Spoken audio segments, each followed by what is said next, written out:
welcome in to the Brawl House. The kick forward, the punch through, that's gonna be it! No way! This one. And that is that. What an insane moment. Good afternoon, good morning, and good evening, everybody. Welcome, wherever you are in the world, to the Brawl Stars Championship. We are, of course, back in the East Asia region, home, of course, the MSI champions. And I'm still Ark, last time I checked. Joined, of course, today by my fellow co-casters, Ready Set and Trav. Ready Set, I'll start with yourself. Great to have you here, man. Are you ready for the best of East Asia? I'm absolutely ready, and I'm ready to see what kind of other competition picking up in this region, right? It can't just be Zeta, and I think the bracket is going to lend itself to some serious competition in the grand finals. It's going to be interesting to see how things are shaping up. Trav, I know you enjoyed the MSI a lot, coming straight off the back of those grand finals to today. How are you feeling about it? Oh, I'm always excited for East Asia. There's some thrilling action, and always looking forward to that Zeta clash. I think it might come in our semi-finals, but we're getting ahead of ourselves. Let's take a look first and foremost at today's formats. For anyone that could be new to the Brawl Stars Championship, today will be, of course, the power match format that you know and love in game, banning out the brawlers and making sure that you get the draft really on point to give yourself that advantage. It will be the top 8 teams for the qualifying stages in the single elimination bracket today. In the quarterfinals, it will be a best of 3, so pretty brutal. Now, you've got to make sure that the early game is absolutely on point, and then, of course, going into the semi-finals and our grand finals today, the best of 5. So a bit more of a cushioning there to make, a couple of mistakes, but hopefully not too many. This is, of course, the best of the best teams in the region. So, of course, yeah, you've got to make sure that you're not getting ahead of yourself too much. But Trav, talk us through today's brackets and today's schedule. Well, we'll be doing a best of 3 in the quarterfinals and best of 3, best of 5 in the semi-finals, as you just mentioned. But to start off with, we will be having Zeta Division 0 against Sang, followed by Zeta Division 1 versus Sunny Tin, We Need Sponsor versus Blood Diamond, and Rising Sun Esports versus New Face to finish off those quarters. Any match there already set which tickles your fancy?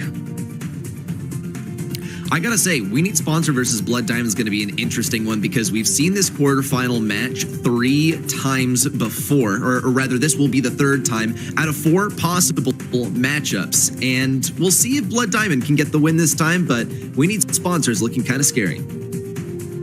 Well, we're going to be having a lot of fun with our predictions here, but you can also be having a lot of fun at home over at event.brawlstars.com. Make sure that you take some of our advice on board, perhaps, and some of our insights that might help you out there. But you're obviously trying to get all the way to that final pin in the game. I think it's from the was it Team Bat Squad or something in the in the trailer. And of course, make sure that you're there for all the trivia and all that good stuff as well. Link, of course, your game with the Supercell ID. And then you can get those in-game rewards there as well. And speaking about our predictions, we'll shortly get into that. I've got to grill the boys here. Let's start with you, Ready Set. Blood Diamond, quarterfinals 3, mate. Talk me through it. I'm feeling good about Blood Diamond this time, I think. I mean, their opponent is WNS. They have folded to WNS 2 times before without getting a single game, but I'm a believer, okay? WNS, they have dropped a couple members and picked up a new one. It takes time for synergies to form, and for that reason, I'm a believe in Blood Diamond. I admire your positivity, Ready Set. Well, okay, Trav, same question. I've got to say, considering that Blood Diamond have yet to win not just a set, but a single game in a monthly final, why are you feeling like today is going to be their day? Yeah, I know you like to throw around these statistics, Ark. That's just the kind of person you are, but I'm a firm believer in a naturally skilled roster like Blood Diamond. They may have lost multiple times against We Need Sponsor as well, but I've got full faith in them. I think they're a great roster, and hopefully they'll have got a bit more savvy to what We Need Sponsor brings to the table. I'm just gonna hammer it home for the viewers at home that are doing their predictions, and they want their points, so I'm just gonna throw it out there. But of course, coming off the back of what was a fantastic MSI and so exciting. I guess the question today really is, are Zeta Division 1 going to continue their reign over this region? Considering that Zeta Division 0 did win the last monthly final that we saw back in May prior to the MSI. Really, Sid, give us your thoughts on MSI and from obviously the sidelines, but it was great to have you at least, of course, in the venue enjoying the show with us. It was so much fun to be in the audience, and it was fantastic to see Zeta 1 take the victory overall. I think one of the biggest takeaways from MSI is just how evenly matched all of the best teams around the world are, seeing as this is very, very competitive. Even when Zeta 1 was up on stage, teams like STMN, teams like SK were seriously giving them a rough time, and also bringing it back home here to East Asia. Their biggest rival is their sister team, Zeta 0, who did manage to take the win over them 3-1 in the May monthly finals. So I guess the biggest question is, did they leave this region in May as the kings of the region, or was this just a Zeta 0 pop-off? We'll see today, considering that it's quite likely that they both make it to the semifinals and have a clash there. It is getting incredibly close, I've got to say. Obviously just before the quarterfinals, the qualification stages, there was a very neck-and-neck situation on that second and third place, actually, which we'll take a look at now, the regional standings, of course. And Trav, maybe you can talk us through that and how you see this region shaping up to be. Well, I mean, it's shaping up to be a Zeta Division party, I think, towards the end of the year. By the looks of things, 1 and 2 both being under that organization, but 3R Gaming, they haven't actually moved since the last monthly finals. I'm just imagining they didn't try and qualify this month, because I believe they were actually 1 point ahead of Zeta Division prior to this qualifying stage. Exactly that. I mean, 3R Gaming were actually, like you say, 1 point differential there, and that was keeping Zeta Division 0 actually in third spot. So now moving into the qualification position, great for them. But of course, we've got to remember, double points now since MSI is over. We're through and past that middle stage. So these teams can absolutely bring this back at any moment, really. And those that are on top have got to stay on top and continue to be consistent in their performances moving forwards. And of course, like with new map pools and new is always forming in Brawl. We like to keep the teams here at the BSC on their toes, don't we, really? We absolutely do. I mean, that's the name of the game, is being able to adapt to these new changes, whether it's these brawler buffs and nerfs that come overnight or new maps coming in and out of rotation. As long as you have the drive, as long as you have the mettle to dedicate your time and your efforts to scrimming these maps, and also using a little bit of brain power as well to find out what are the best brawlers here and how am I going to win the draft, you will take it in the end. And for now, it does appear that Zeta Division 0 have mastered the craft. Speaking of which, we're about to line up our first matchup, which is Zeta Division 0 versus Sang, which sadly, Trav, it means that we're going to have to say temporarily goodbye to you. If you're lucky, we might get you back later. We'll see. We'll see about that. I'll speak to production, see what they say. Okay, well, ready, set. You led that in so nicely, I've got to say. Zeta Division 0, of course, are... Let's not beat around the bush. They are the favorite here, I think it's fair to say, coming off the back of that huge monthly final win for them in May. And the question today is, how have things been for them, in the sort of, downtime between MSI and now? Are they still looking as good? Of course, Tensai, Chappie, and Kuru, they are very, very accomplished players. Yeah, I mean, you're looking at some former world finalists here coming off the back of last year. Of course, Tensai on cam here. Also a Choppy and Kuru, both phenomenal players that we saw last year. Yeah, some smiles from Tensai too as well. I would be smiling as well. Gotta get a good start to the day as well. To face versus Sang, it's not gonna be necessarily a matchup that they can brush off, but still, it's not Zeta Division 1, which is the matchup that they faced in the previous months, 2 times in a row, in fact. I'm loving the haircut, by the way. Just doubling down on just both the style and the ability to have some sunglasses when you need them. Sang, of course, though, A team which have struggled to get out of the quarterfinal stages. Back in May, it was a 0-2 against Rising Sun Esports, and saw pretty much the same story back in March against Winter with that 2-0. Today, they really do need to get out of this quarterfinal stages, and I've got to say, against a team like Zeta Division Zero, that's going to be a tough one for them.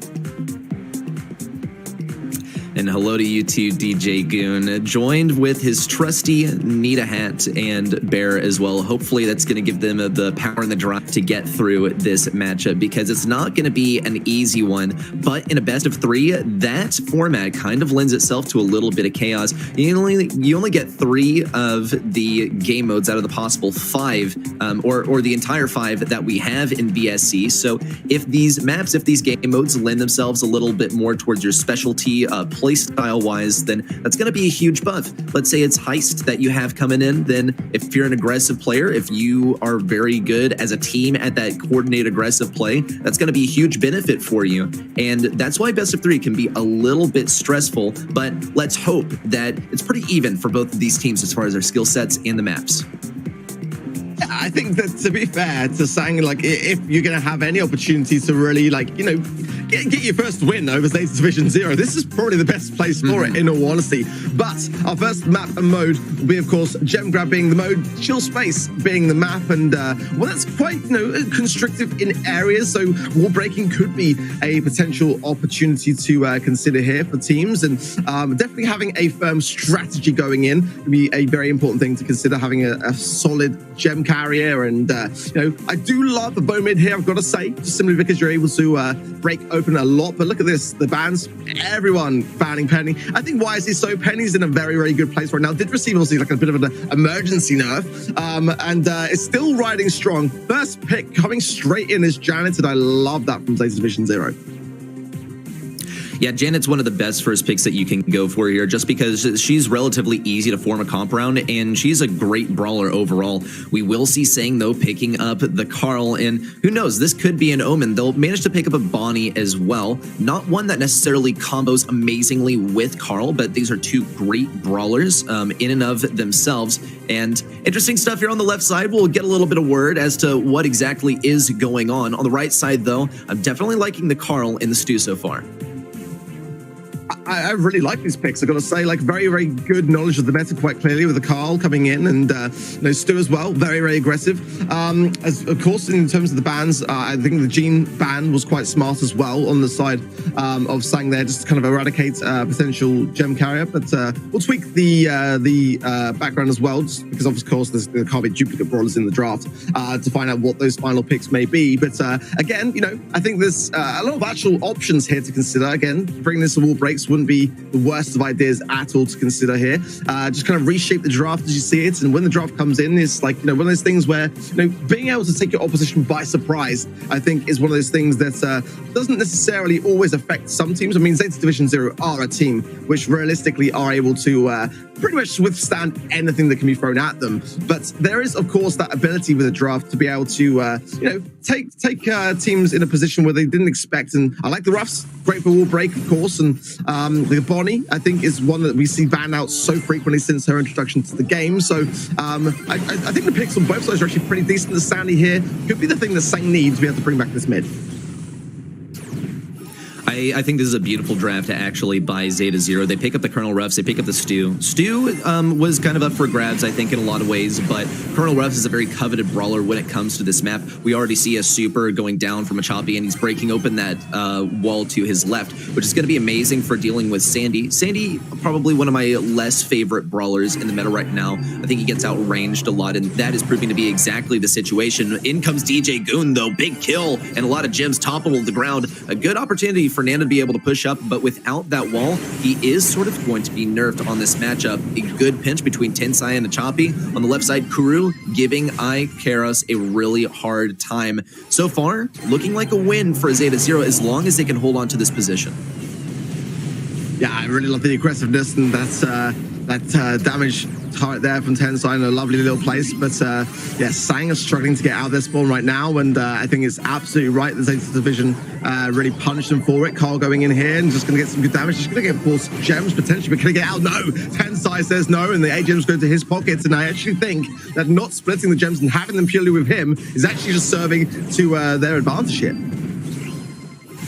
Especially since Tensai does have an escape mechanism. He does have that super, so he can go invulnerable, he can get a lot of mobility, fly away, and here comes a countdown for Zeta Zero as well. Saying they are going to try and push in, but they're going to get held back by the superior range. On the right side, Nana is going to be the first to fall, the second, Ikeros, and finally DJ Goon. Very well played by Zeta Zero, and I don't want to say this one was one in the draft, but we didn't see Sandy doing a whole lot, and it's really because he couldn't do a lot. He was outranged for the entire game. No matter what matchup he went on, he would have been outranged, and that's his primary weakness, though it's not all over yet. If Colonel Ruff doesn't get a super as quickly in the next game, then Sandy can make some serious moves. Yeah, I think it's the perfect lane side for it, to be honest. I mean, it can absolutely shred through the sandbags, but ultimately, at the same time, someone like a Chappie knows full well that that early game is so very, very important, and being able to double down on that and gain that positioning advantage, it's going to go a long way. Going in as the Bonnie, and a nice takedown there from DJ Goon. That is obviously, of course, something that Zeta Division have got to be very, very considerate of, because Bonnie is an assassin, ultimately, when she has super, and has a much better start for Sang, but can they keep this up? Who knows? We already see Kuru shifting onto the right side. He does get some breakthrough. There's a wall break too. It's not going to be game-changing, but it did enable him to get that kill and a total team wipe as well for Zeta Zero. Tensai picking up even more gems. Kuru popping off on the right side as well. Ikeros with the dash in as well, but Tensai doesn't even pop his super. He's not even nervous. He knows that he has a Choppy at his left side, Kuru at his right to help out and protect a pirouette. It's going to take a whole lot more than that to take him down. Tensai, he is going to be picking up that 10th gem and starting the countdown. Still no super used by him. Nana falls to Kuru on the right side thanks to the burn, and Tensai still won't use his super. Why won't he use his super? Maybe that's why he wanted for the last few seconds, and he's going to fly to the enemy side just because he can. I just don't even know what to say. What a flex there by Zeta Zero, and what a way to end off set number 1. I mean, like, hold on to your super and then just go and rob it in your opposition's faces. I mean, I see absolutely nothing wrong with that. I mean, it makes perfect sense. I mean, Janet is a great brawler to have as an evasion tactic, and when you've got super and you don't need to go on the aggressive necessarily, which we've seen quite a lot actually in competitive. I'm kind of surprised to have seen so many aggressive Janet supers actually, because you're going to land at some point, and players are now becoming a bit more aware of that exact timing as to when you do land. And if you're going to go in the air with low health, which again, I see quite a lot and wasn't expecting to see as much of in competitive, then you're going to go down. But Zeta Division Zero today looking so strong for me right now. Sang definitely didn't get completely pushed over, to be fair to them, but I felt like that Sandy pick, like you rightly pointed out in the last game, definitely was a struggling one for them. As soon as we saw the map get broken up just a little bit on the rough side of things, then it really did take away so much of what Nana was able to really put out.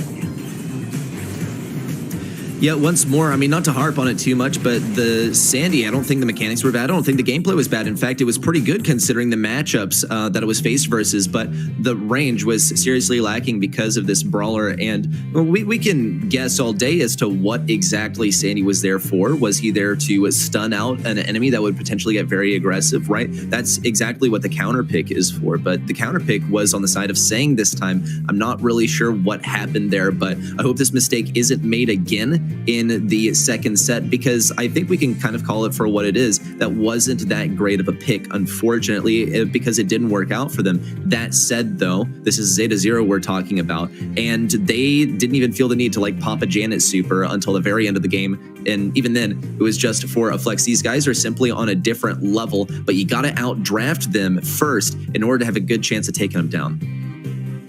Yeah, it was a weird one because, I mean, my thought process is simply this, Sandy's great for taking down the rough sandbags, but then you've already got Carl. So that's kind of where he thrives as well. And maybe then it was just purely to have that unpredictability of the super to be able to have. And in the map where there's a lot of close quarter sections and areas that are so confined, maybe the ability to creep up is there. But yeah, Sandy, I've seen actually having some great results. I mean, teams like Dogs to Lobster actually in the EMEA are a prime example of that. They just sort of bring it in everywhere, but they make it work everywhere. The Sang, unfortunately, today, it didn't do that. And that's something that they're going to have to reconsider when it comes to the drafts going in. And to me, at the moment, that's where I feel like Zeta Division Zero are kind of like really thriving because, a brawler like Carl right now, for me, I've actually feel as a pretty much a big, solid band that teams haven't quite cottoned on to actually sometimes yet. And in some regions, they're still a bit slow to the mark. And I think that we're getting more aware of Carl. He hasn't quite reached into the band stages yet, which I'm still kind of surprised to see. I think we might see more of that to come in the later stages, maybe even tomorrow potentially, or later today with EMEA.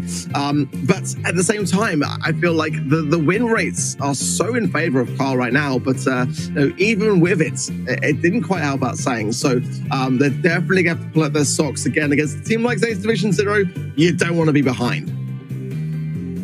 Yeah, and I feel like we can pretty conveniently say like, oh, okay, there's a reason that Carl wasn't picked first, but and that's because he's not that great. But I really think that it's because to East Asia, this region just kind of likes to do things their own way. And when it comes to it, these ideas that kind of appear in other regions of the world, it takes a little time to propagate. But East Asia is also famous as a region for inventing some of the biggest paradigms that we see in Brawl Stars lately, like the max mid and running this running like an aggression on a mode like Bounty on a map like Shooting Star, right? That started here and it worked so well, and it has made the rounds around the world. They invented the Gene Sandy sort of synergy, the Gene Sandy max that seemed to be so unbeatable for a very long time. And I don't think they're going to be ready to kind of retire that title in their honor just yet.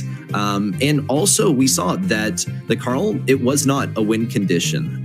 In the end, it was able to be countered, though we did see it shine in a few situations, especially getting protective pirouette on top of refs. He had no super. There was really nothing that he could do. It was a free kill for Carl, and I don't think that we can really wave goodbye to the Carl even just yet, even within this very match. I don't know if it'll get banned, but it's very clear that Zeta Zero are not too concerned about picking it for themselves or playing against it.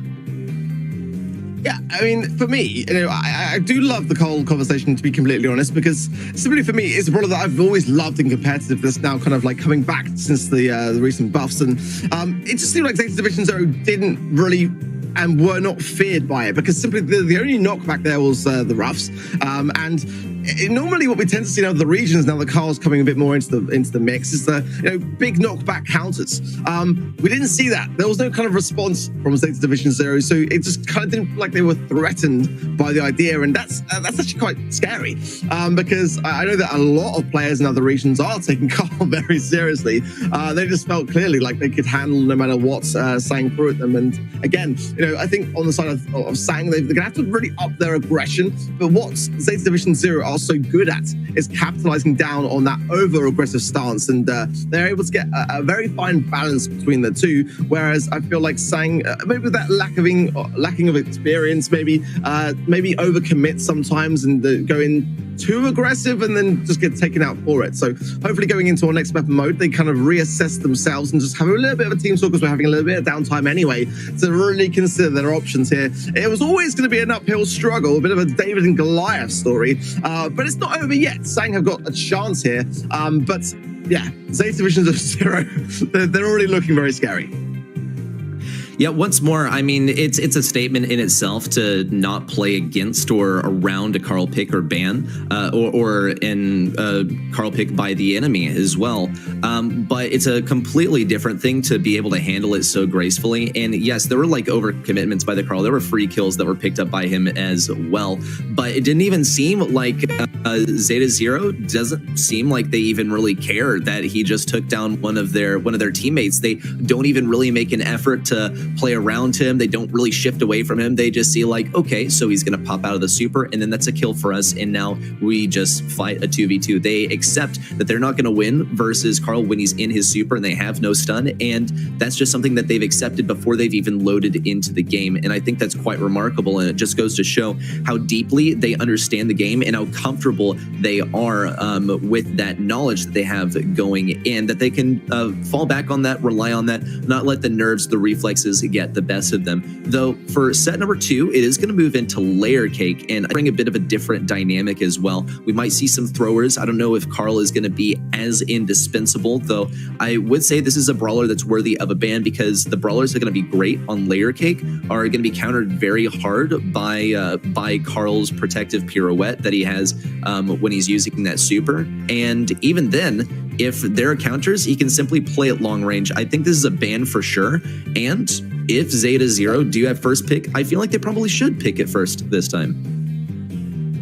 I would be at all surprised if they do. Just to give you guys a bit of an update, we're going to be actually going to friendly lobbies for this next match. We had a bit of a technical issue, so we won't be able to show the drop necessarily, but we'll be able to talk you through it. And you can pretty much get a good idea as well who got the coin toss most of the time as to what that first most important brawler that we tend to see on the screen will be. But yeah, so we've basically got the players to go into a friendly lobby as opposed to the invitations that we send out via the BSC. So obviously had some players having a few difficulties getting into that lobby. We'll get the game as well over to you very, very shortly. But again, for Sang, it's a real tough one, especially when you consider that they've had 2 monthly final appearances where they've yet to kind of escape that quarterfinal stages. Against teams that arguably you could say are not quite up to that same stature level and experience level of a team like Zeta Division Zero. So that's definitely going to be dawning over them. But at the same time, sometimes when you're an underdog, you have that ability to thrive off the back of the situation because you have less to lose and everything to gain, and that's also something which could be quite dangerous. But again, Zeta Division Zero don't tend to be very intimidated often. Very cool, calm, steel exterior that they have, and that's also something which a lot of their teams that they face struggle to penetrate. But of course, the draft is in motion, by the way, guys, as well. So they are doing that as we speak. We'll be shortly into those games, and yeah, I think that if you're a team like Sang, now you've got to kind of consider your options moving forwards. The bans are in though. They are Penny, Squeak, and Gene for Zeta, and they also Max, Mortis, and Penny on the side of Sang. So interesting bans. I mean, the Penny ban again still showing its face, and Gene not showing any signs of slowing today, as well as that Squeak. We've seen those bans repeatedly. Mortis still coming from Sang. That's an interesting one.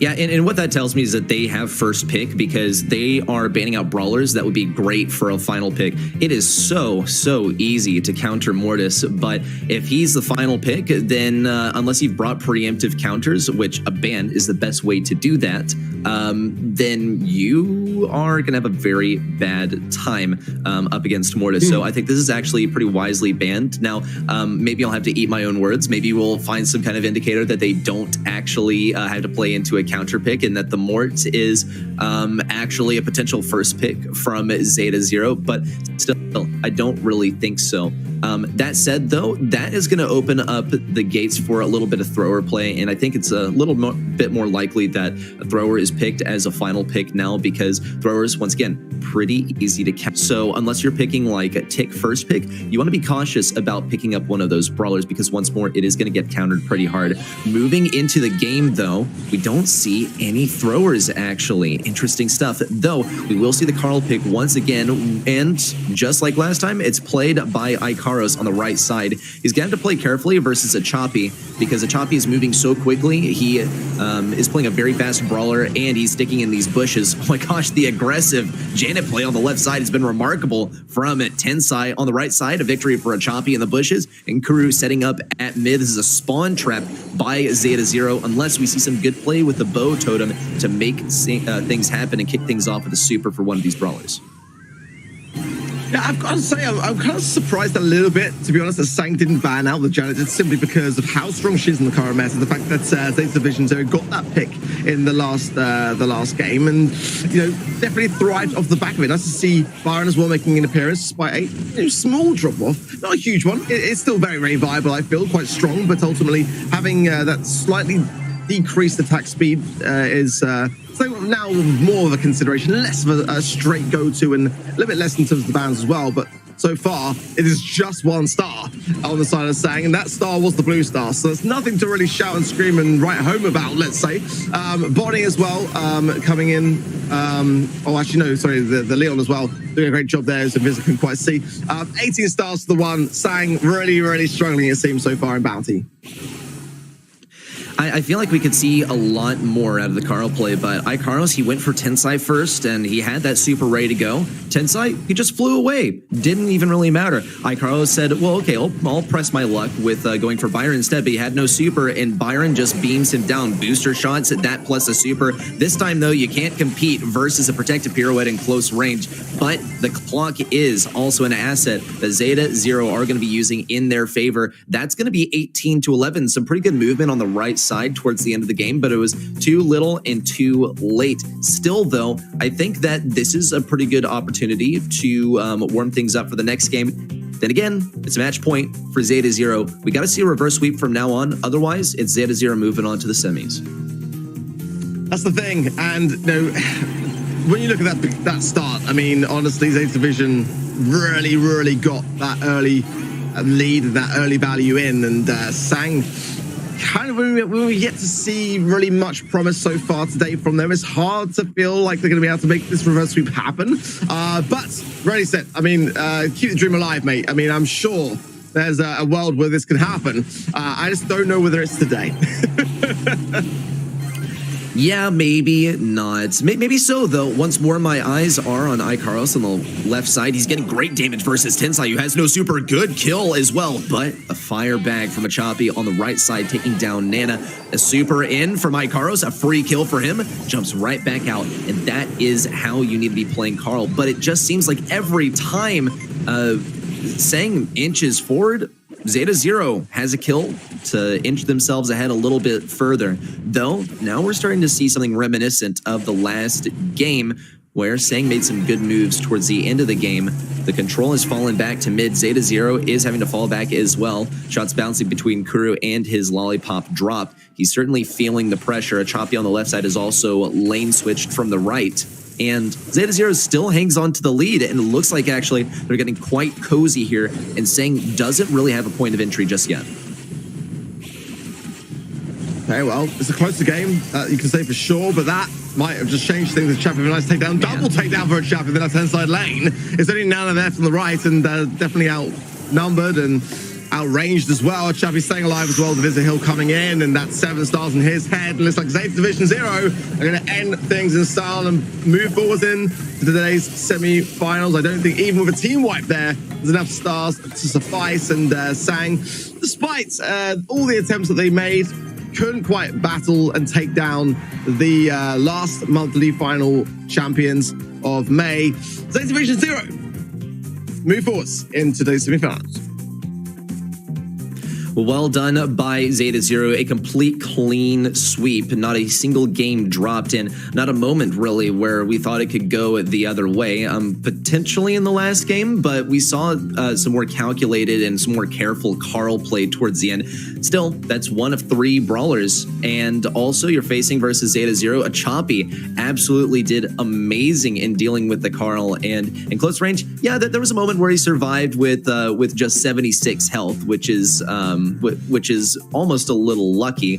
Could have thrown things in the opposite direction, though part of me really thinks that Zeta Zero would have pulled it back from the clutches of Sang regardless. So well done on both sides. Well done by Sang contending with Zeta Zero like that, but they're simply on a different level for now, and we'll see if that continues for the rest of the competition and in the coming months. Yeah, I'm sure coming to today, Sang probably thought that they got the rough end of this bracket, and I wouldn't blame them for thinking it either. But they still stood up to the plate. I feel like they didn't get completely and utterly embarrassed at all. They had some great start actually in that match point scenario, considering the pressure that was on them at that moment in time. I think that they stood stood their ground in a decent way, and hopefully we see more from them. And again, double points this season now that we've gone through the middle stage. So plenty of time as well, still for them to show us what they're worth. And who knows, maybe they'll make it through to that qualification spot, or at least get closer towards it next time around. Yeah, well, we can only hope for now, but for the time being, Zeta Zero is looking super, super powerful, and they've just advanced on to the semifinals, where they have a very likely matchup versus Zeta 1. It's going to come down to whether Zeta 1's opponent is going to be able to take them down, but seeing as Zeta Zero at the moment seems to be second in command to Zeta 1, also second in the region currently, I would say that it's quite unlikely, but this is another scenario of not having really much to lose and having everything to gain, and we kind of saw that mentality, I believe, in the gameplay, and I think we can expect to see that in the next match as well. Yeah, well, speaking of which, we're just lighting up as we speak, having a few technical issues still, so we're just working through those, but we can talk through the rosters. And of course, I think this first team, ready set, needs very little introduction. I think it's fair to say. States Division 1, don't know whether you've heard of them. They are, they're doing all right, ready set. They're doing all right. They just come off the back of winning the MSI. So I imagine coming into today, they're probably feeling pretty good about this one. Talk us through their roster, though, and just kind of for anyone that may be new to Brawl Esports, who is this team? Yeah, Zeta Division 1, of course. As a team, they need no introduction as players as well. We've seen them all over the monthly finals lately, and especially MSI if you were watching. But Kenji, Moyogoku, Shitetampo, those are the players from Zeta Division 1 who have been rocking the world and rocking the competitive scene across the world at the moment. I think that this quarterfinal is the least of their concerns at the moment. If anything, they should be more concerned about the Bruce invasion going on, but they don't seem too bothered, just trying to keep themselves all focused up for this next matchup. You can't drop it now. Their opponent is Sunny TIN, and once more, this isn't the hugest opponent, the hugest rival for Zeta Division 1, but Zeta Division 1, they got to play it perfect every single time in order to stay where they are, and I wonder kind of what the mentality is, because we've seen them pretty much undefeated since Worlds, with the exception of Zeta Division 0, and if it was going to be anyone to take them down, it would be Zeta Division 0. But you gotta wonder, like, what is going on inside of these guys' heads, right?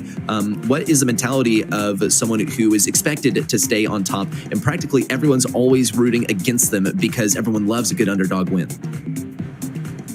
Exactly that, and again, this could be kind of reminiscent as to what we saw in our previous matchup with Sang, and Sunny definitely coming in here as a big underdog, and no pressure, guys, no pressure whatsoever. But definitely a lesser known team for me as well. Sanakama, Saitin, and Totoro are definitely going to have their work cut out for them here today, and the draft again is underway.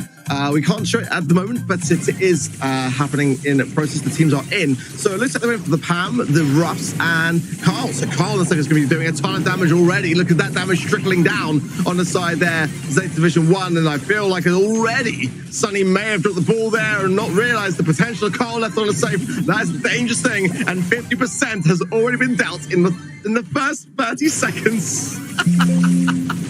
Oh dear. Ridiculous stuff.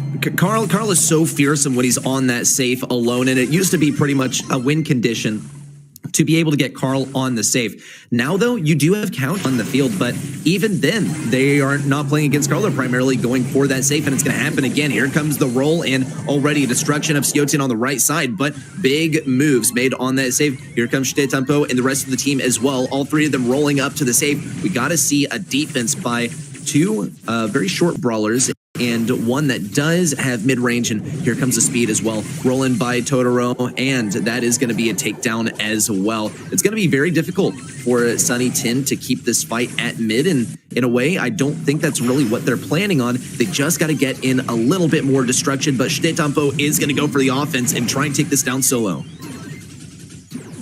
Okay, well, bans as well. So, with Zeta banning Piper, Squeak, and Janet, it was Sunnyton banning out the Lola Crow Colette, and I do like the bans here. I think they're solid. This max tanky combo can work, but I guess the team like Zeta Division 1, they are very, very aware to where the strengths and weaknesses of it lie. But look at the score.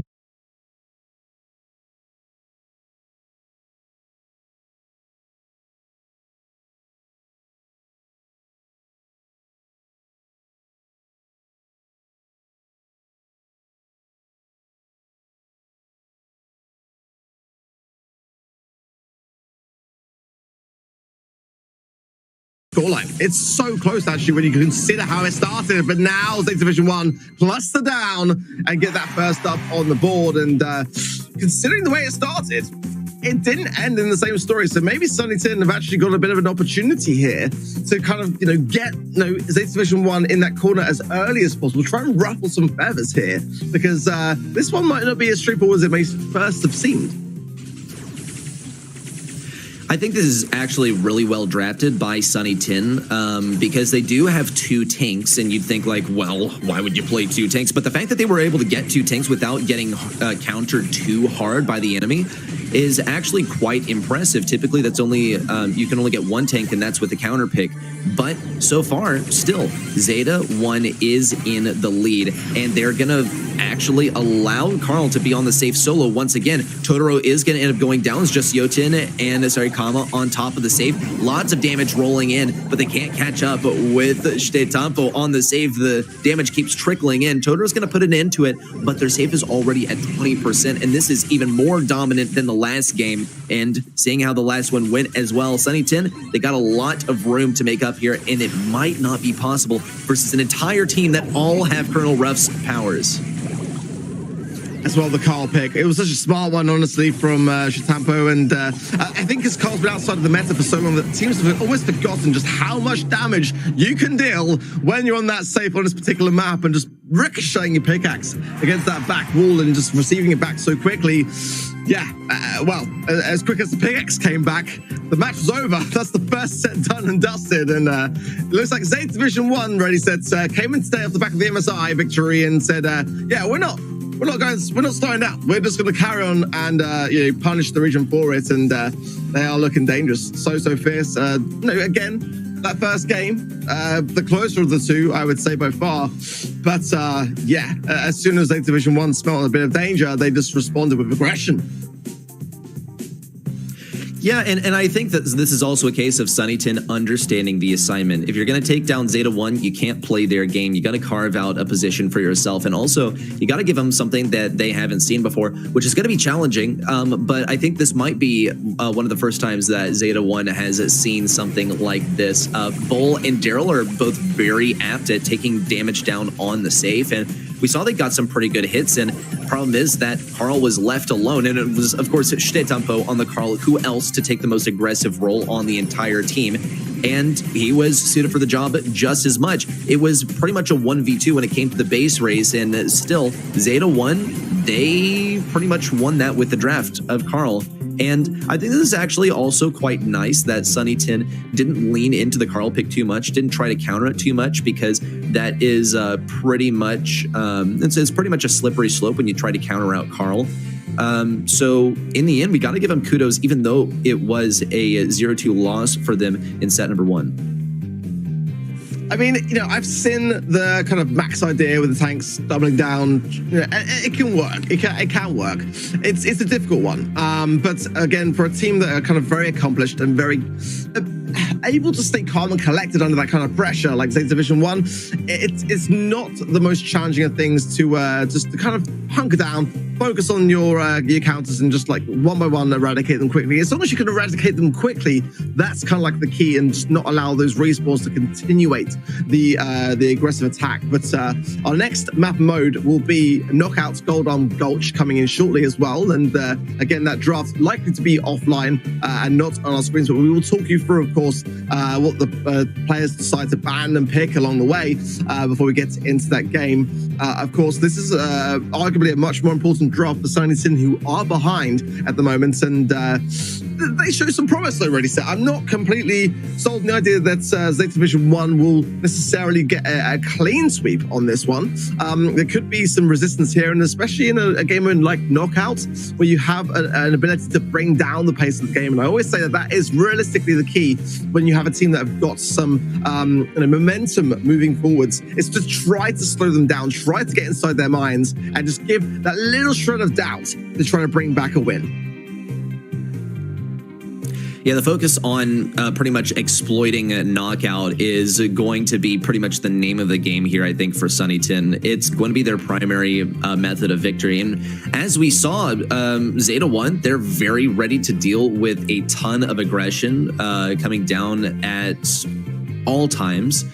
So that strategy has been pretty much ruled out, I think, when it comes to Knockout. Now, the other strategy for Knockout, and the more popular strategy by far, is simply to play the long-range game for the entire matchup and then finally start fighting once the poison forces everyone to. And this is when your throwers are going to be pretty useful. Also, when it comes to Goldarm Gulch, you have mostly like a diagonal fight. It's like east versus west, sort of, just like Canal Grand. And I think also that can lend itself to some good pinches at very long range as well. And this is where I think that Sunny 10 can look for any sort of mechanical diff that they can get versus Zeta Division 1. There's not going to be a single comfortable moment for Zeta 1. Here's the map itself, by the way, and get very familiar with those bushes on the sides, because what I think is quite likely also is that Sunny 10 tries to mix things up and dedicate every single brawler onto a single lane where they expect Zeta Division 1 to run just a couple and try and win a 3v2. Zeta banning Squeak, Gene, and Tick, and I do like, again, banning that Tick idea early on. We're going to get into a Super Totem. I mean, that's honestly like quite a bold move, and I'll explain more why in a second. But Sunny 10 banning out Tick, also Sprouts and Grom as well, since that buff is in a really nice place, and definitely nothing to be throwing shade out there, in my opinion. I think that's actually a decent thing to ban out. But yeah, ultimately with the Super Totem, I feel like a lot of accomplished teams that are very aggressive will just push that very, very hard and try to take away and eradicate as much value from it as possible early on. So for Zeta to do that, I actually quite like it. It's quite bold and kind of banking on the idea that maybe Sunny 10 won't go with that approach. And Sandy here, I mean, I can't remember the last time I've ever seen it, I've got to be honest, but I'm excited to see what Zeta Division 1 have got up their sleeve with it. Yeah, what kind of flex is this? I mean, I otherwise, if there had not been a super totem, I would have been shocked that Shitetampo was able to get a super. That's the thing with Sandy, is his super is so indispensable. One kill on the bottom side, one on the top side. Totoro gonna try and get away without giving another super to Shitetampo, and manages to get a kill on the way as well. Charge up that super will provide good value for the next fight, but next super totem will come in as well. I really do like the super totem strategy. It's one that we used to see pretty much exclusively on Snake Prairie and also Shooting Star. Now to see it on Knockout before this game mode, well, actually, it's not going to get rotated out, but still, the competitive map pool is going to be diluted just a little bit more with another Knockout map. I wonder if we'll get the chance to see it once more. Still, though, two very powerful supers. Here comes the super in from Shitetampo. Already a stun, actually, and not a successful pinch, but a good pushback as well to force everyone onto the right side. This is honestly what I love most about Zeta Division 1. They just pave the way and just renovate the entire space time and time again. Like, who does that? Who thinks themselves, let's go in with Bo and Sandy, leave Sandy in the Super Zone, get the Sandstorm down and just like be able to push up upon it. I've never seen a team think this way. And it's the reason why, at the moment, it's fair to say, they're still the best team in the world. I mean, it's just wonderful to see. But, however, you know, a strategy which now Sunny Tim have started to realize has strengths. Yeah, Shitetampo's like, yeah, GG's, guys. You started to realize that this is a bit of a tough one to deal with, and that is the right way to counter it. So now, with a 3 versus 2, maybe Sunny Tim will start to gain some momentum of themselves here in Knockout. I like the approach from Sunny Tin because they realize, yeah, we got to run it up all on one lane. Though what does surprise me though is that that Sandy Kama actually opted not to run Acid Spray, which would have been great for flushing out Shitetampo on the left side. There's another kill actually onto Shitetampo. This might be the first micro victory that we've seen by Sunny Tin this entire match. That's going to be a single round going their way, so they'll earn themselves a little bit more space. And okay, here's the adaptation. We put it on the right side, and it looks like they have caught on. Actually, serious aggression on the right side. That's the reverse psychology right there. We'll see though. Bowmine's coming in. Sunny Kama and Siotin kind of split apart. Doesn't seem to be that much of an issue for them. And Kenji does have his super, but he's not going to reveal it just yet. He's going to let them get comfortable. Now it's evident that he has his super, but still, control seems to belong to Sunny Tin for the time being. Kenji going with a very adventurous super. Didn't quite pay off at all, really. There's a healing shade out of it that allows him to stay into position, but was definitely going for more. Let's see now with Sunny Tin on the ropes, but have the advantage in terms of the numbers and are trying to aggress Kenji and single him out on the left-hand side, but it's actually Moegoku who's the lower of the two and gets a pickup along the way, so now it's a 2 versus 2, and that can turn things around very, very quickly, especially with the positioning power here to their advantage on the side of Division 1. However, down goes Kenji, and that's going to change things substantially. Oh no, there's a stun to Sandy Kama. Down he goes. Here comes another one. No, Siotin's able to get it. Unbelievable stuff. Really well played there, and a great way for Sunny Tin to start getting the momentum back in their favor because they were at a match point. It was looking very, very grim for them as well, and now they might be able to bring it to a set number 3. Let's see. I actually quite like that positioning of the Super Totem. It's dangerous. It can have disadvantages here if with the cannot get out of this space, but ultimately banking on the Sandy Super. I love that gadget there from Totoro there, just to eradicate it and used to great effect. Very rare to see that kind of thought process in play, but again, it's what I love about East Asia as a region. They just kind of think so diff, in all honesty. But Kenji's in a rock and a hard place, and this is the difficulty of that Super Totem placement, is that they've got to get out of this position here, and it's going to allow Sunny Tin to start to close in the gap, and a lovely little drop the base there as well from Torin there, and that's going to be a big problem that they've got to deal with. Yeah. Spawn trapping is always very difficult to do, but it can yield amazing results. And down goes Shitetampo, actually. Kenji also going to try and pop his head on the left side. Not going to work. And Moegoku is all alone. In fact, he might actually opt to retreat into the poison. I don't know why he still decides to put up a fight. It's definitely more of a statement than anything because he already had his super. He just didn't want to give it to the enemy too easily. Give a little bit more time for Zeta as a team to come up with some sort of strategy for this final round. They're going to go for a more aggressive super on the left side. Aggressive not in that it's going to push up the enemy, but that it is not conceding too much room to them, too much mid control. And the free Sandy super is once more going to provide a lot of control. We see Sandy Kama getting stunned by the Bowmine once again. This time though, he's far away enough not to get taken down. Still a 3 versus 3 here. We'll see who's the first to fall. It might be Shitetampo if he can't get out of the way soon enough. Kenji is going to come in clutch here, really. We need a big Tara pull. And I'm not going to blow my own trumpet, really said, but I did feel like this might not be as clear-cut as it might have seemed. Looking just the way that Sunny Tin had some resistance and some resilience back in Heist, and now they are starting to make it work. But now the 3 versus 2 is going to put them to the test. Kenji has still got that pull, and that's a great thing to have on the side of Zeta Division 1. However, down go the mines as well, and that is a little saving grace. Can Zeta Division 1 get out of this hole?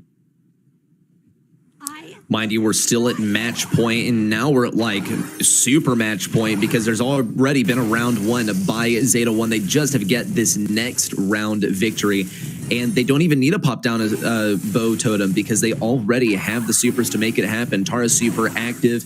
Shitetampo also has the Sandstorm ready to go whenever he so desires, and he's probably going to wait till Sunny Tin actually have control of mid, because for the time being it doesn't appear to be so. More aggressive towards the right side, trying to push everyone back. And we also see the use of the Tara gadget as well to get visibility on everyone in those bushes. It's not going to come to much fruition. He still does have a super, which is basically a free win if everyone's close in one area. Here's a kill onto Totoro. We already saw Janet go down, or Totoro will survive for a little bit longer. Amazing dodges. Will he be able to get the kill in close range? Doesn't look like it. Elimination on the bottom lane of the Sanikama as well. And that's going to be the match victory for Zeta 1. Yeah, I mean, it was, again, going to be a tough one from the very beginning to take down the champs. And that's no cheeky smile. Nice to see as well from Zeta. And again, a team that are always so calm and collected and very reserved. More so than any other team in the world, it's fair to say. So, yeah, good start from them. Just definitely wasn't as smooth, actually, as I thought. I think actually Zeta Division 0 was slightly smoother in their matchup earlier today. But hopefully some good early, I'm not going to say easy predictions, but it was looking like, we were, at least from the casting desk side of things, pretty convinced that was going to be the result. So hopefully you're well on the way to earning a pin over to event at .brawlstars.com off the back of those two games. But yeah, interesting stuff really sets. And I feel like Sunny Tin, though, had some great moments. I actually genuinely feel like they, again, got the rough side of the bracket this time round. Yeah, that I believe to be absolutely true. And when it comes to playing versus Zeta 1, I think they did a good job as well, especially when it came to Knockout. Knockout, I think it was very understood by Zeta 1 was going to be a pretty inconsistent mode, and that it is. But also, Sunny Tin, they understood the assignment, and they were able to adapt to this kind of weird strategy run by Zeta Division 1. They did it very well as well. It just seems that it took them one game to catch on, and that was simply too long. You can't really have that much of a margin of error versus a team like Zeta 1. And as unfortunate as that is, it's the reality, and it's one of the reasons why they're such a fearsome team. Well, you know what it means, Riley? It means that we're going to have that banger of a semi-finals between Zeta Division 1 and Zeta Division 0 now, which we kind of hoped, looking at the bracket at the start of the day. That's going to be a tough one on the predictions side, I can tell you that for sure. Our next matchup, shortly coming up after a short break, will be a Weenie Sponsor versus Blood Diamond, and that's where we separated in terms of our predictions. You said that Blood Diamond are going to have their day today. I said, well, they haven't won a game yet. Weenie Sponsor, of course, are a team which we know have had some good results. So we'll see. But Zeta Division 1, fantastic day for them. Obviously, as we know, the MSI went very much in their favor. We've got a little interview with them lined up, going back, a little bit of a throwback. We'll be right back after this. Zeta are all over the spin. 5 seconds, and Zeta Division are going to be the MSI 2022 champions. 決勝で結構接戦だったんですけど、なんとか粘り強いところが出て勝つことができたんで嬉しいです。SK ゲーミングがその個々の能力も高かったりだとか、チームとしての連携もあったんで一番強敵でしたね。はい、今日無事に優勝できたんですけど、やっぱり危なかった、決勝が危なかった場面が結構あったんで、そういうところを今後改善していきながら最後までやりきりたいと思います。世界大会には出れると思っていて、最後の世界大会も優勝できると思っています。観戦していただいてありがとうございます。これからも頑張りますので応援よろしくお願いします。よろしくお願いします。お待ちでした。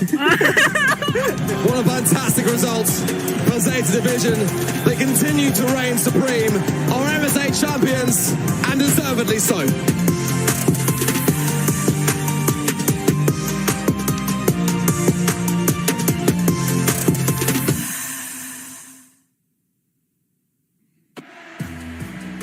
Welcome back to the Brawl Stars Championship, and welcome back, Trav. Nice to see you. We got you back. I did say that I would have a word production. They said we got to bring it back. I said, do we have to? They said, well, yeah, we kind of do. So you're here. How's it going, mate? Welcome back to the East Asia region, of course. Yeah, I mean, it's going great. As much as you always try to push me out, I always bounce back. That's just the kind of luck we have. I always have to come back to you. Well, again, I grilled you earlier for your predictions on this one.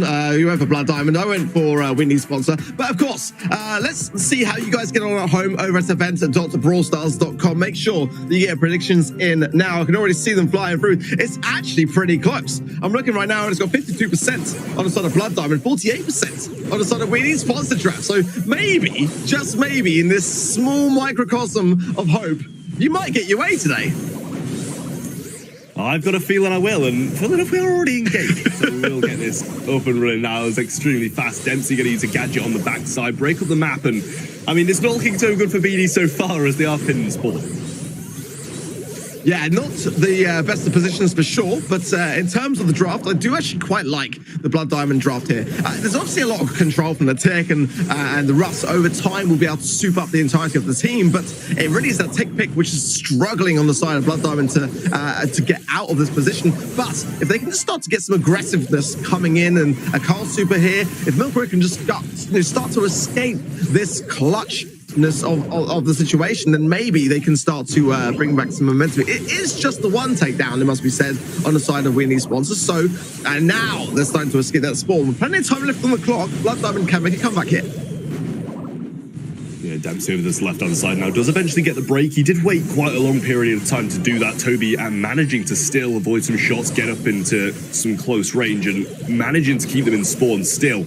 Milkrow over the round side, obviously still has some flying hooks in hand, gene pull from Ameshi as well, and only a 1-star difference, so BD's still very much in it at the moment, but just need this push out, but so difficult when Gale's got the super. Well, the bands of Janet Sprout and Squeak on the side of Winnie Sponsor, Penny Squeak and Janet on the side of Blood Diamond. I feel like that was a good idea because had the Penny pick gone in the way of Winnie Sponsor, it'd be even worse for them. But one takedown is all it takes. Milkrow, if he goes in aggressively here, which he does, the flying hook, but the last hurrah counted in, and he thought better of that, and it came back. Mamesh still has pull here. Sandbags go down as a result of that very reason. The Twister goes down as well, but can they hold on? That's the question. It does seem to be the case. Winnie Sponsor, just about in the nick of time there, do take the first game. Bit of a close one towards the end. Brock pinch around the left-hand side, a few shots from Carl, and that could have been very much a different ending to the game. But they do manage to hold on regardless. BD are going to fall one game behind, regardless of some eventual decent pushback. Just have to try and get a better start, dominate the Tick, because if he's going to get control of this map, it's going to be difficult. And it looks like we might be seeing a lot more of the same. Yeah, already. Ticket coming out, and it does actually connect there with Dempsey. He's low HP and forced back. The damage gear is something, but he's not going to be able to do much with it in this position that he's in. And yeah, Winnie Sponsor know they're going to be looking at this opportunity now to push forwards. Another Ticket coming out. Honestly, they're cycling so well, and already Blood Diamond are back where they started in the last game, and they've got to learn from these mistakes and start to get more on the aggressive, especially with a brawler like Carl. You really have to go in on, in my opinion, the Russ. So if Milkrow can swap lanes, and yeah, there you go, straight onto that, and potentially a takedown here to be had, and that is finally something from Blood Diamond. As quickly as that, then Toby comes in, and he's actually going to get punished for it. So this is looking better. I'm liking this so far, as the mid control now fully with Blood Diamond. Turnaround comes in and BDR ahead. Now they're looking like the ones who are going to start dominating. Toby falls low once more. Mameshi going to pinch in. Dempsey gets the takedown though. Kua coming up the left-hand side. Cheng Sang just trying to push around the right, but Milkrow able to just completely spam down this lane. Toby trying to push out. Knows he has the knockback, so Carl can't quite go aggressive, but at the moment, he's so strong anyway. Yeah, it's just looking great. Positioning power now. Much more with Blood Diamond as to take the high ground. Milkrow, low HP there on that right-hand side. It's the blue star as well, so it's a consideration. But, yeah, overzealous there on the Tick side of things, and that's going to make it that 3 versus 2, which is not going to help out Winnie Sponsor. Good connection, actually, there from Toby. Oh, my goodness me. They actually get paid off for it. And as well, another pick up there as well. 4 stars differential now with the seconds remaining, but I don't think it's going to be enough time, to be completely honest, on this right-hand side. But Dempsey goes down. Maybe. A dream? A dream? No. Not going to happen. BD, even it up. They had a dream. But Carl was just dicing too much that game. I feel like he played a lot better, a lot more aggressive, some more aggressive flying hooks. Whereas last time he was kind of just accepting defeat, staying in the spawn and not going as aggressive as I'd have liked. Well, I mean, this is looking like it's a good reflection, actually, of the polls that we saw over at event.brawlstars.com. In the end, it was 48% that went on the side of winning sponsor, 52% went with Blood Diamond, and that last game was anything to go by. Then it could work out better. Let's see if they go back into their old ways and find themselves back in that spawn, or whether they can try and hold firm in this mid and keep that control, because that's where this comp really can thrive. It needs to be in the mid. It's going to struggle to get out of spawn realistically with anything other than the Carl. So let's see as Milkberry goes in here. Lovely connection and great value, but the last hurrah will cancel out the Carl. It's not enough though, however, as the 3 versus 1 will take its toll, and Toby is bang out of position. Yeah, hung out to dry there as he was in a 1v3 situation, should I say, and goes down. BD looking a lot better now, 7-0 lead in the start of this game. Cheng Sang just trying to push up, can't make any moves. Gene Pulse there, hits it, great pull from Amesh. He does actually get the actual aim instead of just auto-aiming. That Milkray is going to get stunned. Toby picks it up, it's closed down, 1 star in it. Lovely from Toby there, bringing the ice, even making this a bit more evened out. Blue star with him as well, and has got super to hand. Not much cover on the left-hand side, though. That's the thing with going against the Brock. It does take away a little bit of what Gale's able to bring to the table. But look at the positioning as well. The Carl on the top right here is keeping the pinch on Winnie's sponsor and keeping the pressure on. But Dempsey low here, top left, has to be forcing himself back. And Mameshi there with some powerful healing pass coming in, but great connection from Toby. Oh, can he get it and get it with Rio? 10 stars and blue star now. Winnie sponsor. 20 seconds remain, and Blood Diamond now are taking the heat. Dempsey goes down as well, extending it more so. Still only 3 stars though. Toby's there for the grab, and they get the takedown. The trades there in the blue star. The pull comes in, and the 4 stars are added to BD's count. Cheng Sang is the only one who can do anything, and he's just a tick. He's not going to do anything at this point. BD flipping on its head once more and take the first set. Not just the first set, Trav. The first set of the entire year for them. The first game of the entire year. Got to bring that back around just to highlight it more so, because genuinely, that's been a long time coming for Blood Diamond. Clearly, we're putting some good work and utilizing the time to their advantage since MSI to really start to iron out some of their creases today. And yeah, that is exactly the start that they wanted. Even in winning, Ark can always find a negative out of it, can't he? There was the first set. Well, yeah, they've just won. Just let them have their moment, Ark. Let them have their moment. I don't know. BD started things off strong, though, nonetheless. Some great plays in there as well. Wonderful pulls from Ameshu when needed, and some great clutch moments from Milkrio as well. Imagine, Trav, if they get out of the next set on top, then they're going to get their first semi-finals of the year as well. That's going to be even better for them. I'm just going to keep going. No, I mean, honestly, I felt like the draft was always in Blood Diamond's favor. It looked a bit shaky at the beginning, but again, getting your thumbs warmed up is not always the easiest of things to do. And as soon as they started to find their momentum, their pace, and feel like they were getting to win a lot of those matchups, then they started to ride off the back of that. And again, the key there really was staying out of that spawn trap. That was realistically where the pressure was applied by Winnie's sponsor. But of course, a new map mode will be coming in shortly, and that's a chance to kind of take a bit of a time to have a little chat between the teams themselves and discuss where it all went wrong. But Dueling Beatles and Hot Zone will be that map and mode, and that's a tough map, to be completely honest. And I feel like as well, the way that we saw the the Gale pick rather, coming into play there previously, could well be on the cards here as well in Dueling Beatles. So looking for good bans here as well. Carl wouldn't be a bad ban to have here, in my opinion, just simply because we've seen Carl be so prevalent and dominant across the regions since the balance changes. And yeah, we've seen a lot of good win rates going that way. A lot of ideas like Sprout could be considered. I mean, simply because it can shut down a lot of those lanes. So Penny, I think, is to be right up there as well for me. Draft should be underway as well. We're not sure necessarily whether we'll be able to show it on screen, but we'll talk through it as it comes in. Yeah, as you say, I think Carl's just going to be so good as well. You know, the wide diameter and, hitbox that his pickaxe does have, it covers, a really, really solid amount of the lane here as well. You mentioned Penny, absolutely incredible also. I've got a feeling maybe we'll see them pretty much banned out for the majority of today. Carl has been slipping through so many drafts, though, and it just always proves to be so good, but still managed to slip through.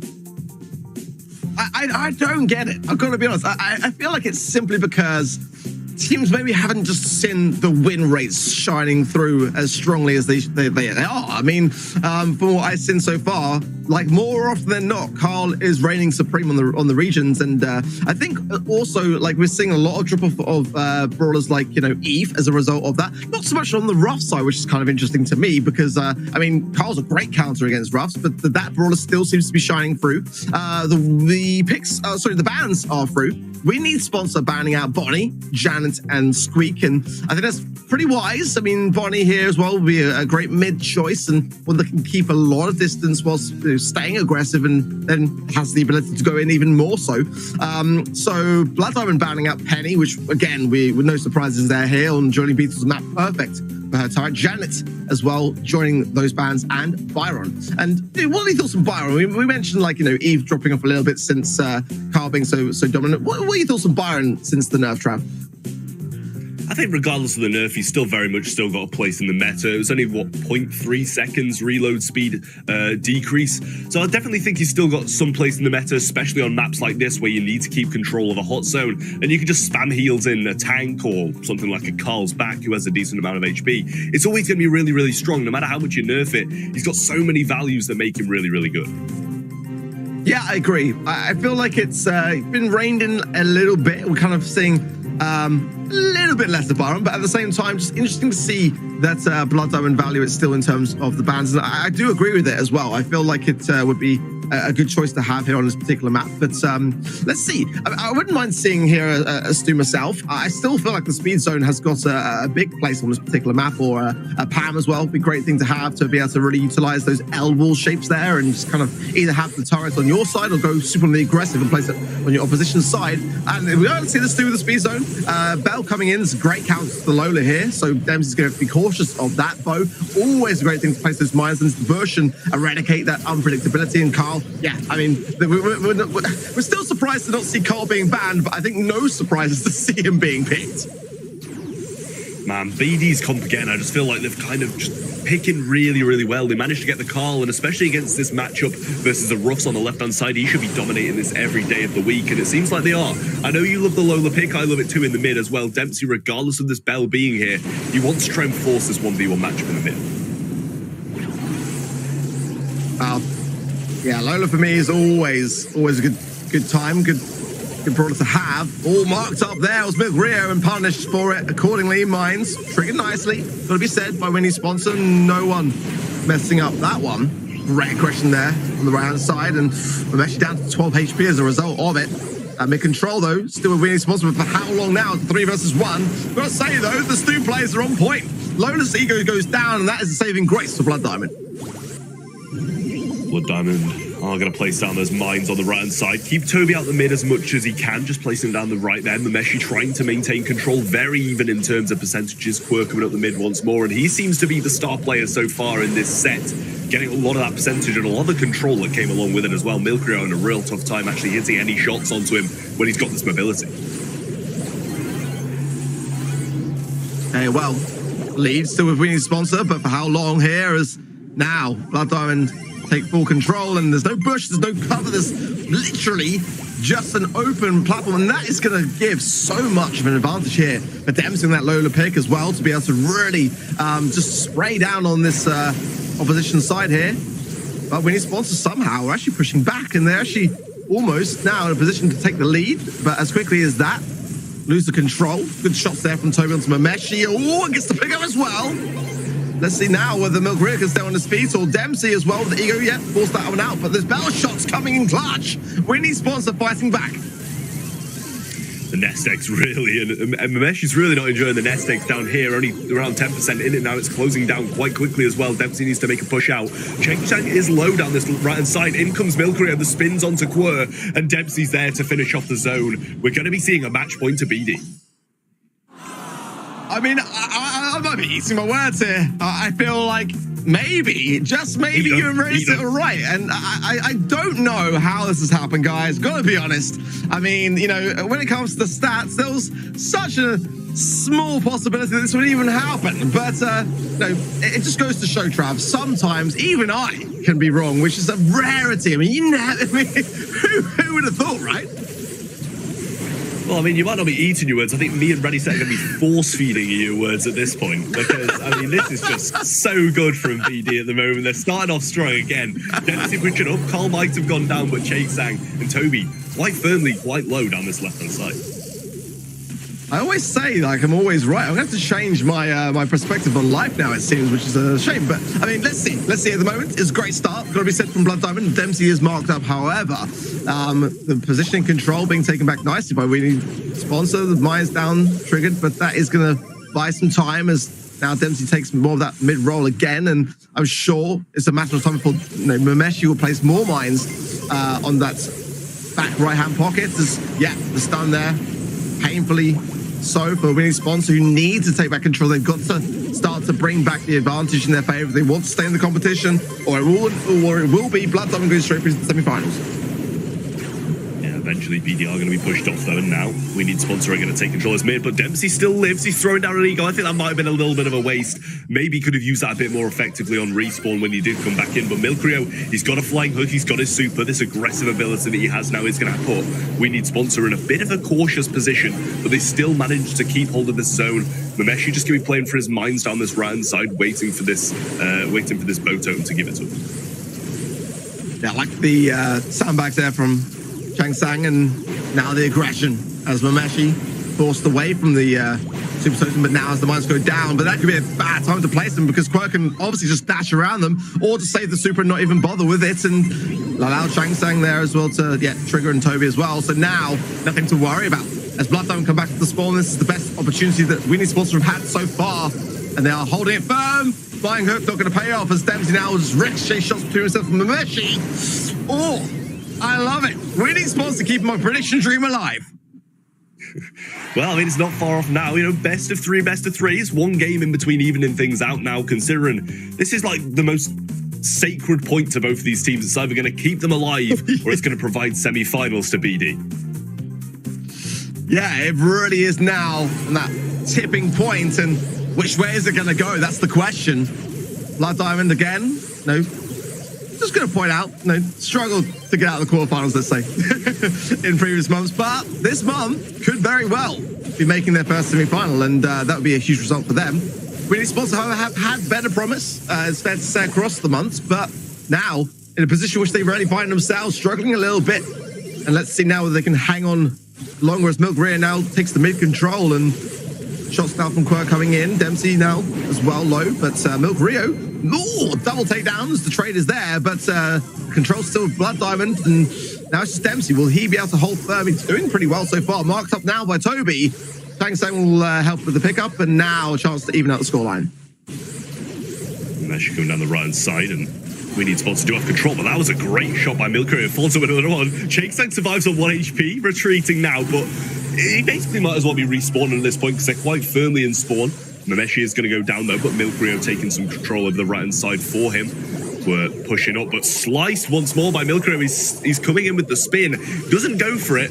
Chooses against his, with his better judgment to not go in there. Mine comes in, and BD are looking very, very good. Yeah, it's only 30% left to go, and a great time for them, and the takedown as well. It's not going to make it any easier on Quo and Toby, who are just pushed so far back now by mines coming in. But those bell shots are dangerous. The ego is marked there, which is an interesting choice, especially under the circumstances. There is still a chance, just to point out, if they can knuckle down here and make something happen, it will be immense. But I feel like Blood Diamond are going to be too much to handle. That is the team wipe. Blood Diamond not only win their first game of the year, their first set of the year, but now they win their first quarterfinal of the year as well, going through then to the semis and knocking down We Need Sponsor. Eat them. Eat your words right now. Just start munching out. Just start munching. BD managing to pull it through for me and Ready Set, and I hope all of you who questioned us at home as well on brawl.esports.com, you need to get yourself sorted out, because you've always got to trust me, not Ark. I'm always right. Again, sometimes, blips occur. Today is just one of those days. It was very close, we've got to say, in terms of the prediction scoreline. It was, again, I think it was like 49% with winning sponsor 51% for Blood Diamond. The closest predictions of the day so far, and definitely that is going to be the one that may have made or breaks a potential straight run through of the day. But I think that's not going to be the case. I think that later on it's going to be even more interesting as we see how this one's going to go. But yeah, I mean, it's great to see development. And again, this is what I love about double points, because now that Blood Diamond have had a victory at the perfect time, to be completely honest, it's going to give them a huge lift. They're going to be rewarded so much more so for that adaptation, that ability to recollect themselves and come together more as a team. So it's what it's all about. I'm all for it, and definitely going into the next months to come, and well, obviously still today to come. I might be a bit more convinced on Blood Diamond's performance.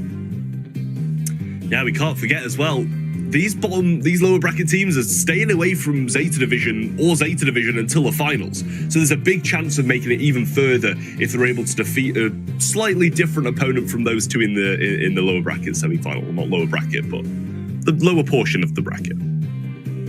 Yeah, well, speaking of which, going to be moving on shortly to Rising Sun Esports up against New Face. And again, this is a team which we, speaking of course, Rising Sun Esports, have had some really fantastic months. I mean, they've had grand finals, they've got a lot of experience behind themselves, and I think that we were unanimous in our predictions earlier to side with them. New Face, however, definitely are definitely the underdogs, I would say, in this position here. And I'm curious to see what they're going to bring to the table here today, especially because, yeah, it's not it's not a position which they ever tend to find themselves in. So Rising Sun is going to be a big challenge for them today if they want to make that semi-finals. Yeah, new face, bit of a new face, you could say, couldn't you, really? Yeah, because you could say. I don't believe we've seen them before. I think that's kind of the thing behind the team name. I'm not too familiar with too many of the players, to be honest with you. That's why I kind of sided with Rising Sun Esports in those predictions, and I think they've got what it takes to make it to the semi-finals.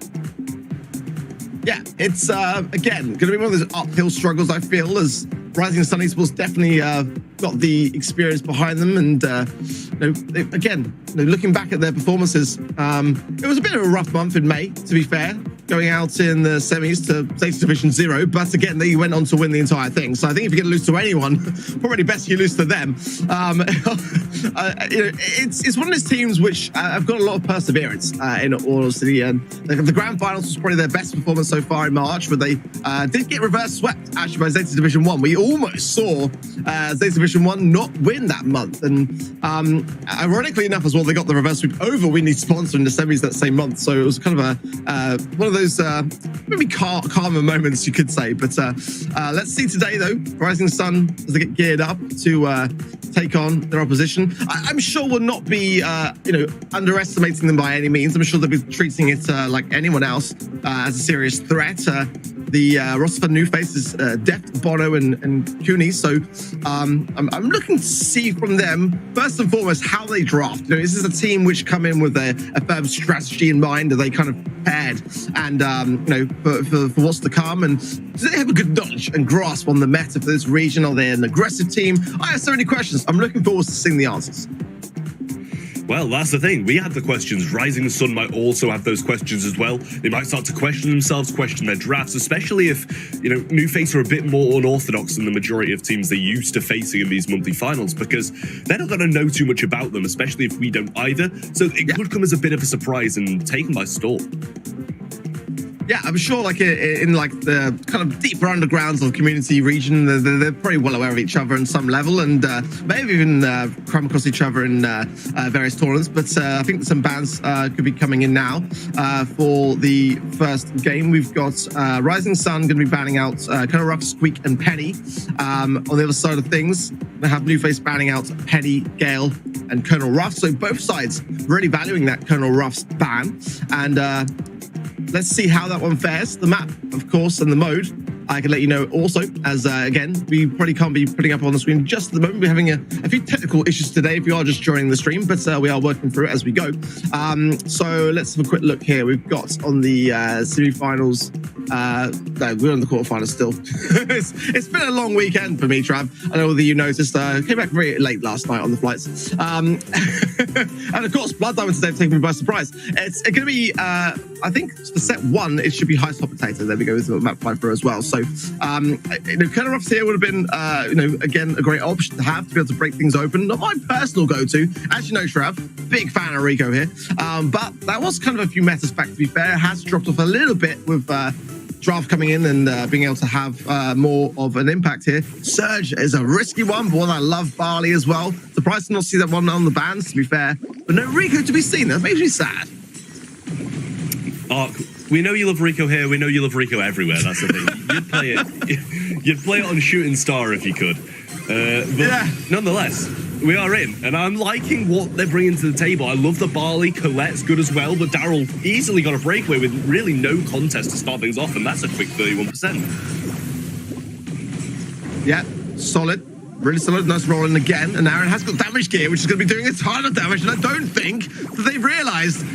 Colette doing her best to do something about it, but yeah, we'll get the takedown now, but that's a lot of damage already, and yeah, a bit of a drop of the ball there, I feel. Gotta be honest.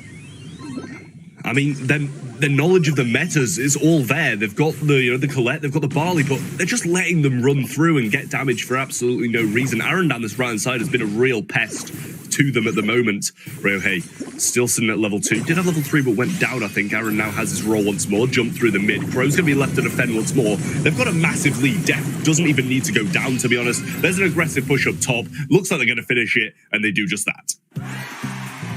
Very convincing start from Rising Sun. Very much so. And again, just maybe some inexperience or some nerves coming through from New Face, who, to be fair to them, I would be probably the same. I would probably be the same going up against the team like Rising Sun. So they are going to have to be much more aware of Aaron, I feel. That pick's a very smart one to be able to roll in. And same with the Sun on the ball, to have that damage gear at the right time goes a long way. But it does feel, what a stun there from Rush. The way that he went in there was perfectly timed. But yeah, again, you can't really leave tanks here on the safe with damage gear. That's kind of like the thing that both teams are going to have to show more awareness of.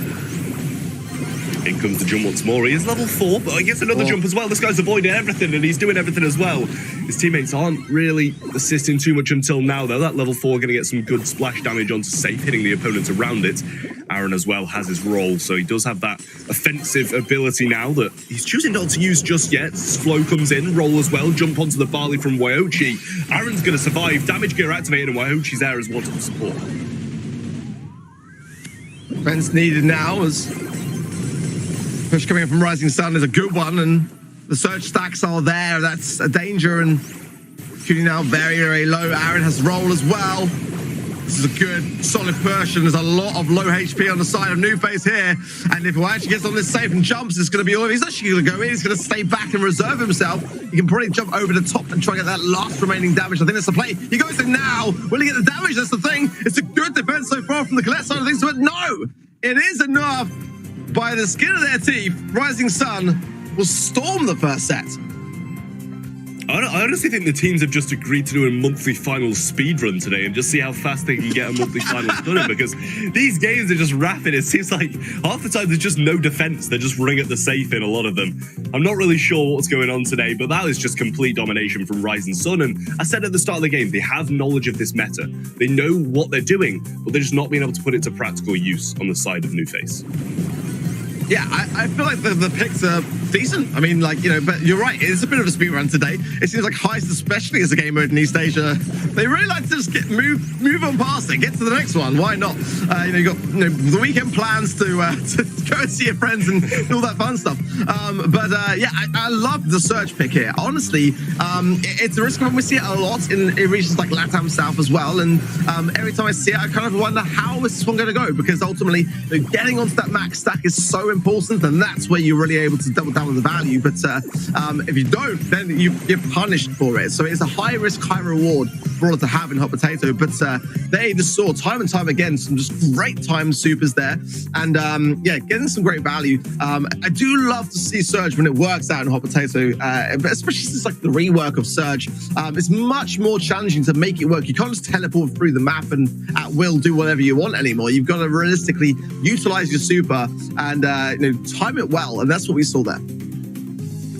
Yeah, I mean, it was at the start, the ball just fed him instantly level 2. He popped a gadget, got some more shots on, and it was basically level 3 like 20 seconds in. So that's just incredible plays from him. Slightly questionable from the ball also, though, but regardless, I think he probably is the MVP of that set. Daryl getting some huge damage as well, but that could also come down to just them letting him go to safe with damage gear activated with no precautions, really. Yeah, New Face are going to have to find a new strat going into this next one, because Rising Sun, again, as we know, are pretty ruthless when it comes to monthly finals. They do not take them lightly. They like to win, as don't we all, but still, at the same time, Rising Sun today come in with a good mentality, especially after what we've had as a pretty decent break for them, the MSI, wedged between the months for them to really utilize a lot of that time. But Hard Rock Mine for Gem Grab up next as the teams are doing the draft. And again, that's going to be offline, so we'll talk through it as to what comes up. But for me, I mean, Rising Sun look very aggressive. It's kind of what we expected to see from them, but you just never know after a little bit of a break as to, you know how they've been faring in the down part of the season, really, for them. This is Aaron, by the way, from Rising Sun as well, and Cam here, and like just doing the draft now, and hopefully going to get some picks and bans in for you guys shortly. Yeah, well, it is going to be Hard Rock Mine, obviously, as well. So a very well-known map. These teams should be accustomed to how it plays out, what kind of brawlers they want to be picking. I'm surprised you're not already recommending Rico on this map. I must say, I do love it here as well. Ruffs is also absolutely incredible. I saw Penny slide in to this map. I think it might have been in either ESL or Queso Cup in Europe, so that could also still be banned out, regardless of it not being the most strong brawler on this map. Yeah, I mean, it just seems like teams were reluctant to go in Hot Potato, but you can't be reluctant to go Rico in Hard Rock Mine. In fact, this is like a great little in terms of like the sets. For me personally, this is perfection. So Hot Potato going into Hard Rock Mine. Yeah, Rico lane here on the right hand side. You can't argue with it. There's just so little that can be dealt with, or that can deal with it rather. But ultimately, we can go with some tankier ideas. But since draft, you're really going to have to take a big risk by doing so, and especially in a region like East Asia, they like to be able to counter those things very, very hard. So, I mean, Leon could be a decent idea here. We've seen it drop off a fair amount, though, in Hard Rock Mine. Let's see what teams go for. I do feel like Janet here can have a great opportunity to get some mid control. Sometimes you see like the 8-bit in the mid here, which I really do like. We see that a great deal in pretty much every region, actually, to be fair. I was going to say EMEA, but it's very, very, very common here for me. Almost like first pick worthy, actually. The Carl coming in as well. I mean, no surprises there. There's Lola mid, so we see that a lot as well. It can be decent. Let's see with the speed zone as well. That's going to make a big difference here with the range dip between the Lola and the 8-bit. Bonnie as well coming in the lane is going to be an interesting thing for Rising Sun to consider, but Aaron just going straight in. I love this. Bring up back. Yeah, a great ability there to bring back the flow of action, and Aaron now is in a really great spot. Everyone low on the side of New Face, and the walls are coming crumbling down, Trap. I mean, it's not every day you see Carl completely dominating a Gale lane, especially when you get into this close vicinity. You need to be getting new supers, you got the gadgets, knockbacks need to be raining down, but it's just domination from Rising Sun here. It's just all over the map. They're always there. Bono cannot do anything on this left-hand side. Has his jump now, so Hochi's got to be a little bit cautious. Very, very low, though, and taken down. And I feel like the game's just started, and they're already sitting on 8 gems. Well, Ego as well is going to be a tough thing for Def to have to deal with. And Shaman's good, though. It's going to force the gems over to the Carl, but it's, to be fair, not the worst gem carrier. They are split. That's the thing. Aaron, if he goes down, will reset things for New Face to have a bit more of a second shot at this, but time is ticking, and I don't feel like it's gonna happen. As Aaron dancing around, the Ego there as well popped, and yeah, that is gonna be match point then already for Rising Sun as quickly as that. Doesn't seem they've got too much to worry about here. Honestly, I like both comps. They just seem to play it a lot better, and across the board, all 3 lanes were won within about 20 seconds. So that just shows the kind of, the mechanical difference between these two teams. The drafts are always good from both teams here, New Face and Rising Sun, but it's just Rising Sun seem to be the better team on the day. Yeah, that's the thing. Genuinely, when you see like solid drafts and solid awareness of meta, it really just speaks for itself, and that's what I love so much about the draft format as well. Because ultimately, you can't really ever say, oh, the better team on the day wins if the meta knowledge is there. Nice pop of the gadget there again from Wild. She is scrutinizing situation there. Kuni goes down for it. 5 gems in the pockets. A little spin there for Bonu. Returns one as well. Maybe just getting the thumbs warmed up more than it was to say hi, but 6 gems now, and yeah, we need to see more from New Faces. Do or die now for them. They've got to start to bring this one back. Yeah, Kuna having a bit of a tough time down the back here. Body jump comes in though, but Ego's there, and so is the freeze frame also. Ryohei there, and 2 gems going to be provided by Def now. There, the countdown can start as soon as they pick these up, but Aaron does need to stay up, or they need to get another one from the mid.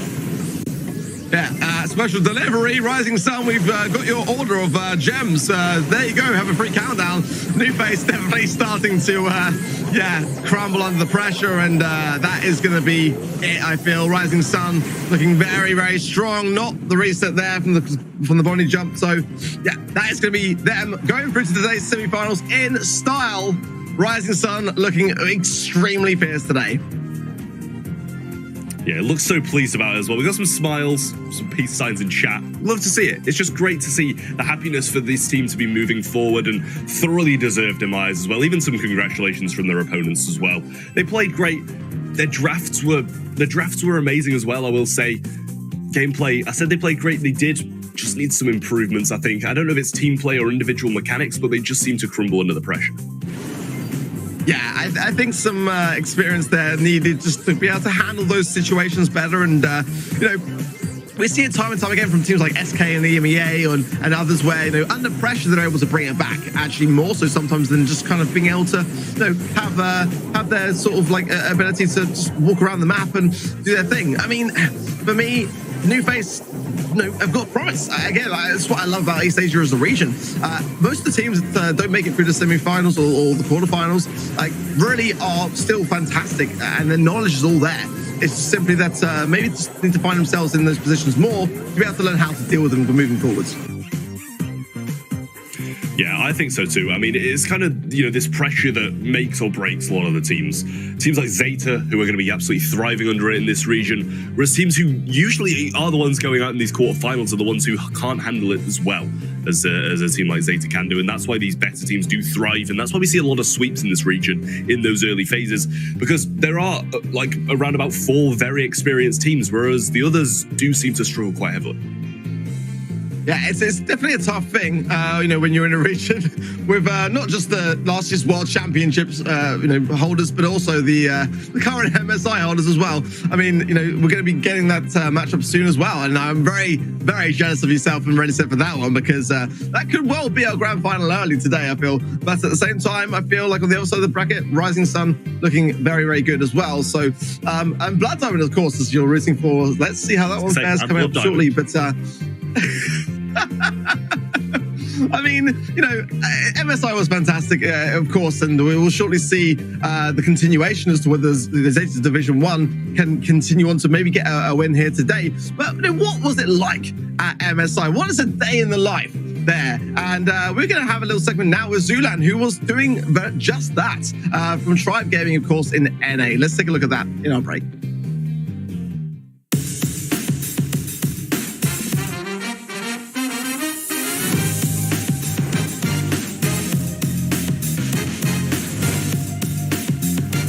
Hello everyone, my name is Zulan. This is my team, Tribe Gaming NA. We're here at the MSI in Sweden, and this is a day in the life of a Brawl Stars professional player.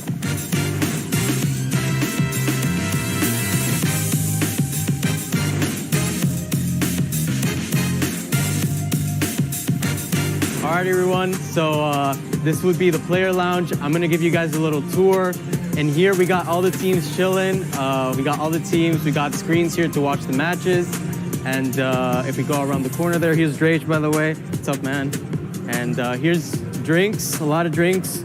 Drink water, guys. Stay healthy, come on. These would be the player rooms. We got Free Win Agents, Tribe Gaming EU, and this would be me, Tribe Gaming NA, of course. NA better. And this would be my team, Corey, is Livy. You guys won't know this guy, I'm kidding. This is Tyrant, and this is our coach. All right, so we're at the MSI. This will be our last scrim before the tournament. We will be scrimming against Tribe EU, and our first match is against AQM, so we'll see.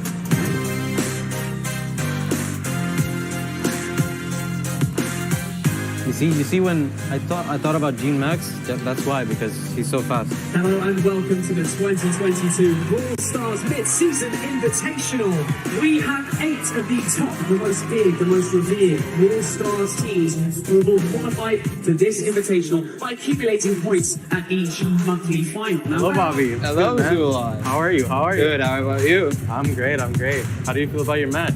Pretty excited, a little bit nervous, but I feel good. You? I feel great, man. Like AQM, obviously they're a really good team. They have Pekka, and now they don't. And honestly, I feel like we're gonna take them down. I'm sorry when you guys see this. You guys will probably lose. Hopefully we can beat them and go all the way, face you guys in the finals.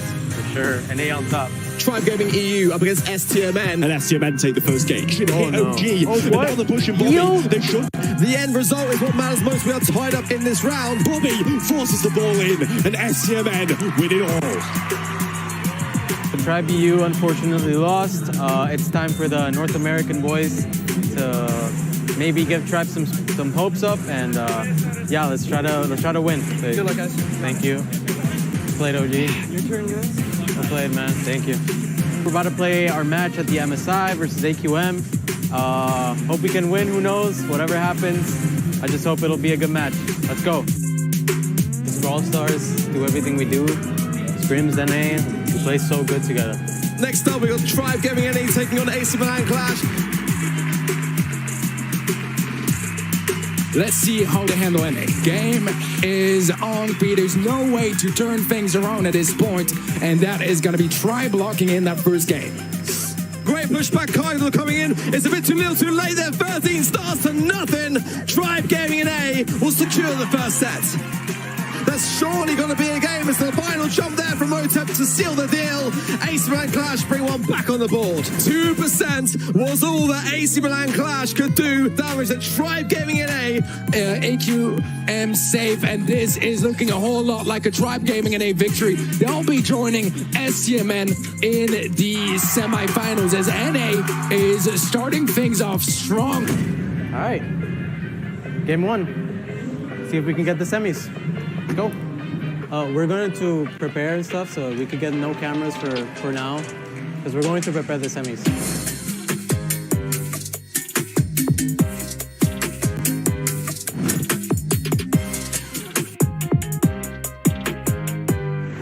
We're about to play semis, NA versus EU, match versus SK. Let's see who wins, man. Hopefully we can get it. Let's go. You would expect nerves to be very high, and that very often impacts performance, but dude, he held up so well in quarters. We'll have to see if in this semi he can do the same once more. Here we go, the second semifinal starts off. It's Tribe Gaming NA versus SK Gaming. Definitely going to be helping out. Tyrant is low, that's going to be the team wipe. Exactly what Tribe Gaming needed. That's going to be a side going to the NA side of things. Zulan trying to make his moves. He can't get his super as Livy with the super himself, but he can't make any moves. Goes in, can't get the takedowns, and SK Gaming are going to take it and move to the finals as no further damage from Tribe will come in. SK make it to the finals. Oh my words, it was only 6% making the difference in the end. But SK Gaming, they get their revenge in IKOs. I think we should have went Spike in hindsight. Like, Spike could have been so good versus Pam. Happens. All right, so my voice, as you can see, like, I have no voice basically, and it was a really close match with SK. This time around, they won. It happens. And yeah, hope next time we face them, we can win and do better in the next tournament. GG's. 15 seconds between Zeta Division and the MSI Championship, and Zeta Division are going to be the MSI 2022 champions.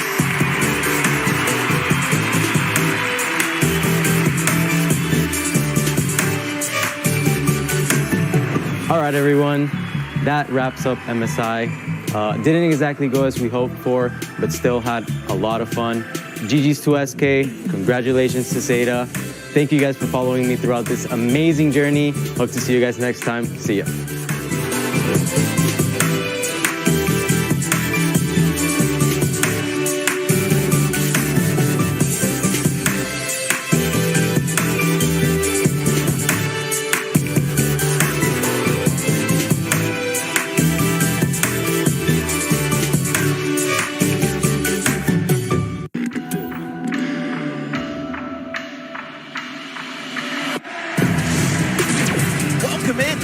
the Brawl House.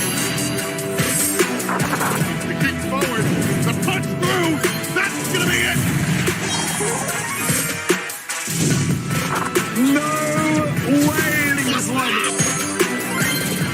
And that is that. What an insane moment.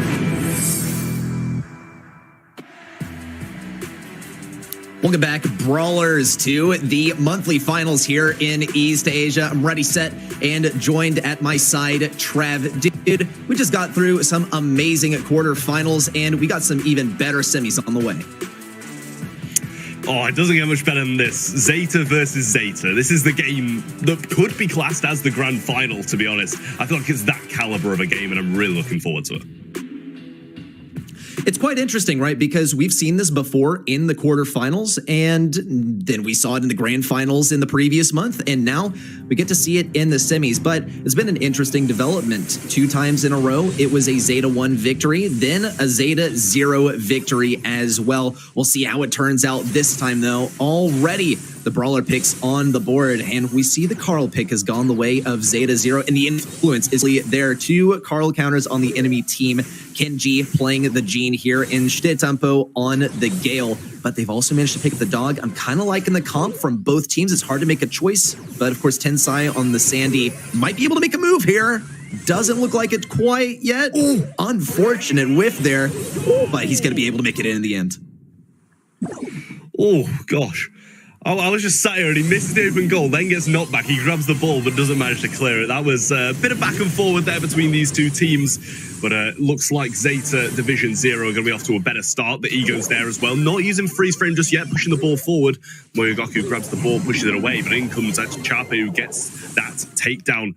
Ball forced over to the right-hand side. Shitampo does have stun, though, so got that defensive measure needed. But in a 3v1, what can he do? It is quite challenging, and a little bit of info for all of you wondering what on earth were those bans. Bans from Zeta 1, Penny, Janet, Crow. From the side of Zeta 0, Max, Penny, and Squeak. It's interesting to see the Penny double ban across the board. It doesn't look like the long-range interactions are going to be that present, especially with a Choppy getting up in Moyogoku's face, now opting actually to use that super as an escape mechanism. But control of mid is paramount, and Zeta 1 will be taking reign, at least for now. Tensai really getting outranged here on the left side, gonna end up getting taken down, and this is locked down by Zeta 1 at mid. Gene pulls there, it's connected, Kuru goes down, a little wall break coming in from Moyogaku as well. I'd like to see that in the goal mouth more, but the stun comes in from both of them. It's traded out, Achape can't defend this on his own. Kuru respawns, but the ball goes in anyway. Good goals for both teams. Could see overtime on its way unless huge moves are made already. A kill onto Kuru, and now it's a 2v3 whiffed pull there for Kenji. That is going to cost Zeta 1, but they will keep pushing forward, or at least holding on to this bush for as long as they can. Great pitch between Zeta 1, Side Tempo, and Moyogoku on the left side. A good wall break as well, but it's not going to mean too much. That supply drop is all the way on the enemy side, and there's no way for anyone on Zeta 1 to reach it. Already good news by Zeta 0 as they throw down the Sandstorm and move things up on the right side. Kenji opting to take a whole lot of damage on the right because he knows that the healing onto Colonel Revs is going to mean way more than healing up himself. Tempo grabs the ball, pushing over to the left-hand side, just trying to push up, needs a super, Gene pull in hand again, but Kenji's been a little bit hit and miss with that so far this game, but he hits it this time. Tensai falls, and Shitampo gets the super, the stun's there, the pass across isn't quite yet, but he's spinning. Can he get the ball? Kenji with the knockback, and he forces it in. Zeta Division 1 take the first game. Very well done there by Zeta Division 1. Zeta 0, they pulled out the Carl, and it was very clear how that draft progressed, especially with the Gene on the enemy side, playing a pretty hard counter there to Carl, but it just doesn't seem like they really leaned into the Carl picks like we've seen in the past, especially in other regions as well, in a way that can seriously cripple your own comps, or rather picks that are specific to Carl, and no way a Choppy is able to take advantage of this positioning here. Unfortunate, as we saw Shitetampo was taken down quite early and the right lane was wide open for a Choppy. I wonder if that'll be able to happen again, because it does seem like a Choppy is going to play this at long range, hoping to take down Shitetampo and then making advantage of things in close range. Moyogoku finds an opening on the left side, and already there's a goal for both sides, only 30 seconds into the game. pretty similar play out to how last game was. An early goal for Zeta Division 0, and then they even out from Zeta Division 1. Shitampo pushing forward once more, has this right-hand side on lock so far. Chape now pushing out, though. Kenji's low as well. But Moyogoku's got that power up, he's going to provide it. It's going to be Shitampo who grabs it, because this position is amazing for him. If he can grab Super right now, this could be game right here.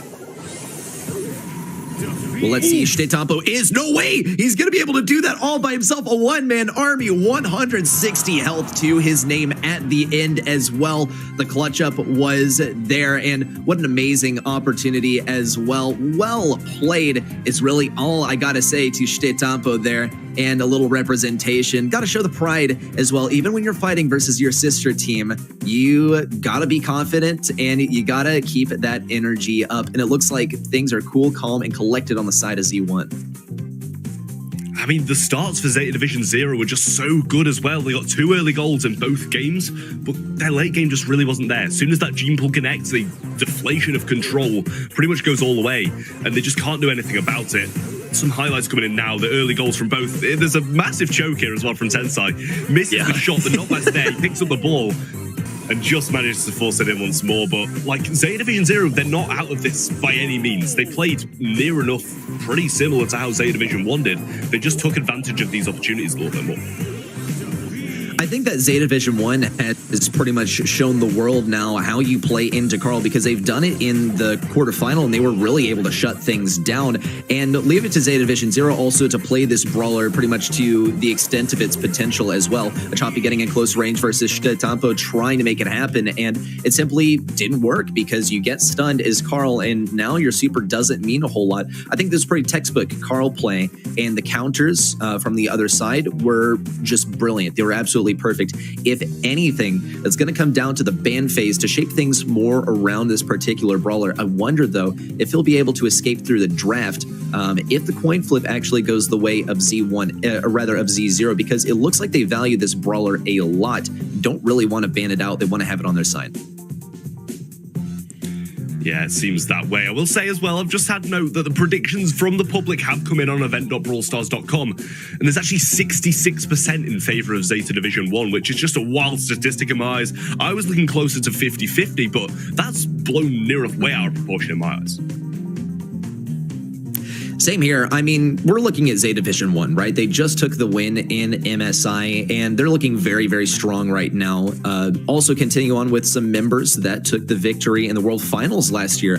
Zeta Division 0, though, a little bit more similar to that full roster from the previous year. Now we got Moyogoku on the cam as well with 2 bears. Doesn't look like they're populating anymore, so the infestation seems to be under control. But yeah, always got to have a friend at your side. I don't know if we'll be seeing Anita appear today, but the bear having it physically there has got to give you a whole lot of positive energy, good vibes on the side of Z1. Still, though, that's not going to be enough to carry them through the entire matchup.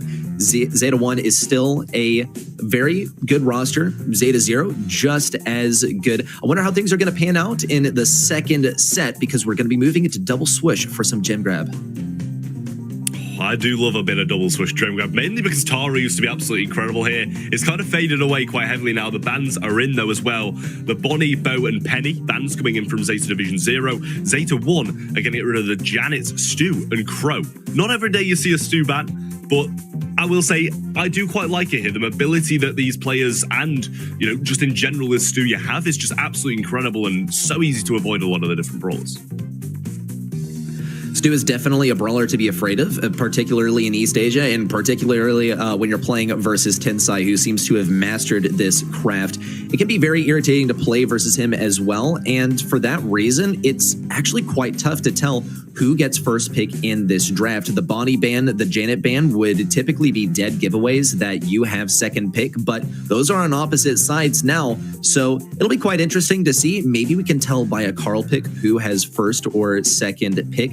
That said, though, there are kind of better brawlers to be picked here, and it looks like Zeta 1 doesn't really want to pick this brawler. They've mastered playing into it, and they seem to be pretty satisfied with that. As far as brawlers that you want to be picking on this map, though, you got to be considering a potential close range matchup on the left side. Also on the right side, the potential of maybe an Amber to burn down some of the bushes. Bo, also a very strong mid here, but he does kind of get countered by Carl, so you want to pick things carefully. This brawler, even though it's not been banned, is seriously going to be shaping the draft. draft. I'd honestly absolutely love to see a Gene come back just because of, you know, how well Kenji's been playing it in this monthly final and also playing it in the MSI as well. Some of the Gene pullers he hit against SK Gaming in those finals were just absolutely out of this world. Completely ridiculous plays, but he still managed to make them. And who knows, maybe if you pair it with a vision gear and able to scout out the bushes really successfully with a Gene as you usually be able to, it's going to be an absolutely incredible role to have here.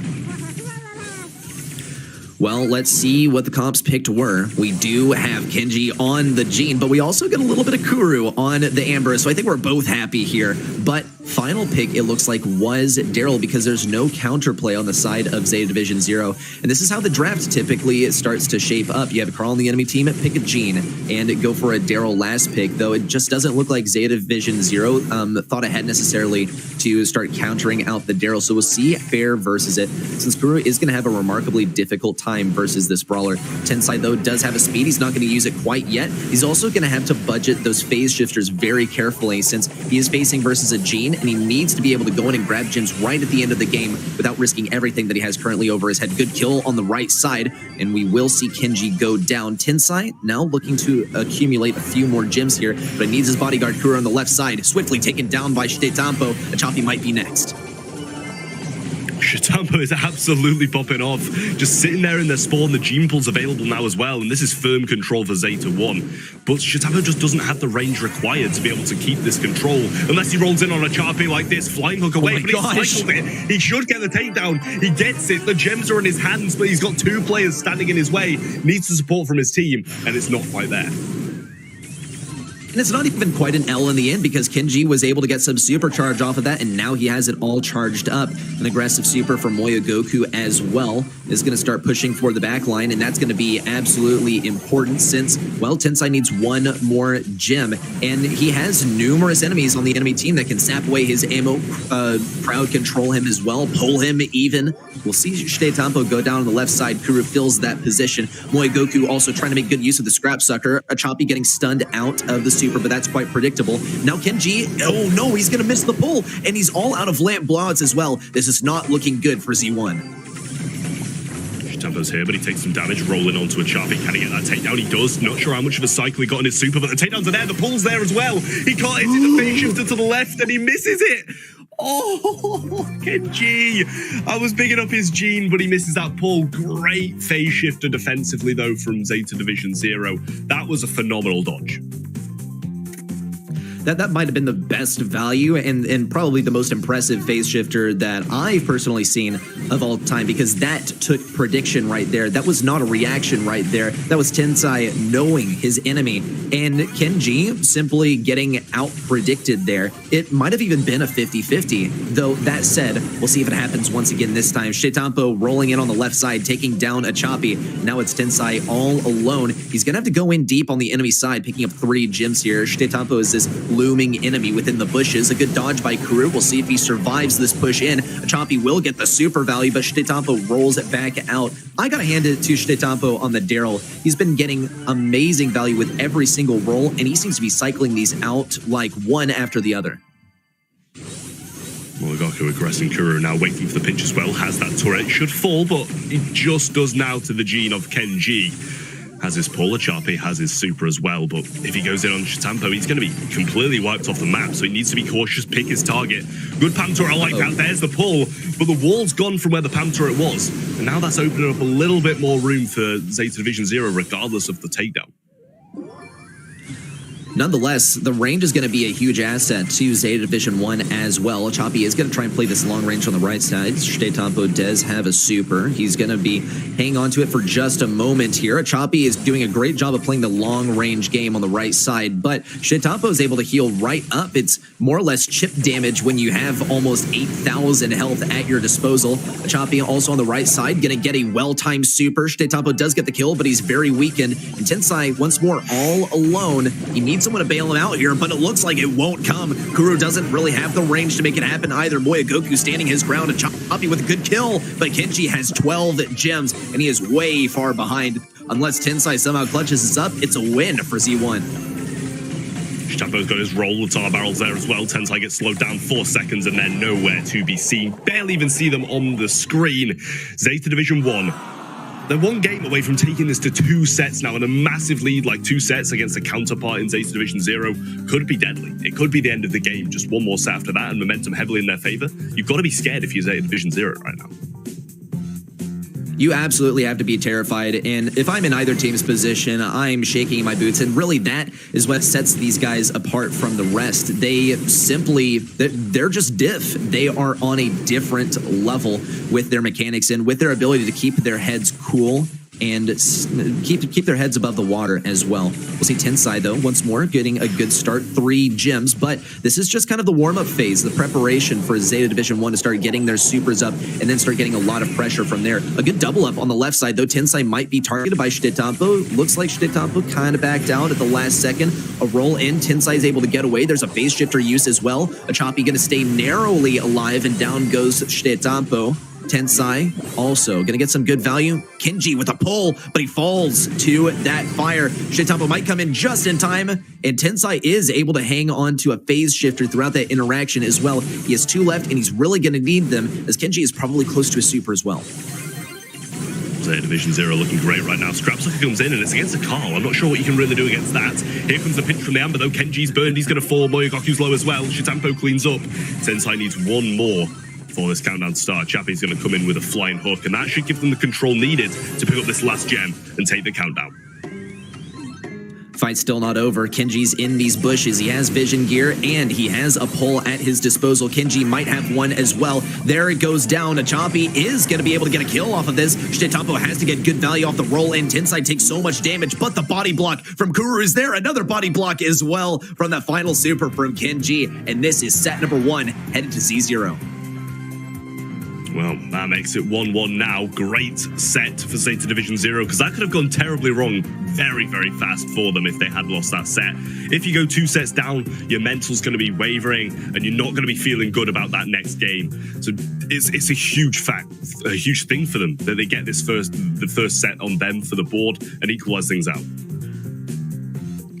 And the other thing is, it's really hard to point out any mistakes, if there even were any from either team. Was this just calculated? Was this a game 1 in the draft? That's kind of a big question that we're going to have to consider for the next set. It's very mysterious. How was the winner decided in this matchup? Because the mechanics were absolutely on point. If anything, we could say that Kenji missed a couple of pretty vital pulls here and there. And the predictions, just the skill difference was remarkable when it came to Tensai on that max. That is the reason that the max mid has been echoed and heard the world round, is because it started here, and Tensai is such a good example of why it has caught on so quickly around the globe. Yeah, I can agree with that. I'd say, as soon as we mentioned that Kenji missed pull, it just really does come to mind. He missed some pulls that definitely should have been hit. There was, I thought maybe Shitampo would struggle quite a bit. Double swoosh, you need that range to scout out these bushes. But he played phenomenally in my eyes. He played the best on Zeta Division 1 by far in this set, and that just shows how much of a strong player he is. He definitely counters out the Carl a little bit, but a lot of the time he was on the Amber or the Max, and he was still putting in some amazing work. I think Shitampo is definitely a star player from Zeta Division 1 worth looking at as well. We saw him go in deep, take down Carl literally at his spawn and grab 8 gems, but he wasn't able to fight the 1v2. Oh, boo-hoo, you can't fight a 2v1? Yeah, almost no one can, right? Shitampo, right, one of the best players in the world, can't win a 1v2 versus the other greatest players in the world. This is pretty much expected, and it would have been a crazy clutch if he had been able to do that. Still remarkable play from both sides. It is going to take us into a second set as well. We sort of have the bands rolling through as well, but it is going to be Heist. We got some Kaboom Canyon coming up, and one of the things that we've seen a little bit on this map has been the Gale and the tank strategy, particularly Gale and Daryl, and wonder if that one's going to be getting through the draft.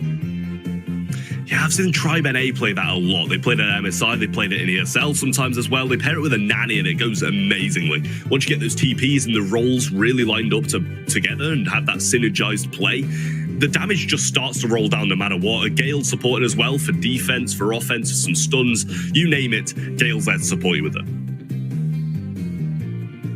Well, we have Moyagoku staring us down. Even I'm a little intimidated, and I don't have to even play against him. But we do have the bans coming in from both teams as the draft progresses along. From Z0, it's Penny, Squeak, Lola. From Zeta 1, it's Janet, Penny, Crow. They must know something about Penny that we don't, because we've seen plenty of Penny bans and we've seen some gameplay, but even then she hasn't been that impactful when she's been in play. When it comes to Kaboom Canyon, I'm not really too worried about Penny being on my safe. It's got to be about the control game at mid, considering that, yeah, once you have control of that middle bush, you have control of the entire game. It's so hard to push into, and it's not necessarily easy to defend, but that rule applies to both sides. It's going to be very difficult to push into. We might even see some brawlers that are dedicated to breaking open bushes to enable an easier take back of mid. Of course, that all relies on the draft, though.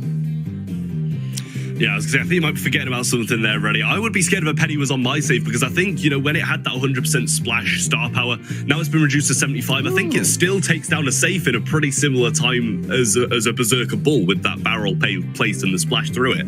So that's something that I'd be quite scared of, a Penny coming towards me. And also the bushes in the mid. If anything, a tank comes towards you, you place down the barrel, you splash through it, and they're going to be gone in no time. Well, let's see. This is going to enable a little bit of tank play now that Penny is gone. And you know what, Trav? I got to thank you. I've been enlightened. My eyes have been open. And now Penny on my safe is going to haunt me in my dreams. Though, thankfully, she's banned here, so we won't have to witness that before our very eyes. It's not going to be like a sleep paralysis happening before us. Still, though, Daryl is a very real reality here. And with some serious tank counters banned out, I think that that is going to be a viable last pick. But we could even see a tank on both sides. Bull has been making the rounds. We do see Gale, though, slipping through the bans, but really nothing to combine it with. No Daryl or anything, and probably a response to Moyagoku picking up the Colette a little bit earlier in the draft. In fact, amazing take of the mid area by Zeta Division 1, pretty much a dismantling on the right side, especially due to Moyagoku. And the Byron Colette is a matchup or a duo together that we haven't seen in a while, but I don't think it really ever became off meta. It just became hard to get on the same team as soon as draft rolled around. Yeah, I agree with that. Takes me back to the good old days where just Byron Colette spam on safe zone was the best method to take. So it's really nice to see this come back once more. Moyagoku and Shitampo over this right side. Gotcha Gadget going to be popped, some heals coming through from it, but those bow mines forcing her to go a different route, and it doesn't seem to be going too badly. I think Super was used there and wasted, trying to get a bit of burst damage before he went down, but I mean, this Gale bounce pad is just being overused at this point, and it's not really working for them too much. Yeah, sometimes you gotta wonder, like, is it gonna get updated so that it can only be used a certain amount of times? That would seriously change the way this game is played, because it's only gonna be put down once and it's gonna be used the entire game, particularly by Gale himself, because he succeeds in these close range interactions. We see an opening taken by Kenji, and already a whole lot of damage done by a Choppy, but Moyagoku comes in for a little bit more, and it doesn't seem, like Kenji was going down without a fight. Tensai was able to get a kill there. Moyagoku is slowed down, but the dodges have been remarkable, and of course that is in the bushes. You got to give some credit to Tensai for being able to predict the position like that. Still, though, decent defensive mid, but it looks like this is a GG. Yeah, this is looking very good for Zeta Division 1 at the moment. Moyagoku's surely going to rain down some shots in a second, or this could actually be cleaned up. The super comes in. One shot needs to be remaining to take this down. Zeta Division 0, they're still in this. There's 30 seconds on the clock. Only 50% needed, but they do need to get some damage down. They need to defend phenomenally as well, because I see a Colette super, I see a Byron's got some range. If they get any portion of this mid, it's over. And Kenji doesn't have a flying hook either, so every bit of positioning is going to have to be earned 100%. Choppy isn't able to cycle out that super, but he will be able to take down Kenji. It looks like Tensai getting kind of countered here. Shitampo taking a whole lot of damage. A great team kill by Z0. Even a super from Shitampo used on the left side to get that little extra bit of damage, but it wasn't quite enough. Amazing take back of mid, I gotta say. And we also have to attribute this to Carl spacing out those flying hooks very well and having good timing on them, because we saw at the end when he didn't have that ability to move so quickly, it very quickly fell in favor of Zeta Division 0 to start pushing up. Nonetheless, Zeta 1 has gotten a game so far, and they can even it out with another victory. Yeah, I'm not sure how I feel about this protective pirouette from Kenji either. Especially against, you know, the Gale and stuff like that can just knock you out of your spin. I feel like, you know, the power throw would be a little bit better. I think he's using pirouette at least from what I've seen. But the first bit of damage comes down from Zeta Division 1 now, and they've got the control. Mine's going to be baited out by Moyogoku. He has the super in hand. Kenji's got his spin as well, so in a great position. If Kenji is in fact using protective pirouette, yes, there it is. He's going to use it to get a little bit of damage on the save. This is quite interesting. I'd say it totally makes sense because with pirouette, he counters out 2 enemies on Zeta Division 0. The thing is, though, that they've been doing a phenomenal job so far, actually, of reliably getting Gale onto this matchup. And that's one of the most challenging things is when you only have one brawler that counters out the enemy, how are you going to make sure that you're actually countering them by actually attacking them? And Achapi is not going to be able to get the stun. Kenji also pops the super. Didn't really need to, but still, he is able to get that positioning at least. And on the left side, Achapi is going to go for the free stun, the free damage. Tensai also helping pinch things out. Zeta 0 now advancing up here. They haven't been able to get on that safe very much, but they are able to retain more or less control of mid. Though once that last flying hook is used by Kenji, we'll probably see a momentum shift. The thing is, there are only 50 seconds left for 0-0 to make up some progress. Yeah, and Tensai does fall as well. Splash comes in, but missed. The Sharpie coming in with a knockback, gets the stun as well. Shitampo falls down. Moyogoku is low as well, but so is Kuro on the other side of things. So just trying to play aggressive. Kenji with a great flying hook through, getting the control back in their favor. Wow. And getting 1,188 damage per shot as well. He gets the takedown, and now he's just free to roam on safe. Kenji with an absolute pop-off. Well, that's all the damage he's going to get, but it was quite remarkable, I gotta say. And with just a few seconds left, Z0 get to go ham on this safe. Kenji can't push through. He can only defend. And so far, Z1 are doing a great job of defending, and they will be able to get some damage on the left side too. Moyogoku also feeling the pain, though he wasn't able to dodge out that last shot from Tensai. It doesn't look like. Still, though, a win is a win, and Zeta 1 will be taking this one in a sweep. In the sense that Zeta Division 1 have won, they've just looked absolutely phenomenal in comparison to Zeta Division 0, but in the one they lost, it was still very, very close. I just feel like how well they're playing here is just absolutely ridiculous. They might have had a little bit of a poorer comp in Jenga, hence the loss. But in this one, they bounce straight back even after the loss, and they play it even better than they had before. And in a way, you gotta wonder, like, when you get on the battlefield, it seems to be actually quite decisive both games in a row, even though we've seen both teams take very dominant games over each other. So what's influencing that? It might be largely the draft, which is a little bit of a big assumption there, because, of course, you gotta be playing these games as well, but we don't really see many mistakes, if any, made by either team. So if there's anything that we can hand the victory or the loss to, I'd say the draft is definitely a pretty big culprit we should be keeping our eyes on in set number 3. Now, when it comes to Zeta 0 with their strategy, they absolutely tried to counter out the Carl, whether in long range or in short range as well with Gale. It didn't seem to work out for them. Carl is just too powerful, and when you decide to play those counters, you forfeit a lot of abilities that would otherwise be at your disposal. Brawlers that are actually good for getting damage on the heist safe, for example. Yeah, I mean, exactly. You know, it's all about the draft, really. Between these two teams, when they're so evenly matched when it comes to mechanics, the draft is going to be the thing that's so decisive. And we've seen Byron Colette, which is rare to get together. They win. You know, we've seen, Jean and Gale to come out and counter the Carl. They win. And then in the other one, they had a slightly better comp for Zeta Division 0, and they won it. That's just the name of the game. Draft is a big portion of just winning competitive games at the moment. The next map, though, is Mechanics Central, Shooting Star. The long-range brawlers usually are the ones that are coming in nowadays, but also with 6 bans, which are good lead-in as they've just come in now. Zeta Division 0 have banned out Carl, Janet, Byron. Zeta 1, Max, Leon, Jean. So those long-range brawlers, Piper, Nanny, Brock, they're all still involved. And taking a look at the bans, it looks like Zeta 0 does have second pick, since Zeta 1 is mostly going for stuff that they don't want to face, or it could be a good last pick. Leon could be a great last pick. Jean, Max. Jean you'll probably see a little bit towards the middle of the draft. Same deal with Max. From Zeta 0, though, all they're banning out are good first picks, especially Janet, I gotta say, has captured my attention. Byron is one that you don't want to play versus either, especially if the enemy has the ability to go for some hyper-aggressive comp. I'm also a bit relieved to see Carl banned out here because he's been such a deciding factor in pretty much every single match that we have watched today whenever he wasn't banned out. And even then, him being banned opens the doors for the things that get countered by him.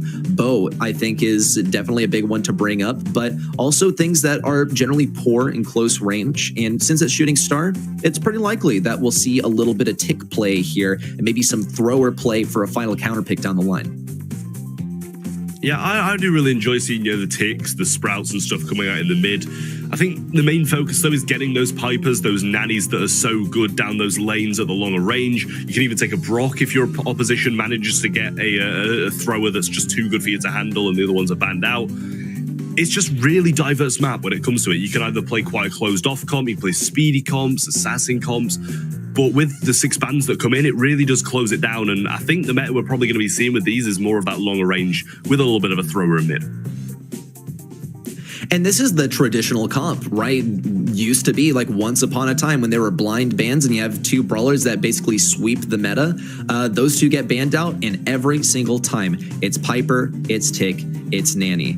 And you know what? I didn't really miss that kind of Shooting Star because it was, as you said, mechanics central. And that's what I am really hoping to see between these 2 teams, because so far the mechanics have been absolutely on point. Maybe a little bit of a slip up in set number 1 there for Zeta 1, but everyone makes mistakes. Here though, there's pretty much no room for mistakes. So anything that has gone wrong so far needs to be ironed out. If you're getting first pick here, probably Nanny is the go-to. You can start farming up some of those supers as well with the bow pick, which is going to be great for breaking open walls or picking up some control. And here we see actually the Nanny and bow combo, really beautiful stuff. But also a Choppy is going to be on that Piper, and this is a brawler he's famous for. In fact, he's going to be switching over to the left lane already to go for the diff versus Shtetampo, and a good pinch there between himself and Tensai is going to get themselves the lead so far. The Bonnie, I completely forgot about it. They've got the range, you've also got the assassin value as well. It's just a bit of both. You've got a bit of everything with Bonnie on this map, really. So I think that's a really, really solid pick from Tensai. If he does need to go aggressive, which he probably won't do at the moment just because he's got 3 stars over his head, then it's a really good choice to do just that. Piper, in comes the peep and it connects with Kuru, but 1-3-6 remaining. He can't quite get it, and Kenji's now in an awful position. Should be taken down, but no shots connect, and he does survive.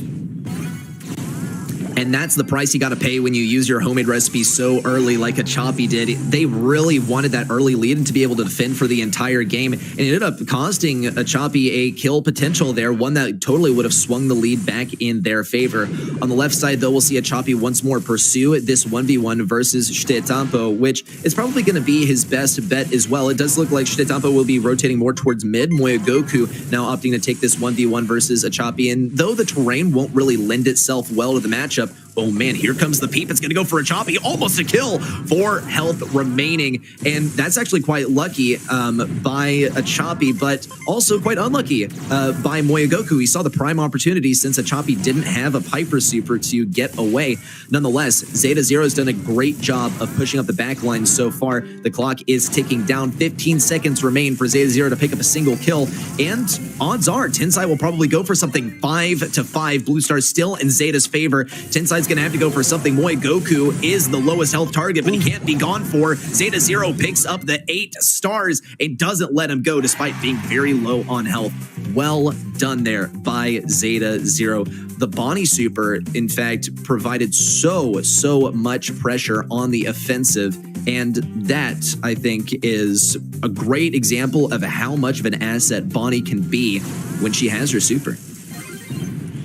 I mean, Zeta Division 1 just looked so good for the majority of the game, and then just that last portion where they come in and finish things off, that's where, there's more aggressive brawlers. You've got the Bonnie and the Lola that can do so much at a shorter range in comparison to the brawlers on Zeta 1. That's where they're really going to shine.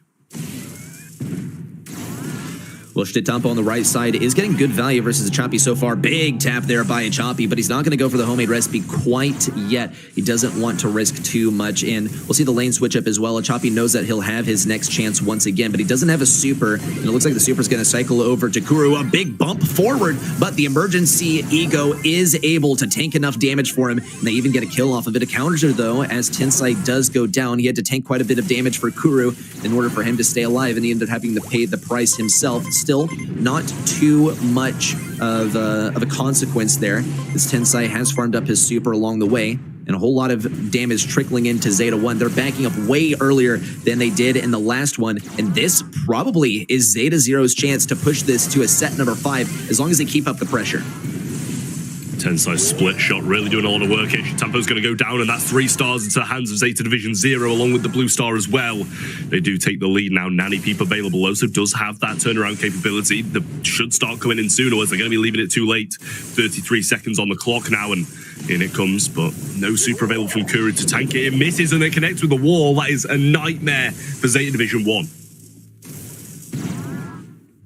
Unfortunate stuff. Zeta 0 can still keep backing up, but Zeta 1 just gets more and more powerful with each tick of damage that they get off of the enemy. Good pinch here by Achapi. He only gets stronger the more damage he takes, and takes down Kenji. Moegoku is out of range of Achapi as well, and Kuru is going to be holding the back lines. Moegoku knows that this one is done and dusted, and it is going to a set number 5. Well played by Zeta 0, and I gotta say, when it comes to the draft, besides the Piper headed to Zeta 0, I liked Zeta 1's comp better. The problem is that there's an Achapi, and he's gonna play the Piper, and Achapi is just insane on the Piper. We got so many opportunities to see that. Bit of a stumble there at the beginning of the set as well, since he did run out of homemade recipes, but a good clutch up by his teammates provided him the opportunity to pop off in the next game as well. So well picked, well played. I think we saw really good mechanics this time shine through from Zeta 0. Zeta 1, I think that they got a better draft in my opinion.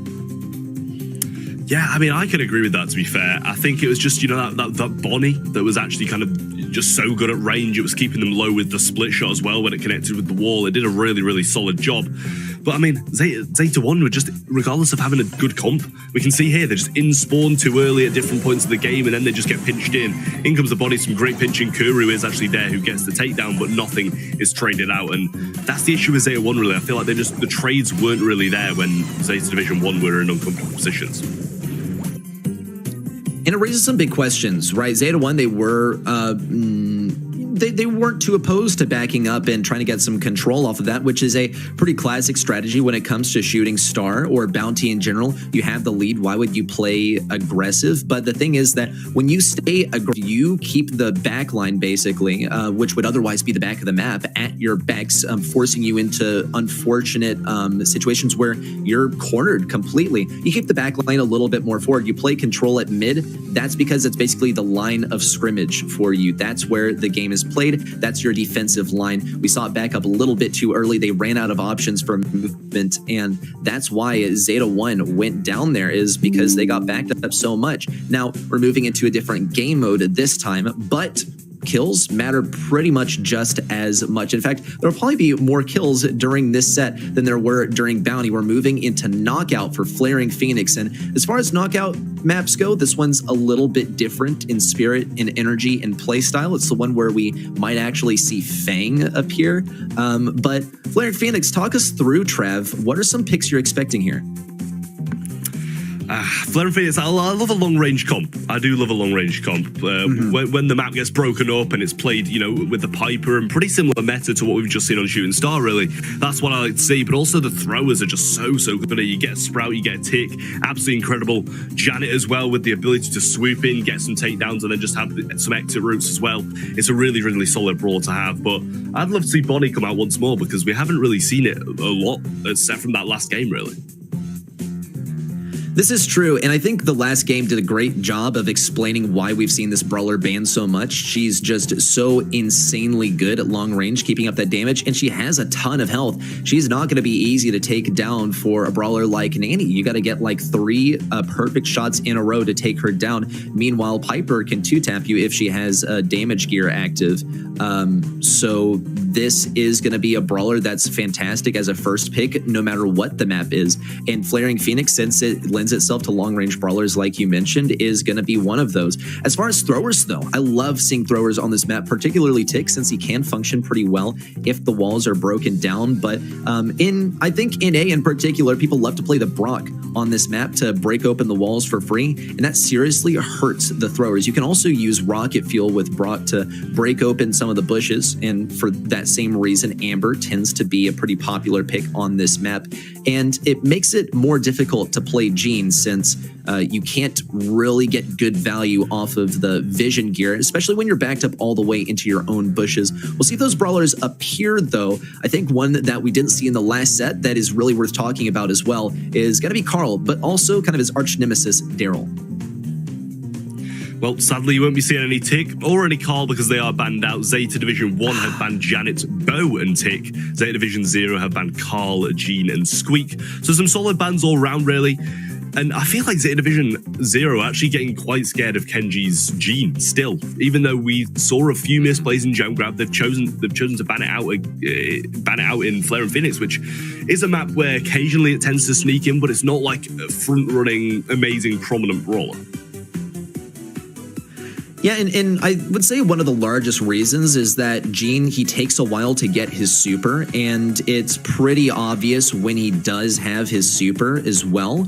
That also, let's consider that he's going to be pretty good at max range. When we hand it to Kenji to play the Jean, he's going to be able to hit those max range pulls. And in Double Switch, I don't think that was really a good showcase of his abilities on this brawler, since he was playing it in close range. But no Jean on this map. Instead, Zeta 1, they're going to be keeping it at long range, and they even have a Sprout on their side to take advantage of these walls. No wall break for Zeta 0 either, so this is going to be a massive asset, though it's going to be tough for Kenji to get a kill on this lane. In fact, it might even be impossible, so the long game is going to be important on the right lane. At the mid lane, though, it's going to be up to Shitetampo to try and pick up an early kill. Tensai, though, more focused on getting that super up and playing for control, which will give some big issues to Kenji and especially Leon as he approaches on the right side for the lane switch. Man, honestly, looking at Zeta Division 0's comp, I'm kind of scared for Zeta Division 1 if it does go to this late game. They've got the Pam Scrap Sucker, Penny with the barrel. Achape might be able to get his more aggressive form towards the later portions as well, but it looks like Zeta 1 are doing a great job of just shutting things down nice and early. Tensai forced to use a barrel there as well. Achape falling low over the left-hand side. Wall comes in, there's a pathway through, but that's a choke point that they're not going to want to walk through. It's replaced, and I'm not sure if that wasn't communicated with Moyogoku, but the timing there was terrible for the team. Achape is in a 1v2 and he can actually win this. He does. the gas ticks and he hits the shot, managing to bring it home for Zeta Division 0. Oh my gosh, that is insane. What a great showcase of how much of an asset Bonnie's health pool is. You're getting close to 8,000 health, and that's with no buffs or anything. Really well played by both teams, but it showcases the weakness as well of Zeta Division 1's comp, which is that when things close in, pretty much their only asset is going to be Kenji with his wall. Shitetampo is not going to be able to function in close range. He has to get some early value on Tensai. If Zeta 1 has some eyes on the enemy, they'll know that everyone's backed up. This could have been an opportunity for Shitetampo to break open some walls, but they just didn't have the intel. And an amazing super on the right side by Achape. He will have to wait for a super to come back, but there might not even be enough time for him to get his super back, as Shitetampo is going to fold on this lane, and that is going to be a match point incoming for Z0.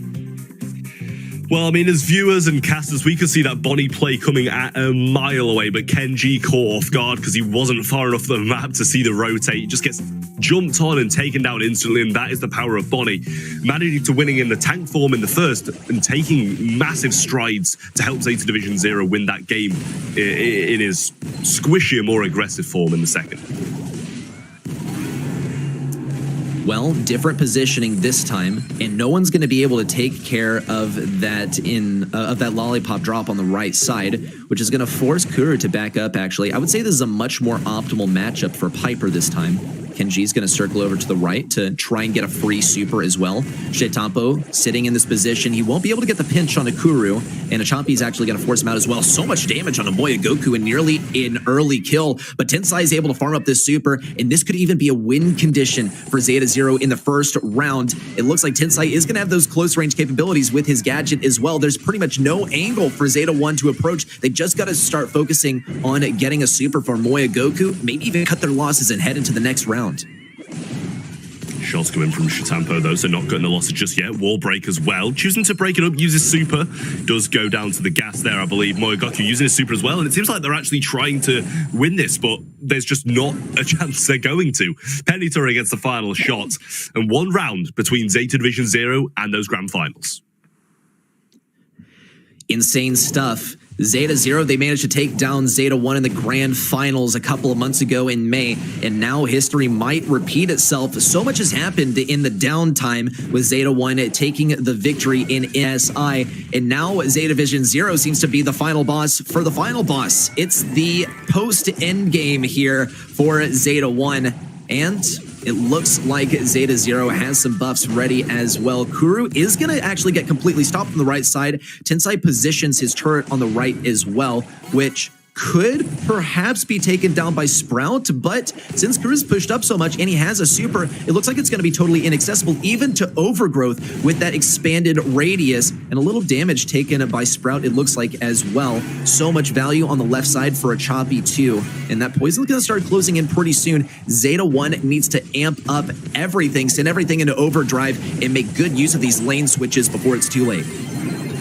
I mean, Chetampo's going to need some good taps, and there they are. Tensai does have the super, that he hits it as well. He throws it down, the star power deals the damage. Chetampo falls, and Zeta Division 0 are going to the finals.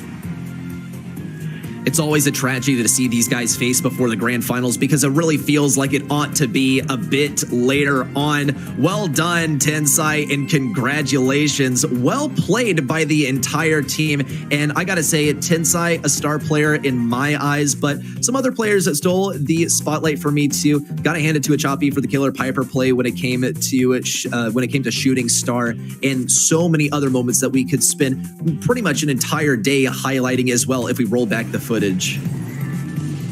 Yeah, I mean, I loved this Achapi play towards the end of the round where he managed to get that 1v2 down. A little bit of a help from the gas as well, but nonetheless, this play was just absolutely phenomenal. The wall comes in, the gas is taken away, he hits Chetampo, and then the gas and a shot from him hit at the same time, surviving on 419 and winning the round. I don't really get emotional playing Brawl Stars, but that brings a tear to my eye. It was just beauty in its purest form when it comes to Flaring Phoenix.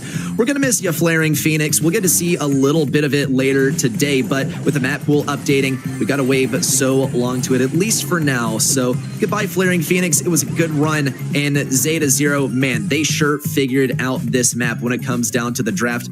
Once more, well played, and congrats to Zeta Zero. They're headed to the grand finals.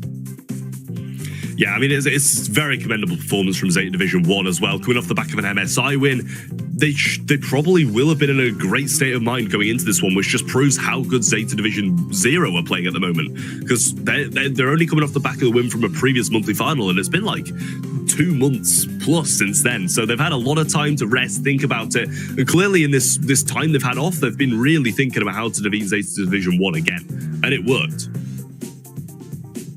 Yeah, well, our bracket has been updated with that victory. Zeta Zero on top of the world right now. A 3-2 victory is a 3-2. It was such a close one, but it has earned them their spot in the grand finals, though we have to find a worthy opponent. Will it be Rising Sun Esports, who has made it to the grand finals before, or Blood Diamond, coming off of their first clean sweep in their entire history here in the region? We can say first clean sweep, but let's not also take away it's their first game win, set win, and match win. It's going to be an interesting one because they were playing versus kind of a crippled We Need sponsor roster in the last one. Rising Sun Esports, I don't know what they've been doing for the last couple months, but I'm sure it wasn't changing around the roster too much.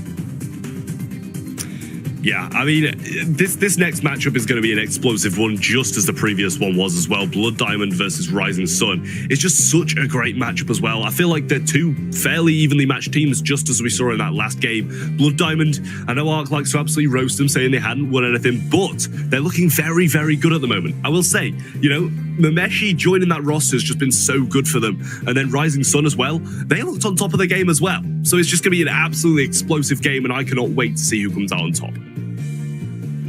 And I couldn't agree more. I think this is Rising Sun Esports playing their usual game, which is their A game. And also, Mameshi, we're talking a world-class player. He's got his name in the Rise Up to the Top song. It's literally in there. Go listen to it. This guy is a living legend in the brawl scene and East Asia, his home. What a great player that we'll get to see play pretty soon here.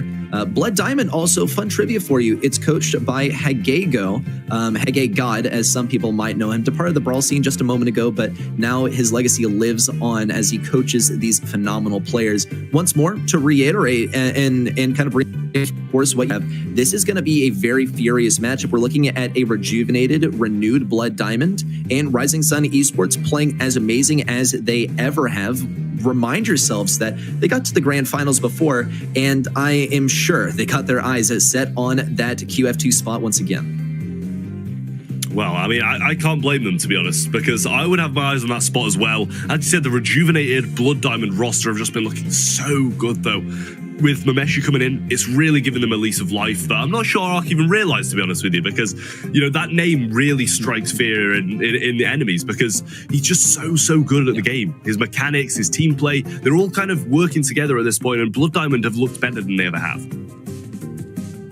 Let's talk a little more about how wrong Ark was. I am so. Yeah, I mean, I'm just putting it there time and time again. We gotta stick to him. Yeah.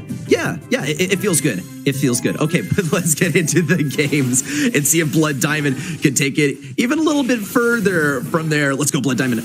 Never mind. I'm not biased at all. Rising Sun Esports actually is kind of a favorite as well here, given that they have made it pretty far and have some good support in the chat. So make sure you show your support in the chat, and also make sure you submit your votes on event.brawlstars.com. Getting into the games already. Ring of Fire off to a hot start. Rising Sun Esports laying claim to that zone very early on. We'll see Dempsey on the Bonnie on the right lane kind of getting outdone by Aaron. It's going to be hard for him to hit his shots when Aaron is able to pick up basically free damage on such a slow target and dash out of the way, though Mameshi steps up to the plate to get a little damage too. Down goes Wahochi. Rising Sun Esports still have the lead on this point.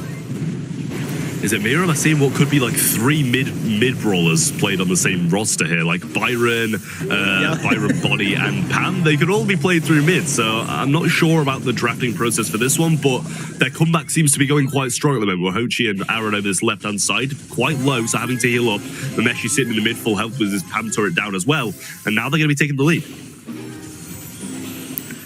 Recall that at a point, the way to play this map was to pick 3 healers, and it was probably the last time that we've seen Poco actually win a game in a while in the BSC when that was played. Still, though, the draft is not going to be really favoring these 3 mids working together. Rising Sun Esports are seriously making it work with the Lola, which I think is a amazing pick when it comes to mid. Look how Wahochi's able to spread out so much damage with the ego. It does end up going down, but he's able to cover so much area and hold back Blood Diamond very effectively. Not a one-man army by any means, but when you got some amazing players, especially the Stu play blew me away, you're gonna have a good time. And so far, a great start, especially for the Lola play. I mean, Rising Sun just looked amazing there, and you saw in those last closing seconds the Janet flying, he lands directly on them. If they shoot at him, he takes up their ammo, and if not, his teammates are going to be sitting on their zone nice and tidy because he's going to be able to hit them with a pinch. So it was a really good position to just land there and play, you know, in that aggressive scenario when there's only 10% left to claim. Back into the game now, and Rising Sun with another amazing start. It seems like Aaron is just dodging out all of the incoming damage so effortlessly. and he's going to probably do it again. Mameshi is getting in close range. Aaron does have to retreat, thankfully, as Ryohei and Wahochi at his backs. Another speed zone popped in to help the rollout operate a little bit faster. Wahochi getting good value off of the freeze frame as well. Ryohei with an aggressive super in here, going to get the kill on Milk Rio. And once more, this is pretty much a runaway victory for Rising Sun Esports to start things off. I think one of the biggest things that we've seen is Byron played as a lane here, and it's not working out so well. Milk Rio, pretty much renowned for his ability to play this brawler, but this is not the usual position we'd see him played in. Byron usually does not die because he's playing mid and he's hanging back the entire game, and it doesn't seem like the way that Milk Rio has played Byron for so long is lending itself to a successful lane so far. Yeah, we'll say as well, BD only 10% away from a loss here, so the need to keep this zone, and it seems all right so far, but Aaron coming up now with his super, going to be able to get some dashes through, and does actually get taken down on the side of Ryohei by the Byron takedown damage. But on they come now. Wahochi's going to join Aaron on the zone, and Rising Sun going to take a very, very dominant first set. Very dominant, and I think very well drafted. This was unconventional by Blood Diamond, and it takes a lot of courage to get that kind of draft. It takes a lot of tactfulness to be able to get 3 mids on your side, but once more, it takes a lot of boldness in order to even attempt running something like that. Unfortunately for them, it didn't pay off. The traditional stuff is still going to reign supreme as well. So well played, gotta say. I'm curious to see what the bans and the picks are going to be on the next set, but rolling back the footage from the last one, once more, well drafted, well played by Rising Sun. I would say that it's almost likely that Aaron on the Stew is enough to get Blood Diamond to ban out Stew in the coming games. That's definitely a possibility. I mean, I believe we have Pinhole Punt up next, so it's not a bad brawler there. It's playable, and especially if you play it as well as Aaron has. So that could definitely be something that they're a little bit scared of now that he has just absolutely destroyed them with it. But in my eyes, Blood Diamond played well, but the draft was just really not there in my opinion. So if they sort that out, it's definitely going to be much more of an even matchup. And I think the brawlers were good. It's just the way that they were forced to play, thanks to how this map is played, was suboptimal. And I think a great example we could bring it back to is Milk Rio on the Byron. Milk Rio is a fantastic Byron. He's one of the best Byrons in this region, but this is not how he has played Byron. This is not the style of play that has gotten him to this stage. He's forced to play it on the lane. It simply didn't work out. And that maybe is going to be a lesson in the coming games. It's going to be quite challenging in order to adapt that quickly, since there's not a whole lot of time between separate sets, and you're applying kind of this lesson, if anything, to a totally different mode as well. So we'll see how they make use of it, but the bans are coming through, Trav, and this is quite peculiar, but I am comforted to see Carl among those bans. Honestly, I love seeing it. I love seeing Carl be played, to be honest. I don't like it, obviously having it banned, it usually amounts to a much more even game, which is just better for the viewers. But I love that brawler.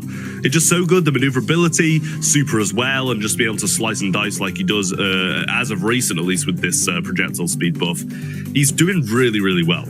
Other bands, you know, Crow, Janet, Penny for BD, Rising Sun, Leon, Gale, Carl. I kind of like all of them, to be honest. I don't think there's an outlier ban there that's just a little bit questionable or targeted. And when I say peculiar, I mean, it's like a little bit too perfect. It's a little bit too textbook. Usually you see something bizarre slip through the cracks, and this time I'm getting a funny feeling at how much radio silence there is here. Crow is always going to be a great brawler on Pinhole Punt. Rest in peace to Pinhole Punt, by the way, since it's getting rotated out with the next map rotation. Janet also going to be a great first pick. Penny needs no introduction. Leon, Gale's going to be great for defending, and Leon's just good all around, probably as like a third or perhaps a last pick as well. I think this is also going to open the possibilities for what we can explore in terms of tanks, because Ash, I think, is going to be a pretty strong one here, given that Byron is still available. Milk Rio, I'm looking at you to bring out the Byron here. But in terms of other brawlers that could be played here, Daryl has been making a splash recently and has certainly been one to behold when it's in the hands of Shitetampo, but really anyone else who knows how to use that role and keep up that shield as much of the percentage of the time as they can. I will say, I think, Daryl's pick rate goes down and down and down and down as Carl gets banned out. I think that's kind of the main reason it's being brought in quite a lot and fairly successfully as of recent as well. Just that pick of Carl being so prominent, it makes Daryl, be one of the main brawlers in the meta just purely because it's a counter pick to that brawler. But at the end of the day, on this map, Daryl's not bad. You bring it in with, some healing, the Daryl, and I'd love to, the Byron and an Ash, that would be a great composition, the double tank healer. And I must say, that Trav guy in Chaos Cup, they did bring in a bit of a Poco Daryl here, so it's not a bad comp. Well, certainly sounds chaotic to me. It's been a moment since we've seen a Poco as well. He can be used for tuning fork or something like that. That's going to be one of the main gadgets that we see, but sometimes he's brought in for that second gadget as well. That's seriously going to be bringing things out on a limb, but oh man, there's the creature of the night, and he's going to be wearing a top hat too. Now, that's certainly going to divide people, but it's certainly less aerodynamic, though I will say, well played by Rising Sun to start things off. They forced Milcrio out. What seems to be a very smooth and easy almost first goal for Rising Sun Esports. They popped off on the right lane in the beginning. They ran it down. The Mameshi is going to get denied pretty hard here on the left side as well. It's already down to a 3v2. Dempsey making moves, so he gets the jump off, but he gets bursted down. They manage to avoid the damage, and he can't quite get it in. Aaron and Wahochi still surviving now. Mameshi and Milcrio keeping this control in mid. Squeak trying to throw some shots out, but Mameshi just needs to pick his targets better and go aggressive in certain scenarios, because if he doesn't, then this could go quite wrong for Blood Diamond once more. Double kill for Wahochi on the left side, a pass up to Dempsey, and that's going to be a goal for Blood Diamond. Beautifully played on the Mort on the left side when it comes to Mameshi on this Mort. He doesn't have a super now, so it's going to be a bit of a struggle. A dash forward, he's going to get in close range versus Ryohi, and that's probably who he's going to be magnetized to the most throughout this game, since Squeak's close range capabilities are quite lacking, and Wahochi still is able to pump out a whole lot of damage, but in close range, he's not able to fire it off fast enough. No, there's no defense here from Mameshi. He's on the Mort, and Wahochi can walk it in with so much health, and already it's game number 1 headed to BD. Yeah, great play from them, and I will say, Mortis, if you pick your opponents well, you're going to be a force to be reckoned with. Hence why he was able to score that goal. Picked his time, went in perfectly, but after that and before that as well, it just wasn't right. Rising Sun Esports is on a win streak, 3 games in a row. Mameshi is going to try and throw a wrench in that rhythm, though he's not able to just yet. Wahochi gets a free super off of it, and a freeze frame 2 is going to lock down mid. Dempsey and Milcrio both really weak on the right side as they have been brought to very low health. Dempsey also going to jump forward to try and push his backline a little bit forward. It's going to work pretty miraculously as well, as Mameshi can return to this fight. Milcrio also going for a speed. No way! And a team kill here from Ryohi. A total pop-off on the Squeak. And a little bit of running down the clock for Rising Sun Esports, as they're now one goal away, in fact, from taking it to a set number 3 and a flawless set of victories. As much as I love Blood Diamond, they need to book their ideas up, boys. This is going to be going quite swiftly to Rising Sun here. Mortis pinned heavily, and then the right side goes down as well. Milcrio is there, but the shot through, and Rising Sun are going to be 2 sets up.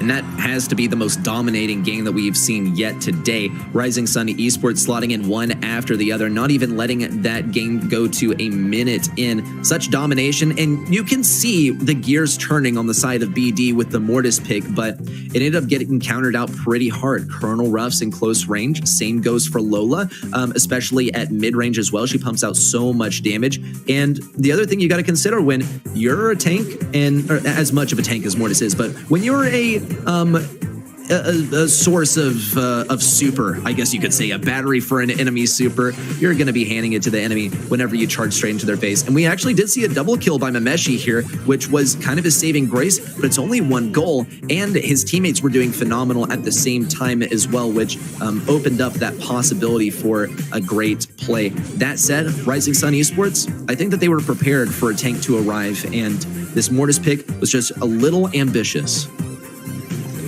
I mean, I don't mind it. It's good against the Squeak, it's good against the Ruffs if the Ruffs doesn't have super, but you're also going to be feeding a lot of the supers to Aaron, and that's just not where you want to be. As you said, it's just a supercharging battery, really, at the end of the day, when it comes down to Mortis in stuff like this in Brawl Ball. You have those moments where you're going to pop off. It's inevitable at that point. As soon as you get your bats and a few of them are together, you're going to get those double kills, the goals, but there's just not enough of those moments in those Brawl Ball games to make it valuable. And I think another thing that we saw kind of struggle here was Abani just constantly getting piled, a lot of health on this brawler. She's not able to dodge very well, and she boasts not that great of a rate of DPS, I suppose. And when it comes to pinhole punt, range is not really that much of a concern unless it's overtime. And if it's overtime, I would honestly kind of prefer a B over something like Abani. So obviously overtime was not a concern here. It was just an attempt to outrange at mid, but on pinhole punt, when speed gear exists in the game and you got a whole big ring of bushes, Imps is probably going to be your bread and butter. Ruff's a close second. Lola also phenomenal at handling that. We're going to be moving into set 3 pretty soon here, and it's going to be Canal Grand on Bounty, and this is a great one. I think this is really our chance to see some successful tank play. Well, we've seen them learning from before. It looks like Carl's going to be... Oh, maybe that was the last one. Bans game 3. I think it says Bans game 3 there. Carl going to be banned out. Janet and Penny, Surge, Sprout, and Squeak. So they've learned from the mistakes of the games before them, and Carl is not going to... Actually, it was BD who actually played against Carl, I think. Or played Carl.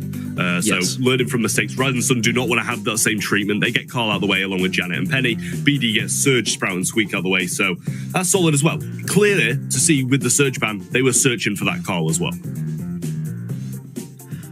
Well, Canal Grand is one of those maps that can be very, I would say unexpected when it comes down to what brawlers consider. If we talk EU, we saw Reply Totem do amazing stuff with a Buzz here, which is a brawler it's been so long since we've seen in the competitive sphere, but Canal Grand lends itself to that. You need mobility, and you need the ability to confirm a kill as well. And whether that means you're running Jean or it means that you're running Carl, who has who is running Protective Pirouette as well, or Buzz, who has a great mobility-based gadget and super and gets a stun, then yeah, you're going to be able to succeed in that scenario. But this is another one where I'm looking at Ashe to potentially succeed here. The biggest counter to Ashe is going to be him not being able to have a Byron. And since Byron will be slipping through this draft, it's something that we ought to watch out for carefully. The other thing to consider is that Eve isn't banned, and she's one of the best brawlers on this map, but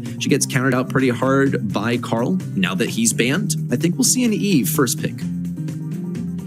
Possibly so. I feel like Eve's just dropped off quite heavily though, and as you say, maybe it'll come in because Carl's not in the mix, and that might make it that little bit better, but it did have a nerf anyway, and it's the same with Byron as well. They haven't been seen anywhere near as much as they had beforehand, before these nerfs, so maybe not first pick, maybe it will be, but I'd like to see a little bit later on down the line, see how the draft plays out first before you get a brawler like that. Well, let's see. Here comes Mameshi on the Jean and Milkrio on the Bow as well. One of the best brawlers on this map, hands down. We also see Aaron on the Daryl. That's evidence of a last pick right there. Hopefully it works out for him. He is going to get taken down by Dimsy. Remarkable stuff, considering that Dimsy is on the tick, and that's a hard brawler to not only kill confirm with, but especially in close range. Already a lead here for Blood Diamond. Mameshi's going to be working on getting his super up, which he does have now. Aaron getting in close range. A lamp blowout by Mameshi. Jump in. No lamp blowout to deal with Wahochi. Dempsey also is going to fall to that supply drop, but that's killing two birds with one stone. If I've ever seen that on Canal Grand, and Rising Sun Esports have taken back the lead as soon as they lost him. Here comes Aaron, no support though, the pull is wasted, used it, got the takedown anyway, so it was not the biggest waste, but could have been used in a different circumstance. I'm not sure what Ryoe was trying to work for there, just walks directly in and gets taken out, provides him with the lead, and same with Wahochi. Well, looks like Ryohei got quite confident there, and it almost paid off. In fact, he was almost able to get out of there. Milkrio, though, had some great dodges, and that's what won him that interaction there. That said, Blood Diamond still leading confidently. Aaron trying to push back the back lines. This right side is pretty much going to be forfeited by Dempsey, and the lane switch comes in as Bo is going to try and make this happen. Still, he's going to be kind of lackluster in close range. Aaron, though, is going to get tripped up on the roll in, it looks like, and he might end up having to pay the price as well. Mameshi, though, amidst all that mayhem, does get taken down by Wahochi, and Dempsey's able to fire back, get a kill confirmation of himself once more on Aaron. With just a few seconds left, 15-second countdown active, Blood Diamond is in the lead, but here comes Aaron with yet another super. Wahochi as well down the left-hand side. We can't forget about that as well. In he comes. Daryl rolls there. He rolls through it. They've got the shots on. They get the blue star, and there's no takedowns. The Bo can't get the second shove, and they actually managed to take it with a massive turnaround from the Bonnie and Daryl coming in. Match point is going to be in the hands of Rising Sun. Remarkable stuff by Rising Sun. Expect nothing less, but also that was quite lucky. Very calculated Daryl play, I gotta say, as well. As Aaron has been getting taken down a handful of times by Dempsey, but never really leaves an interaction without getting a kill along the way. Also, gotta hand it to Wahochi for holding on to the super for so long and using it at exactly the right moment. You saw how close Rising Sun Esports were to falling there. They had barely any health left, but that's just a result of knowing exactly when in the countdown you need to start making a move, and a blue star will win it. As close as it was still a win, and now it's a match point. Yeah, blue star is what is deciding it so far. We do have Bonnie on the left-hand side trying to get some shots into Milkray. The pinches across as well, but Tick is raining fire. The sandbags are there. Ryohei goes down, but Milkray does get traded out, and it's still, they do have the lead. Dempsey has a super also to defend himself. It might not be enough to take on Aaron solo, but Mameshi is here, and he does have a lamp blowout that he's ready to use. Milkrio also blowing up the left side. Wahochi gets his super back. He's back in the cannon, but he's taking a beating alongside it. And even with that damage gear active, he is going to be quite crippled as he is slow and doesn't have too much health. Now finds an opportunity to heal up. On the right side, we see the Tick super used. Not going to get any damage with it, but does force the enemy back just a little bit. Still, though, that's not really the objective here. It looks like Blood Diamond, they're still backed up so far into their own spawn. Only 30 seconds left. Rising Sun has the lead, and they have mid control. Down goes Wahochi, though, and now the lead is back in Blood Diamond's favor. Bowmine out of nowhere to clutch that one up, and they do have this super. They've got the Daryl super in hand. Bonnie needs to work for hers before this last closing push, or as this could be just a one-sided push, and they do go in. Dempsey's there to be taken down. The pull comes in onto Aaron, so he gets knocked back and taken out, but in comes Ryohei. The shot's there. The shot follows up as well, but they don't have another one. 8-7, and Blood Diamond managed to cling onto the last string of hope. Rising Sun will remain on match point as they can't quite bring that one back. Well done by Blood Diamond. I think, honestly, in game number 1, that was a Blood Diamond win right there, and a clutch when it came to the very end for Rising Sun Esports. Blood Diamond has been playing really, really well throughout this set. Game number 2 started to look a little bit more in the favor of Rising Sun Esports, though, I will admit. That said, Mameshi will pick up a kill to start things off. He already has a super, and really, he's going to be the most vulnerable. There's a lamp blowout, too, and Aaron has baited 1 out of Mameshi so far, and he's going to be getting as many supers in versus Mameshi as he possibly can, so there's no CC to defend at the end. In the process, Aaron is going to actually get another lamp blowout baited out. Interesting that Mameshi would use it there, but he's got to know what he's doing already. Blood Diamond is backed up pretty far. Milkrow is doing a fantastic job of backing things up on the left side, obviously hoping to get another stun to bring back the pace of the game with his super. And also, a supply drop for Wahochi is going to speed things up on the left side. A minute left, and so many chances for Rising Sun Esports to bring it back. Yeah, they can play for these closing seconds, though. If Wahochi can get the super, and he does just that, they have a good amount of supers to get a push going, but so do BD. They've got the mines, they've got the take head when they roll in, the Gene Pulse there to deflate it as well onto the Ruffs or Daryl if they've got enough players there to take it down, but Wahochi, super in hand, Aaron as well, so they need to make this closing push. 35 seconds on the clock, it's going to be done fairly soon.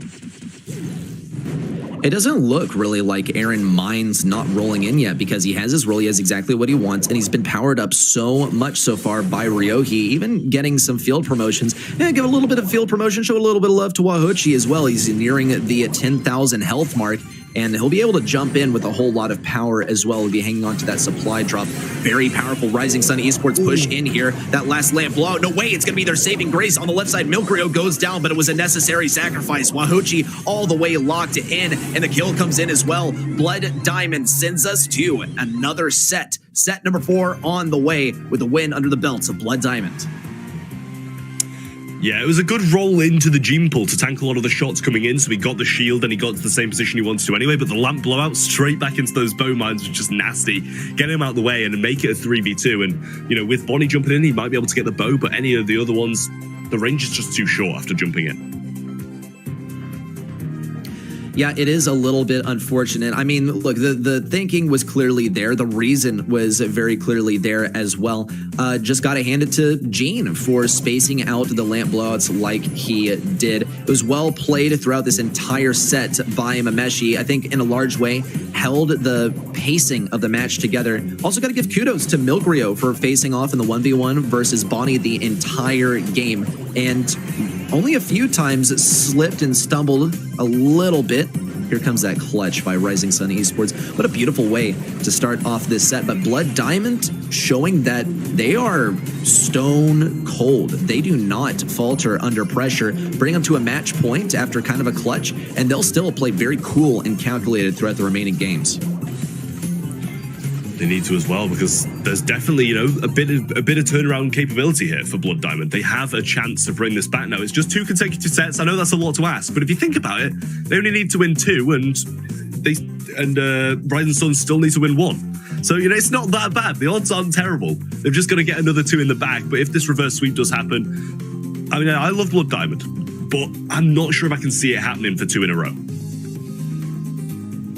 Neither can I. It is going to be a completely different Blood Diamond in a way. Like, I love Blood Diamond, but that wouldn't be very Blood Diamond for them to take 2 sets in a row. Still, though, I'm all for change, and I'm all for character development for these guys. It's been a completely renewed and rejuvenated attitude from them so far today, and it's so evident in their gameplay so far. So, once more, well done. I'm liking the new BD. When it comes to Rising Sun Esports, though, I expect greatness, and I expect a grand final, and we'll see if they're able to deliver on that.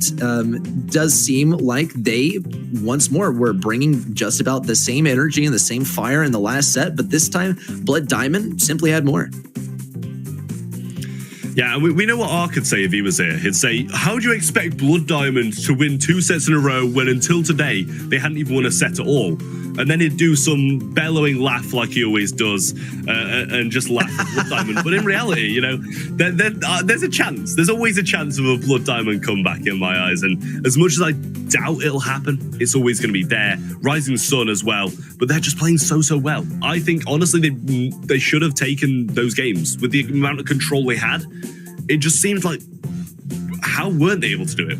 Keeping Bonnie in the cannon form and keep that range, it should have been 3-0 in my eyes. Well, you got to attribute one of the wins, the first win there, to Bonnie messing up slightly. And that's the deal with Bo. That's why he gets banned out so much, and that's why Carl often makes it past the draft, because he counters Bo, and Bo is so annoying to play against. If you make one mistake, that's GG. That's game over. That disrupts the entire rhythm of the game. It's incredibly demoralizing to be stunned by a mine, and if you're Bonnie, you're so slow. It is hard to get that perfect. And we saw just once is all it took to get the stars in the favor of Blood Diamond and bring it back, and it all came down to a bow mine. Now, I'm a believer in Rising Sun, right? I think that they can get a mental reset and not let that mistake affect them too much, because in a large way it came down to some mistakes that were capitalized on by BD that led them to not get the win in the last set. Though it's a slippery slope once more. Momentum is a huge thing. Right now, it's 100% in favor of Blood Diamond. Yeah, I mean, there's always going to be momentum in favor of Blood Diamond, but we can't forget as well, you know, until this one, Rising Sun still had 2 sets in hand, and they're not going to be wavered too much about this 1 set being dropped. So they're still going to have some momentum. from way back when they did win those 2 sets in a row, because they're still feeling good about it, I feel.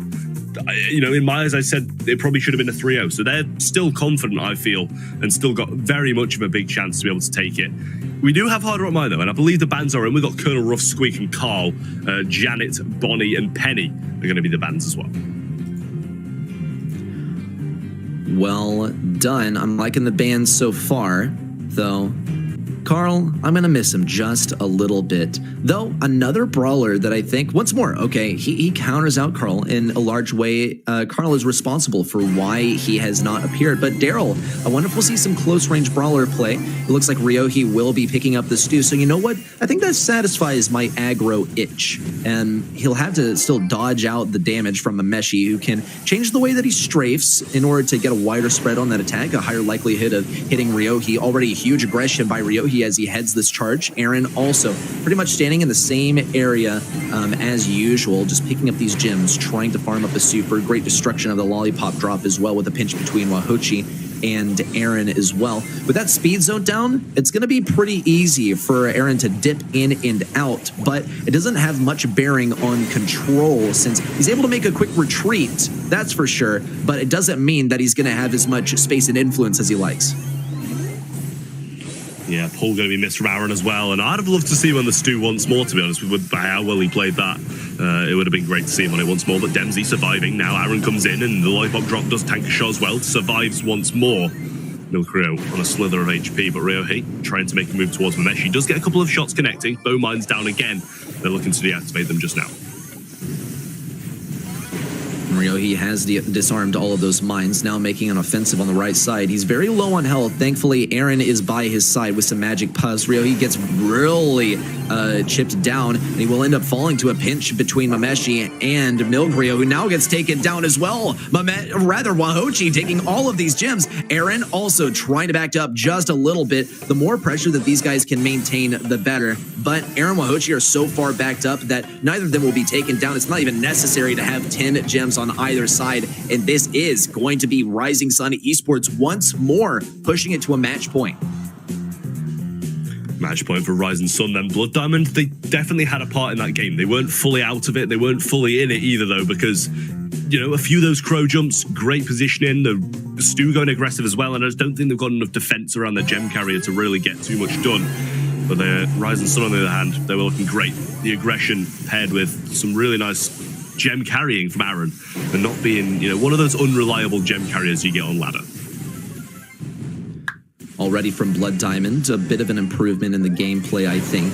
Careful positioning of these turrets is going to get them a little bit of room. In fact, Milkrio's already picked up 4 gems. Wahochi also going to have to spend some time disarming these mines, but it's going to be a lot easier with Speed Zone active. Mameshi does fall. Ryohei is almost going to take down Dempsey with the combo of the slow from Wahochi and the speed that Ryohei has with his kit. It's going to confirm a pinch. Milkrio is backed all the way out of mid into the back right corner, and Aaron has a super to match. It doesn't look like he's really going to pull him just yet, but it will provide him a whole lot of pressure. Someone's an ideal target here. It's hard to tell exactly who. It's probably going to be Milkrio, since he does have 4 gems and no super just yet in order to block out the super. Dempsey can also counter out Aaron by throwing down a lollipop drop. And we'll see Aaron actually take quite a bit of damage here, but Dempsey still falls in the end. Milkrio also going to dodge out that pull. Beautiful stuff, and a lot of faith placed in the magic hand there by Aaron just a moment ago. Hopefully it doesn't mean too much of a disadvantage for Rising Sun. Milkrio's going to burn down, and they're 1 gem away from a countdown now, because there is one laying on the floor. If they pick that one up, there it is. It spawns. Wahochi needs to stay up as well now, though, but Ryohei putting some great pressure on Dempsey. Hit by the crow, marked up, not going to be able to fly under the radar, whether he goes in biz or in the bushes. Not available from Wahochi as well, but he needs to stay passive. That might be a good exit route. Bow mine's thrown down, though, and they're going to be pinched in. The stun hits on it as well. He jumps onto the mine as well, and Ryohei's the only one who's surviving. He's got the dashes, though, but he can't get the takedown. The big turnaround from Blood Diamond as they run away with all of Rising Sun's gems. And there's simply no comeback for Rising Sun. Not from here. Wahochi has no super. Aaron has no pull. Ryohei has no super. And despite their best efforts, and honestly quite a good push through towards the end, it's a win for Blood Diamond. And now one game is all that separates us from having a grand finals contender in the form of Rising Sun or having another set number 5. I gotta say, Trav, these semifinals matches have been so close, and I could not be happier, especially since Blood Diamond is a serious underdog here, and they just might make it happen and push it to set 5. Serious underdog, but still a serious contender by the looks of how this game is playing out. Dempsey with a nice tank with that lollipop drop for the stew. Milgrio getting hit a few times. I believe Slow came in onto the bow there, which means he should go down. Actually, it didn't. The knockback's not there either. Mameshi cleans up. Blood Diamond, 5-0 lead, and looking to try to take it to set 5. I think in a large way, Mameshi is responsible for the momentum shift, as he's playing the most aggressive bow I think I've ever witnessed, except for that time that I played Gold in Power League. But still, Mameshi is getting good value off of popping down those totems on offense. An amazing pull as well, but it looks like a few gems will be swooped up here and there. Good recovery as Mameshi is taken down. Complete encirclement on the right side. Down falls Dempsey. It's still not a win just yet for Rising Sun, but this next gem is going to spawn. Ryohei picks it up, and Blood Diamond have to get a single kill on the enemy side in order to disrupt this countdown. But Rising Sun Esports, even if they do fall, will get all these gems near their home base. Yeah, it's 3, 3, and 4 as well, so they all need to survive. Wahoche goes in for a big jump, but can't quite get out. Aaron's going to fall as well. Ryohei picks up all the gems, survives, but there's mines to his left. Wahoche's going to recover these 10 now, and they can't quite get him out, but this is a bad position to be in. 10 gems, 15 seconds, and fully in spawn, you're going to have to do some serious defense. Already down goes one. Ryohei's up next. Wahoche falls, but here comes the respawn, and Aaron's gonna be ready for the task, and he will miss the magic hand as well. Another mine goes off too. Everyone's so encircled, so much health on the line for Blood Diamond. Aaron's gonna go down, and it's a team kill as well. Ryohei will survive, and he survives with gas heal just long enough, and Dempsey won't be able to pick up enough gems to bring this one back. And this looks like exactly what Rising Sun Esports needed to prolong this just long enough to get all the gems on one player and run it back for an advancement to the grand finals. They have a bit of time now, but those mines are there. Milcreo's trying to get the pressure, but Wahoche's just going to jump away. Rising Sun have done it. They make it to the finals of the East Asia Monthly Final, and they're going to be facing off against a fierce opponent in Zeta Division. Amazing stuff. Expect nothing less from Rising Sun Esports. And once more, their opponent, Blood Diamond, is... I mean, they had nothing to lose coming into this. This is a fantastic accomplishment for them to make it to the semifinals and also perform so well against Rising Sun, who's repeatedly performed so well in this region and made it to the grand finals before. All in all, a very satisfying performance from both teams. Unfortunately, we got to wave goodbye to one of them, but Rising Sun, these guys will seriously be able to give a rough time to Zeta Zero in the grand finals. That's for sure. Yeah, Blood Diamond play absolutely phenomenally today, though. Those roster changes and mid-season improvements they've been making are definitely paying off, because it's just a completely different thing to what we've seen in the past months with this roster. Ryohei was such a key player during this entire match, and that came to fruition, especially when it came down to heading the charge with the stew play. But also, Mameshi seriously is showing us what he's capable of, too. This is a world-class player, recently joining the roster, breathing new life into things, mixing things up a little, and you saw the aggressive bow play, how well it worked for funneling in the enemies towards mid so that Blood Diamond could pick them off and get their gems. It worked well in game number 1. Game number 2 came around, and we saw a little bit more of that, but it simply wasn't enough to take down the likes of Rising Sun Esports, which speaks to simply how strong this team is. Yeah, I mean, those consistent resets and spawn there, it was just absolutely ridiculous. I think they must have got 4 or 5 in a row, but they seemed to just have one player remaining to pick up the gems or stall long enough to keep them in spawn at least. So that just amazing plays, the respawn cycle, and they just weren't able to get the gems out at all and ended up providing even more to them. And with a 3-piece as well, they were eventually able to get that countdown finished to 0 seconds and take the win. But now they've got an even tougher opponent to face off against. That's right. We got our grand finals coming up as well. And for that, we're going to bring back Ark. He's been waiting in the wings. He's been resting up for a colossal matchup and seeing how things shape up as well. Now, Ark, I wasn't there to tease you for it, but Blood Diamond won, but they also lost. But it's cool, right? Because we got Rising Sun in the grand finals now. I was just sitting here, you can see the expressions, but oh, the bias in the room today, my word. If only I was in that game. Like, you're very polite, you're very courteous, but I would have been given, I would have let loose. I wouldn't be having it, mate. Trav, come on, mate, come on. What's with all the bias today? What's with all the bias? Is it just There's no bias, no bias in here. No bias. Nah, definitely not. Definitely not. No, far and exciting. And to be fair, Blood Diamond have needed that boost for a while now, and especially with double points. That's an exciting thing. I mean, they've had a rough end of the brackets, and again, failing to get a single game until now. But now they have, and that's the main thing. And of course, going back to how today started off, Zeta Division 0 with that big win against Sang to kick things off, and then continuing against their sister organization, Zeta Division 1, the MSI champs. I mean, what a day for them. And looking to try to end today as they did back in May. Zeta Division 1, of course, made it to the semi-finals. Didn't quite, well, the closest matchup today was the Zeta matchup, no doubt about it. But Blood Diamond as well, very, very balanced attempt. We are going to, however, see that Rising Sun Esports grudge match against Zeta Division 0 that we saw back in May.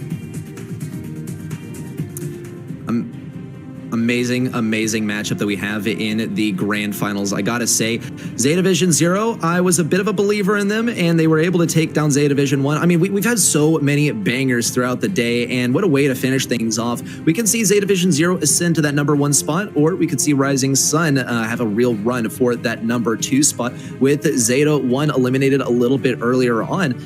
Just as a reminder, points are doubled after MSI, so the leaderboard is going to be a lot more volatile, especially since some of the top contenders are going to end up on the same bracket as each other. Yeah, Trav will be pleased about that one for sure. Absolutely so. I mean, predictions wise, it's not been a great day for me, guys. I'm not gonna lie. I think Trav's got a smirk look on his face for a pretty decent reason, to be fair. I mean, going into this next one, guys, gonna ask the question. Ready, set. Where's your head at on this one? Who are you thinking? Ready? Zeta Division 0 or Rising Sun Esports?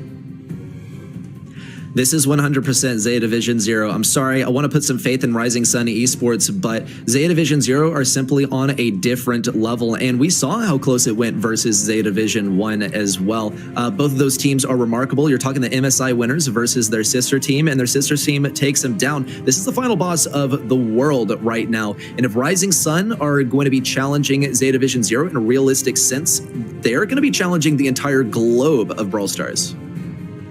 Same question, Trav, going to ask it, but it's Blood Diamond are not there. If they were, I know what it would be. Rising Sun or Zeta Division 0?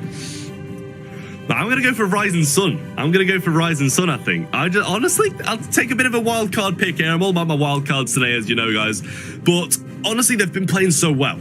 Like, don't get me wrong, Zeta have as well. But it's just the fact that they're a little bit of an underdog story. They come into this, nothing to lose. They've got to a finals before. They lost it. This time, they're going to bring it home. You're all about the underdog stories today, Trav. All about it. Well, that's our thoughts. So head over to events.brawlstars.com right now. Consider those as your options. I'm going in with Zeta Division 0 because, I mean, I'm usually always right. But it has to be said that both these two teams have been in grand finals before. So we have to consider that there's the experience level there as well. But yeah, of course, make sure that you sync your Supercell ID over there so that you can get those in-game rewards and, of course, get towards that bell pin that's waiting there if you get to 1,000. I'm very close, very, very close. So I'm definitely guaranteed it by the end of the day, I'm sure. No doubt about it. But it's been a very, very exciting day so far. I'm expecting fireworks ready set. I mean, that would be, the only way that I'd like to end off today,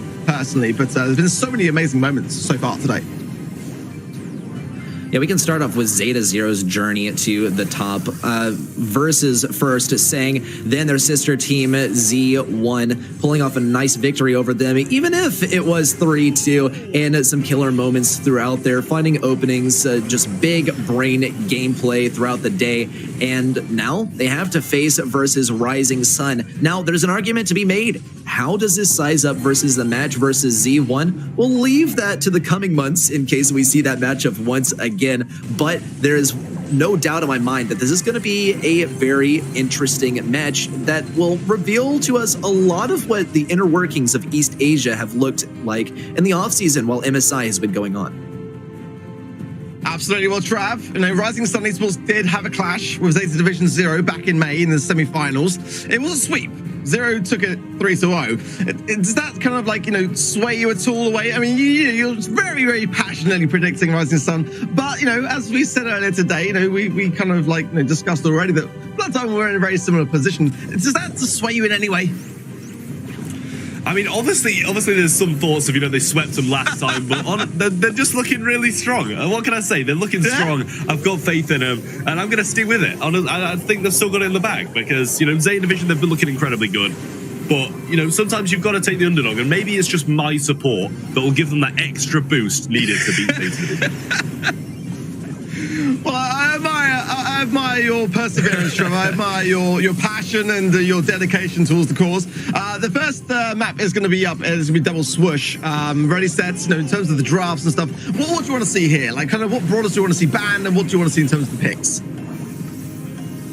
When it comes to Double Swish, always going to be a favorite of mine. Tara and Jean on the same team. Love the double pull, and I'm sure Trav is a big fan too because Jean tees up a whole lot of plays and some free supers as well for Tara. So I like that combo, but in terms of other brawlers that we've seen throughout the day, they're kind of favorites of mine specifically because they only appear on this map. Amber, I gotta say, breaks open the bushes on the right side. Just amazing stuff. It really illustrates how much of an asset the bushes on this map are.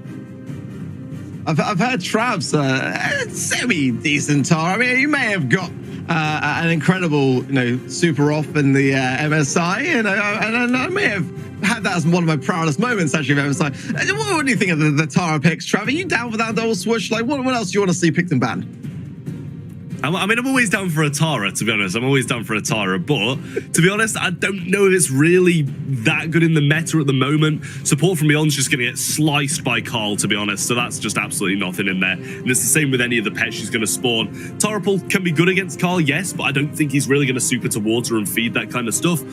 I'd like to see if Carl comes in. I love Chitampo playing Daryl. I thought that was a really, really bold pick to have on Double Swoosh, but it paid off massively. Just sadly, they weren't able to take the set. Yeah, I'd like to see some Pam myself. I think that Pam lane here is always a good shout, but I think, Carl, we need to see some Carl bans. I keep saying it on socials that teams have got to start to eradicate that particular brawler and just play around it, I feel, once it's out of the mix, in my opinion. But I'm already set as well. Amber here is a great go-to, the one that we sort of, I always sort of mention like Team Casso really kind of like, for me at least, as a team across the regions, really dominated with that particular pick for me.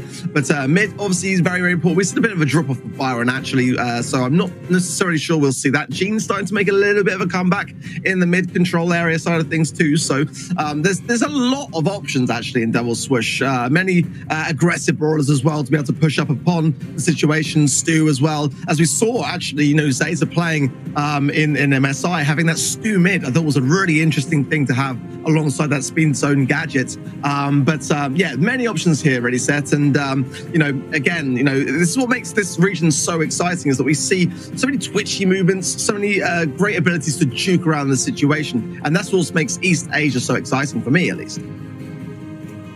Yeah, and another thing that I got to say about East Asia that makes it exciting for me is that they are great at choosing comps that they have to make work. Brawlers that don't necessarily benefit from the map necessarily. Also, brawlers that rely on the synergy with their teammates too. One that blew me away when we saw it in East Asia a little bit back was the Piper mid on Double Swoosh, okay? Just putting in a context to once more reaffirm that, yes, we did see a Piper mid here, played by Zeta 1, and it won, of course, because every single comp that they run appears to be like some secret sauce. This is the kind of thing that only appears in like world finals, because it's something that people would be able to predict if they saw it even once, because it works well and it's so uncommon. It catches you by surprise. But once you see it in action, you can see why it works. Stu mid is a great example, I think, of that. You wouldn't expect him to be a great mid, but if you start treating mid like just any other lane, where any lane can flex onto any other lane, mid doesn't have this exclusive responsibility to pinch with teammates, right? And once you start making that realization, you can run something like a Stu mid and have great success with it. This is the thing for me, that Zeta do redefine the meta for me, and they are constantly adapting and evolving, but the bans are in, Trav, and we are going to get some Carl bans on both sides, actually. Janet and Crow on the side of Zeta Division, as well as Max, Carl, and Squeak on the side of Rising Sun. How are you feeling about that? I mean, I quite like the bans. Get Crow out of the way, get Carl out of the way. Janet, you know, Max is good, especially in, you know, Zeta's hands, so I'm not surprised Rising Sun have kind of got rid of that. But Squeak, you know, it's a great pick. Residue, throw it down on the sides and you can pretty much just wait and span a lane. Well, Trav, again, that time has come, my favorite time of the day. We're going to step you aside, and me and Really Set going to take this one on, but maybe we'll check in with you at the end. I mean, I'm not sure. Again, you know, as I love to do so, maybe I'll get my way this summer production and they won't get you back on. But again, thanks for all your hard work, mate. Always appreciated. Really Set, let's go in. We got Bonnie, we got Stu and Amber on the side of Zeta Division 0. I really like that, to be fair. Bo, Penny, and Tara, though, is still a worthy comp on the other side of things. We get a few of my favorite brawlers here on the right side. Kuru on the Amber and Ryohi on the Tara. Going to find quite a bit of value there to start things off, but the bushes start to get burned away. And that's seriously going to hurt for Ryohi, because the bushes are basically his best friend right here. He doesn't have that long of range, especially versus Kuru. He doesn't have good damage output at long range, so he also needs to be able to use these bushes, use the swoosh that his team has been allocated to getting close range and get a Tara pull. So far, not a Tara pull in sight, and Kuru's going to be keeping him at range. On the left side, though, Pochi's doing a phenomenal job of pushing in with Bo. He is going to get countered out by a Choppy in close range, and that speed zone remains strong. Tensai is making great value of it. He seems to be pretty much untouchable by Aaron, though he has another super on lock. Of course, talking about Aaron here, though, it's going to be hard for him to find a good place to put that turret, as Zeta Zero actually gets quite close to a countdown. Yeah, I do love this new mid that we see time and time again from Zeta, and Tensai there just to clean up onto the left-hand side. But I've got to say as well, like, I love the way that Zeta are being very cautious around protecting that speed zone from the Penny Tara, which, you know, you've got to remember, Penny wasn't really a better brawler at all in the last instances that we've really seen Zeta playing this new mid idea. But it's 9 gems to the 6. Aaron doing well on that side of things. The Bonnie going in now as well, taking quickly care of a nice little barrel gadget there as well. But the countdown is there, and Tensai is on the run. And he's going to keep on running. He's got to get away from Aaron. Wahochi's looking to pinch him too, but Choppy has so much health and so much damage. There's a super coming down from Bo, but it's not going to do much in means of locking him down. Choppy jumps over to the right just for a little bit of fun. There's a Bonnie heart pin to finish things off. And Tensai is pretty happy because they've already taken down Zeta 1. That's their primary rival. They've probably had plenty of time to prepare for this match versus Rising Sun Esports as well. Though Rising Sun, no slouches either. They put up a great fight in the early game. They took some risks as well with the brawler picks, especially Ryohi with the Tara here. Hopefully that bow totem survives just a little bit longer this time. Ryohi's able to get that free pull that the bow pick is almost exclusively for. Yeah, it'd be great to be able to win that right-hand side lane early on before these... Well, I was going to say before the Amber Bush burn comes through, but there it is, and that's going to be a great advantageous position now for Zeta Division.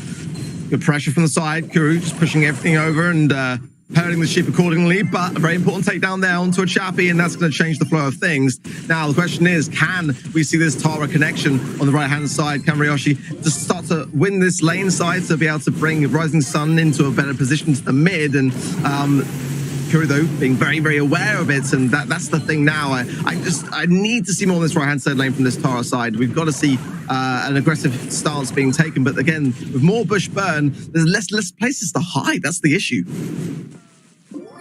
It feels like the only guarantee of the Tara pull is that it's not going to be on Kuru or Tensai. Tensai can dash away. Kuru has the range. Achapi has the range too, but he's not able to get away as quickly. And Ryohi might try to throw down the super at mid to grab it. Achapi is going to get quite aggressive to try and take this as well. He's going to get some decent damage versus Aaron and Ryohi. Jim is spawning close to the side of Rising Sun. Down goes Achapi. And Aaron will be able to advance up the left side. We might even see an aggressive super from him as well, but he's going to place it down soon. And here it comes, actually. And the pull is not going to find anyone, but it will give a little bit of healing to Aaron for a short amount of time. Tensai trying to take it down. Bowmine's also disrupting things. Tensai snags a gem from the bottom left side of that gem mine. Rising Sun Esports, while they keep on pushing forward, are going to have a very tough fight and not much time to do it. Tensai's in a good spot. The Penny Turret is not going to reach, and Aaron is the only person alive. That is going to be Zeta Division 0 taking then the first set pretty comfortably for the most part. The Rising Sun far from out. Plenty of time for a comeback potential here to come. Maybe. We'll see. Rising Sun, though, at the moment for me, just couldn't quite get the control that they needed to have. You've got to put Zeta Division 0 really on the back foot early on. And again, getting inside their minds early is crucial, really. Once they get the momentum flowing, then we kind of tend to know from experience and history how that one will present itself. Yeah, and what history tells us is that Zeta 0 is going to be tremendously difficult to fight against. And some of these picks, we could see the reasoning behind them. Ryohi on the Tara, you can get great value comboing with the bow for a free pull, but it's just one free pull. And that's for the entire game. That's maybe your only chance at a pull. Consider the brawlers that were picked up by Zeta 0 here. They all outrange Tara, and Tara has some pretty decent range too. It is difficult to draft versus Zeta 0, and it's difficult to draft, period. Tara obviously did not pan out to be the one here. It was a risk that didn't pay off, and Rising Sun Esports are probably going to have to continue taking these risks as well and sort of hoping that they pay off in the end. There's such thing as a calculated risk. I believe Tara was one of those. It just didn't pay off this time, and it's going to mean a set quite dominantly for Zeta 0 to start us off. Yeah, I agree. I feel like it could have been played a bit better as well. Like, if they swap lanes, I mean, like support from beyond for a gadget, Body's going to really struggle up against that. And I don't know why that wasn't a strat going in, really, because, yeah, against the Abbott, it just wasn't working. And there was no kind of adaptation there to kind of think around that draft. So definitely a few errors on the side of Rising Sun. I mean, during calls, at least, we saw a huge uprise in bow play, in amber play, or rather picks as well. And it was Lola back then. But obviously now Penny coming into the mix, and Carl being very, very dominant at the moment has slightly changed things along the way. But nice to see, though, from both sides, a good awareness of knowledge when it comes to the brawlers that really shape the meta in this particular region as well, which, again, show very much signs of consistency against other regions also. But again, banning that max pick, I think, was very smart from Rising Sun. As we know, Zeta will thrive off the back of having that as a great mid to have in Double Swoosh. So probably looking to see more consistent ideas moving forwards into our next map mode, which will be Hot Zone. Of course, Dueling Beetles again is the map, and it's quite a challenging one at that. And being able to really lock down the lane size, it's a very restricted map. So again, having wall breakers is definitely going to be on the minds of both teams going into this one. And when we get the draft coming through, we'll let you guys know and talk it through, as it won't be on screen today. We've had a few technical issues on that side, but are working to resolve them as swiftly as possible. Dueling Beetles for me, I do love that Pam mid idea, having the healing station do its thing and having Gale come in from Twister, lock down the mid. The order of the draft here, I think, is kind of crucial. You really do not want to commit with ideas that are going to be fantastic if there's no wall break. But you also then have to also consider the prospect that something could come up and kind of change the flow of things. I think Stu, as well, as we've seen already, can be a fantastic addition to have. Having that speed zone, which, again, Breakthrough's taken a little bit of a back step in terms of the gadgets for Stu recently. We've seen a lot more speed zone coming through, as it just provides so much maneuverability. When you're looking at a region like East Asia, like their juking abilities are just built diff. I mean, everyone in the chat is saying it today, like, the way that these teams move is unreal. So having additional speed goes such a long, long way. And again, I wouldn't be at all surprised to see bans that reflect a similar idea, but they are in. I've got to say, Zeta Division 0 banning out Squeak, Bo, and Byron. Bo and Byron here, great bands. Penny, Janet, and Bonnie are the bans for Rising Sun. What do you make of that, Ready Set?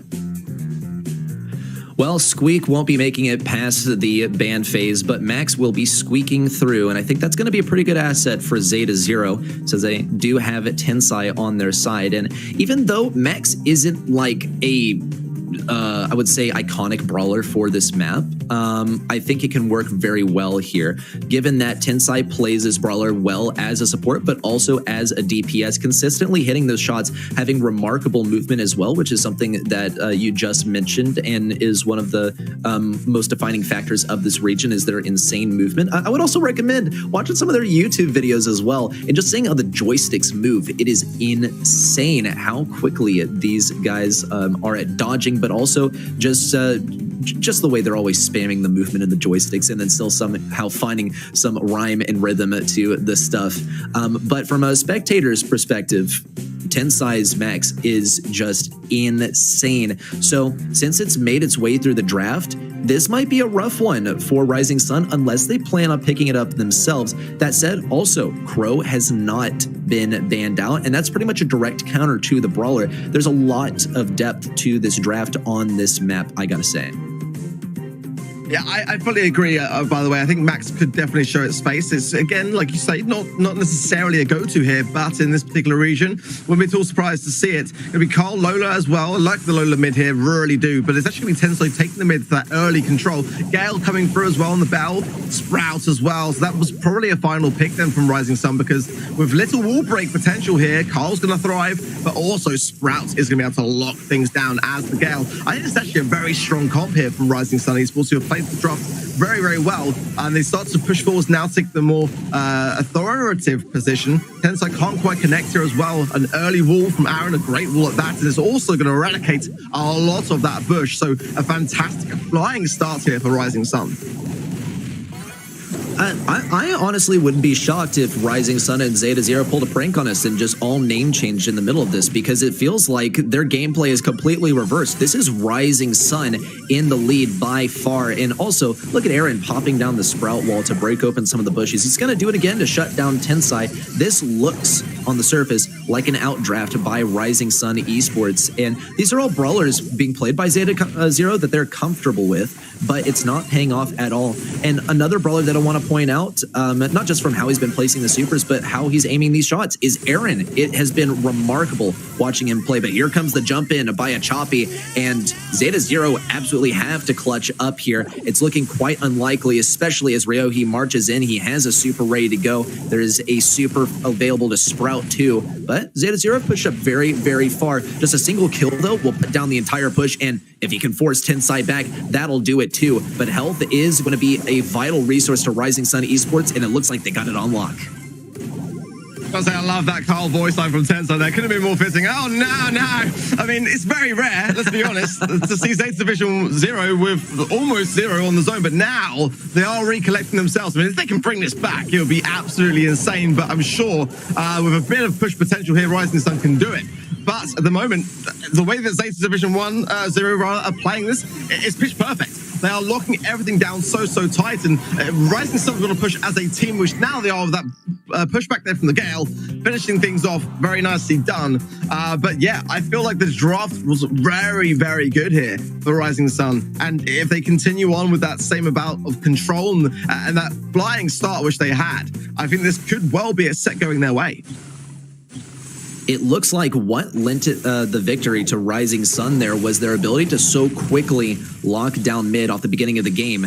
And once Zeta Zero was in play, there seemed that there was no way for Rising Sun to take back control. They simply needed to walk onto the point, and there was, almost 50% picked up by Zeta Zero in the time that it took Rising Sun to pick up 15%. And they had a Gale. They had the ability to push people off the point. They had Aaron with his hedge as well that can lock things down. In fact, he's going to do it again. Very aggressive play here. Zeta Zero off the first push have gotten a nice 28%, nearly a third of what they need. Here comes the freeze frame too. We won't see too many shots being wasted on the freeze frame either. Good use of resources, but still, the ego is so strong, and it's going to enable Zeta Zero to take back control of mid. Rising Sun Esports, they weren't quite able to match what Zeta Zero put out on the initial push, and that might be the story of the entire game. Down goes Tensai, but likewise does Wahochi, and it's a 2v2 once again.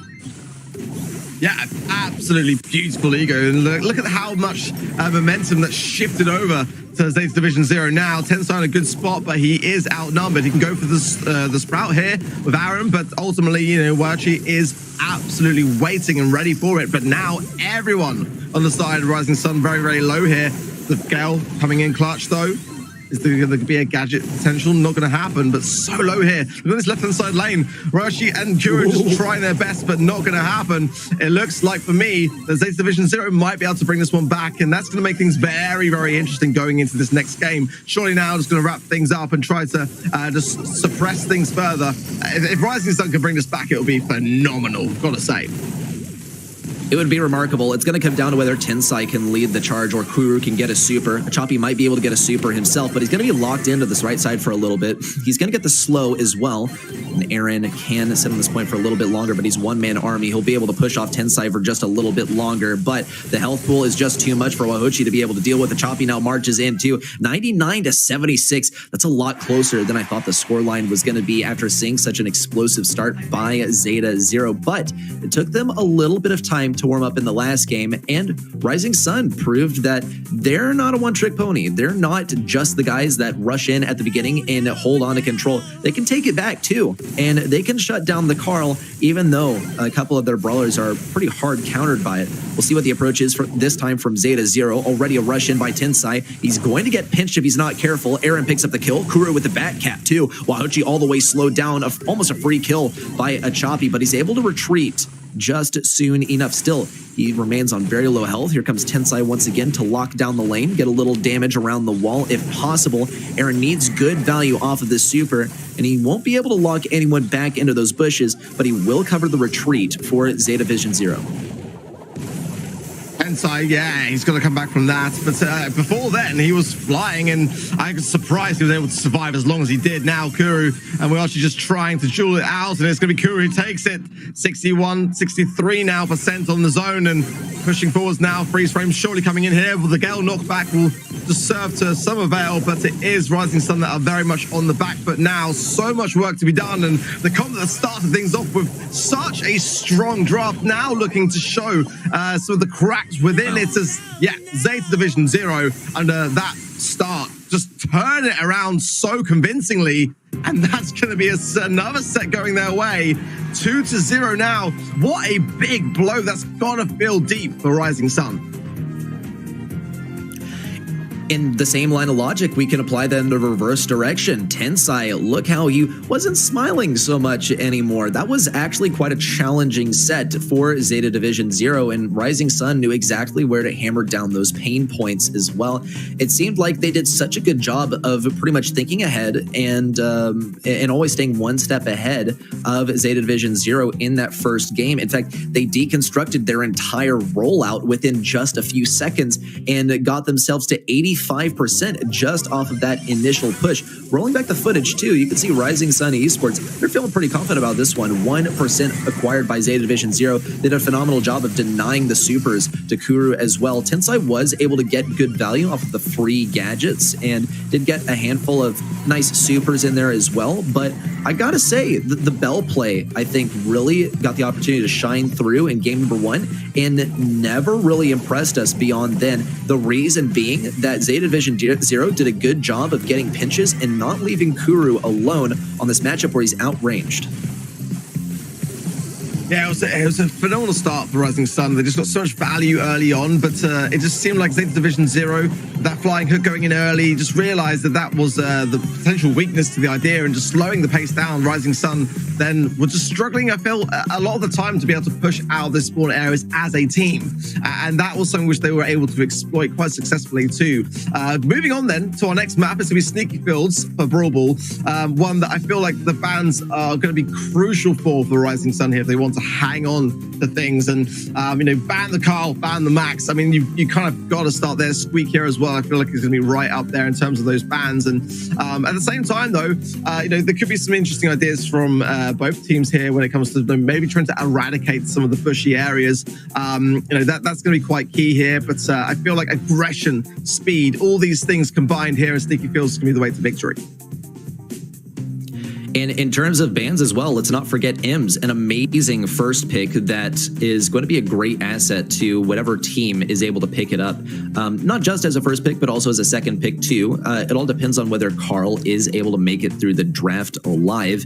He doesn't benefit from the bushes as much as some of the other brawlers, but still, Carl is Carl. Carl shapes the draft. Carl prevents you from playing versus some irritating brawlers that have dominated the meta for quite a while now. The reason we talk about Ems, and I think it's a good way to express how and why draft works the way it does, is because you can go for completely different builds for Ems depending on what your enemy picks. Because recall, you get to pick your star powers and gadgets after the draft ends. So if you want to hold control, you pick Hype instead of Bad Karma. If you are playing versus a thrower and you're not going to be facing close range brawlers, you pick Acid Spray over Friend Zoner. It's a beautiful thing that you can do with draft, and it's also why Ems and others where they have pretty different builds that you can go for are such great first picks. And on Sneaky Fields, Ems reigns supreme.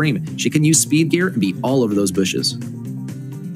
I'm going to shut down your theory here, ready, set, because I was on Pounding the other day, and it's going to be definitely a top pick for sure. But and hear me out on this one. BB with speed gear and home run star power is so good here. I don't know whether we're going to see it. It's kind of like a bit of an out there idea, but it shut me down so hard and made me rethink like how maybe things might be shifting that way. And we have seen Zeta play BB in the past. I just don't know whether today will be that day. The bans, however, are in. It's going to be Surge, Carl, and Squeak. And I think that's fair to say that Carl and Squeak had to be banned here. Leon, Janet, and Squeak for Rising Sun. I think Janet is a very worthy ban here as well, especially with that drop the base gadget, being able to have such a wide radius of damage control to be able to show up your opposition in those areas of mischief. Very good bans for me, I feel. But draft will be coming in shortly. We'll talk you through it as it does come through. There are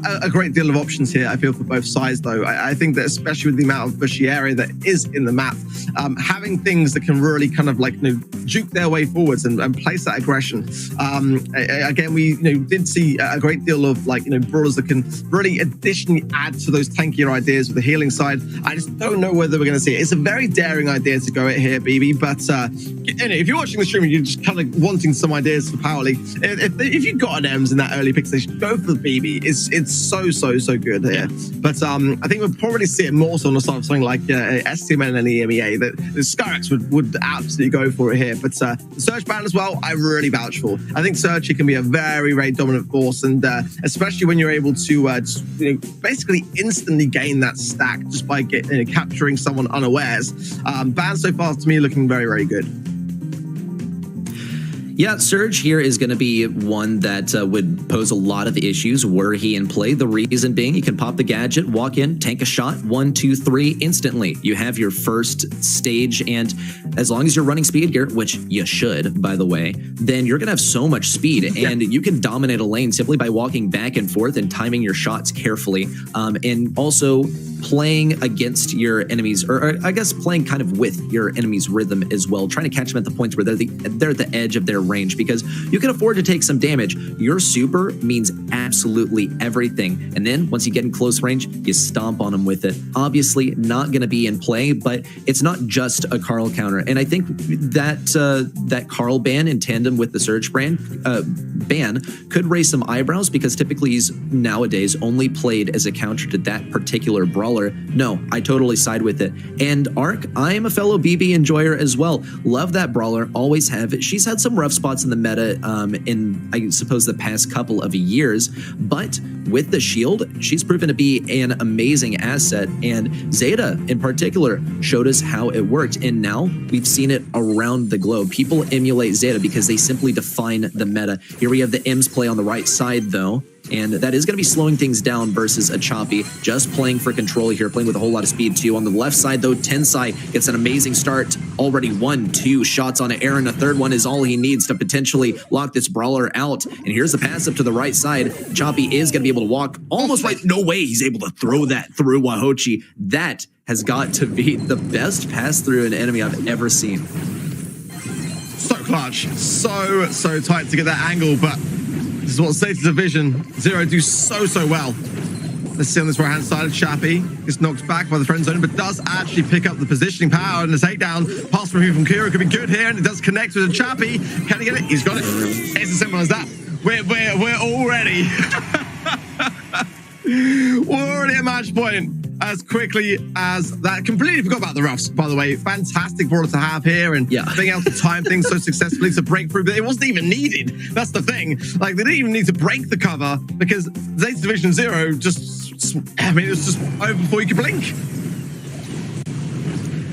Zeta Zero, can we like roll back, slow it down a little bit? I want to savor this one. We're already at a match point. It doesn't even feel like it. It's been so fast, but leave it to Zeta Zero to make it happen. Though we have seen a pretty strong start by Rising Sun Esports this time. Ryohi is in the middle of spawn. He's going to pop a friend zoner a little bit early, but he has to keep control, and he's going to be staying high and dry. The crew does manage to break through the super. Aaron also going to get a close call, but still a kill in the end. Wahochi looking for value versus a Choppy. The speed gear makes everyone so ridiculously fast that this mid fight is so inconsistent.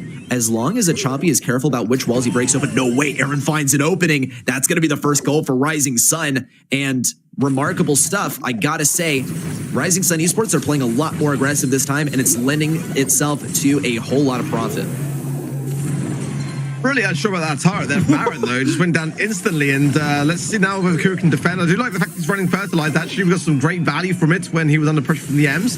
Now, chance for Zeta Division Zero to get out of the spawn area and try to get themselves a goal. But if Aaron gets his turret, that's going to be a really tough thing for them to deal with. They want to make sure that they can get their positioning power back into their control and gain some more authority with things. And there is the turret going down. And Chappie is going to have a lot of struggling against that and the Barley here, but doing so well, healing up accordingly, and now in a much better place. My word, how does Zeta Division Zero do it? Well, it's insane. Maybe they have Kuru running vision gear or something, but it seems like they have such a good comms on where the enemies are. Rising Sun Esports is going to be forced to bring back the backline just a little bit further. Ryohi does go down. That is going to sting as well. Aaron getting pinched super hard, but he will survive. In fact, he gets the kill on a Choppy. Another pass up to Aaron could mean a goal, but he does have to retreat as Tensai rolls up to the fight once again. And with this supply drop on the top left side, Tensai might go for it, and he did get a little aggressive. Didn't expect Ryohi on the right side, and you can thank the speed gear for that one, as that enabled him to so quickly push up. It doesn't look like Zeta Zero are going to be able to get this goal onto the enemy side in time, not in a 1v2, and that is going to be a victory for Rising Sun Esports, prolonging the match point. It is a start, but are Zeta Division Zero about to finish? That's the question. Rising Sun, though, have had a little hand of grace here, and I think for me, Zeta Division Zero, they need to do what they did in the first game, because ultimately, as soon as the penny starts to gain that turret, and if you can push through into the mid and keep Zeta Division Zero back, then that's like the fourth brawler as far as I'm concerned. Lovely little takedown there. That's going to deny Tensai realistically here of an opportunity to be able to make something of it on the left-hand side. Chappie will choose to break, and that's a bold move. It's going to still leave enough push on the right-hand side for him to be able to adequately get from the top and bottom side to the top side on that right.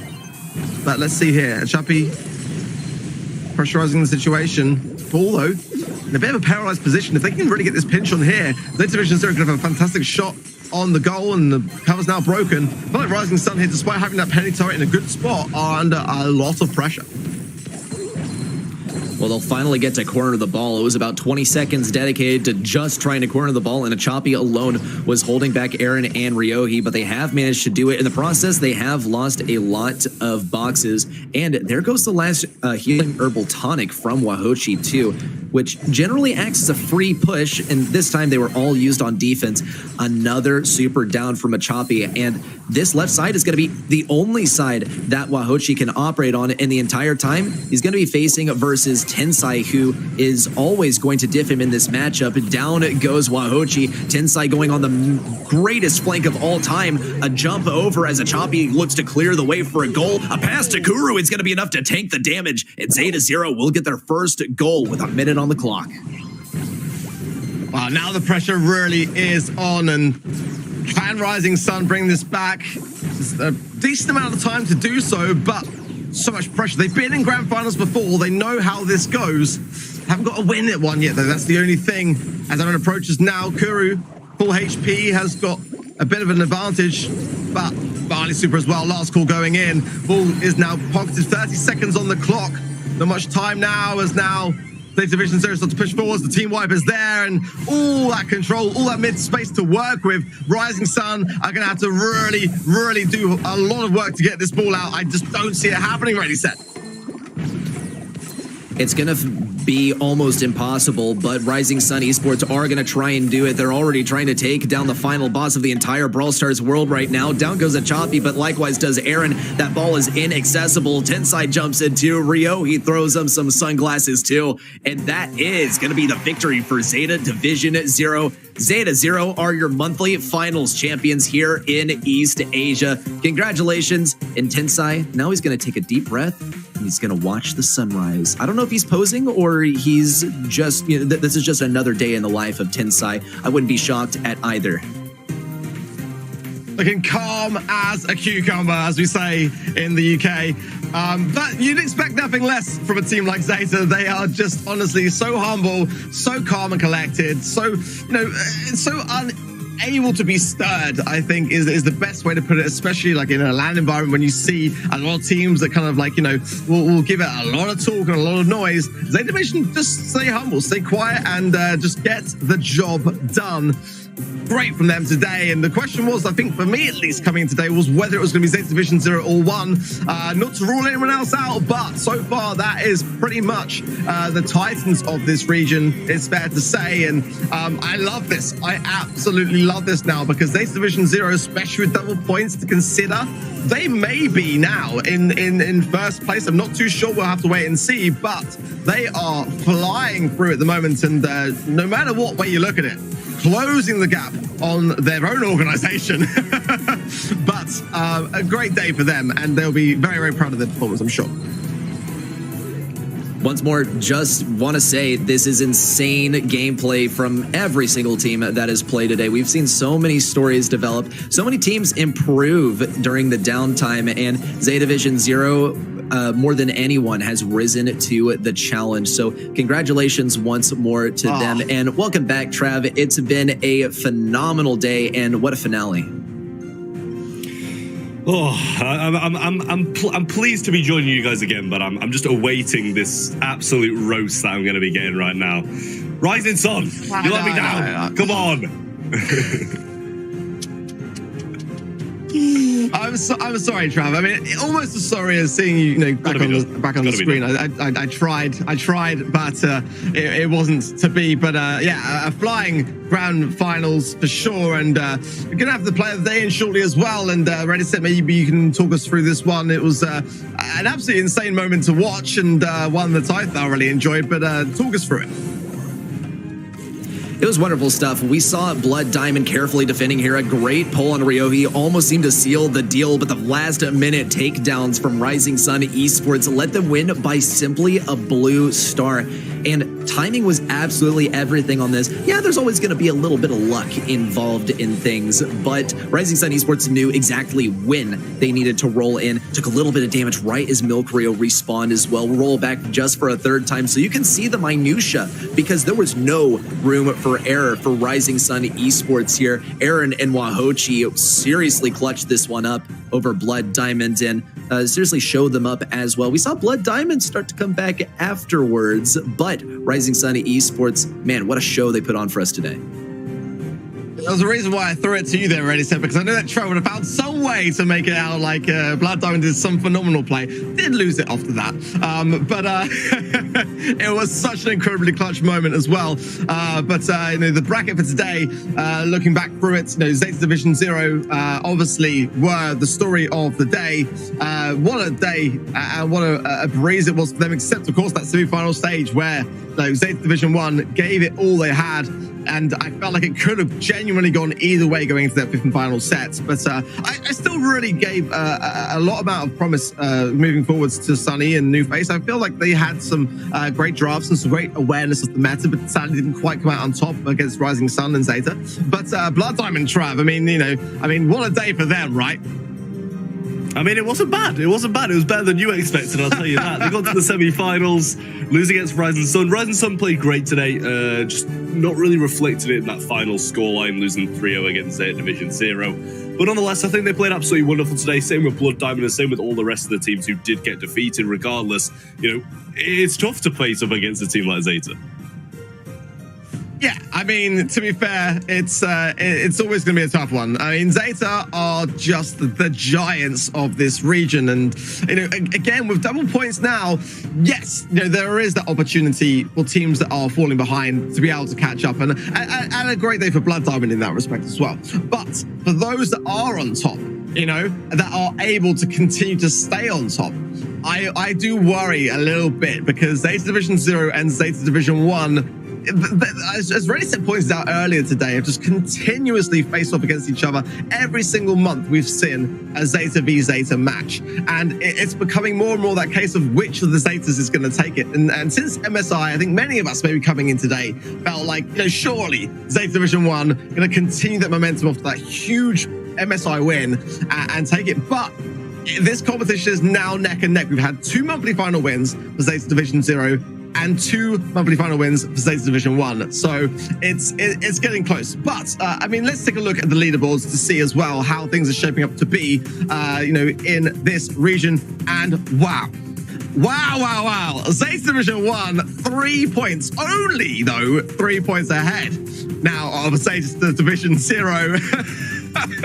Wow. Rising Sun, though, a great day for them. It's got to be said, in 3rd place and not far behind. Zeta Division 0 definitely, as well as Zeta Division 1, going to have to continue their reign in order to defend them off.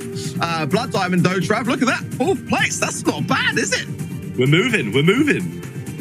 Yeah, up into 4th. That's not bad at all. But yeah, it's these double points really just shows how much it really does affect. In Zeta Division 0, they've won 2, but they also lost in the quarterfinals twice. Zeta Division have won twice, got to the finals and the semis, and are only 3 points ahead. I knew you'd be pleased. But got to be said, winning sponsors still doing very, very consistent work as well, and I'm sure many others as well we'll see in the future monthly finals to come. It's a fantastic region to watch, honestly, and I just feel like when you're up against the Zetas in this region, it keeps you on your toes. I'd love to see some of the lower teams in the leaderboards actually go up against some of the other regions, because I think that they would be able to really stand a lot of the heat. And of course we'll have EMEA coming up later today, so stick around for that. Not long to go for that one. Ready, Sets? We're going to have the global leaderboards up very, very shortly. I'm curious to see and hear your thoughts on how things are shaping up around the globe. But what are the teams to beat in other regions? What are the teams that really stand out and shine to you across the entire competition? If I had to pick a single team that we didn't see at MSI but has been completely rocking the global scene, it's got to be Reply Totem. These guys are looking very fearsome. They recently picked up a player by the name of Dark Joker, and his mechanics have been ridiculous. Yeah. They also have Maru and Mari at their side, their coach Inso. Just such a squad and a real contender for that #1 world spot. We didn't get to see that in them at MSI, so there wasn't even the potential of seeing them face off versus Zeta, but I'm curious to see how that would look like. I guess we'll just have to wait for the World Finals and hope that all these teams continue on the same trajectory to end up there. Yeah, there's a great deal of friction and competition across the board. Trav, give us your thoughts as well. Like, what region stands out to you as one to shine, and what should the viewers at home be looking out for? What teams, what regions really are doing it for you at the moment? I'm all about that EMEA. I'm sure you'll have known that was going to be said before you even threw it to me there. But MSI, SK Gaming, they got to the finals and took Zeta Division 1 to double match point. Like, the gap between these East Asia beasts, literally, they're just insane in the game. The gap between them and the rest of the world is closing and closing, and they really need to watch out, because being taken to double match point by SK Gaming, if it stays the same at Worlds, there's easily some upset potential there.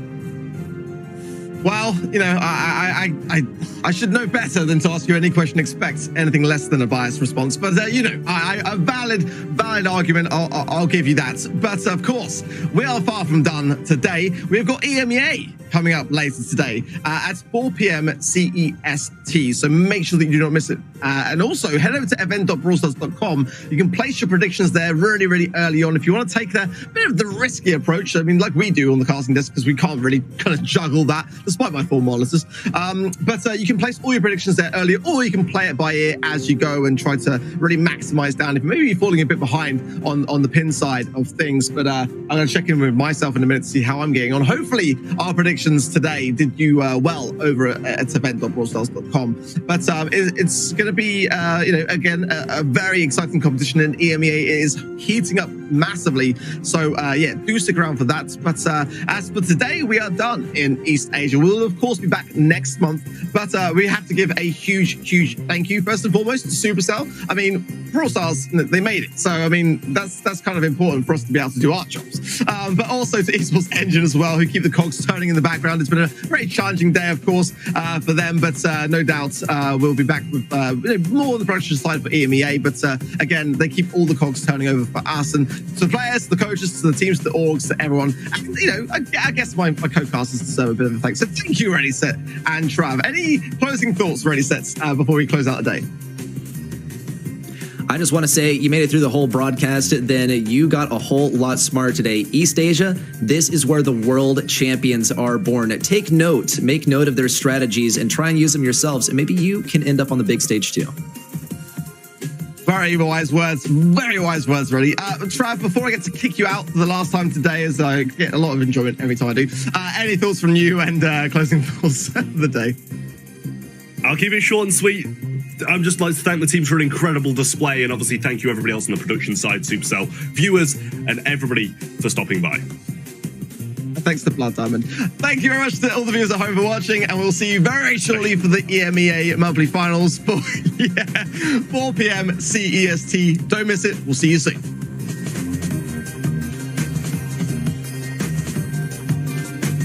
Eros, and finally DJ Goon. Very well played by Zeta Zero, and I don't want to... Kuna having a bit of a tough time down the back here. Body jump comes in though, but the ego's there, and so is the freeze frame also. Ryohei there, and 2 gems going to be... It does seem like Achapi is going to play this at long range, hoping to take down Shitetampo and then making advantage of things in close range. Boy, Goku is low as well, but so is Kuro on the other side of things, so just trying to play aggressive. Kenji with a great fly knock through, getting the control back in their favor. Wow. And getting 1,100. We go for something 5-5. Blue Star still in Zeta's favor. Tenside's gonna have to go for something. Moi Goku is the lowest health target, but he can't be gone for. Zeta Zero picks up the Goku is out of range of Achapi as well. And Kura is gonna be holding the back lines. Moi Goku knows that this one is done and dusted, and it barrel there as well. Achapi falling low over the left-hand side. Wall comes in. There's a pathway through, but that's a choke point that they're not going to want to walk through. It's replay. Meshi can return to this fight. Milk also going for a speed. No way. And a team kill here from Ryohei. A total pop-off on the squeak. And a little bit of just long enough. And Dempsey won't be able to pick up enough gems to bring this one back. And this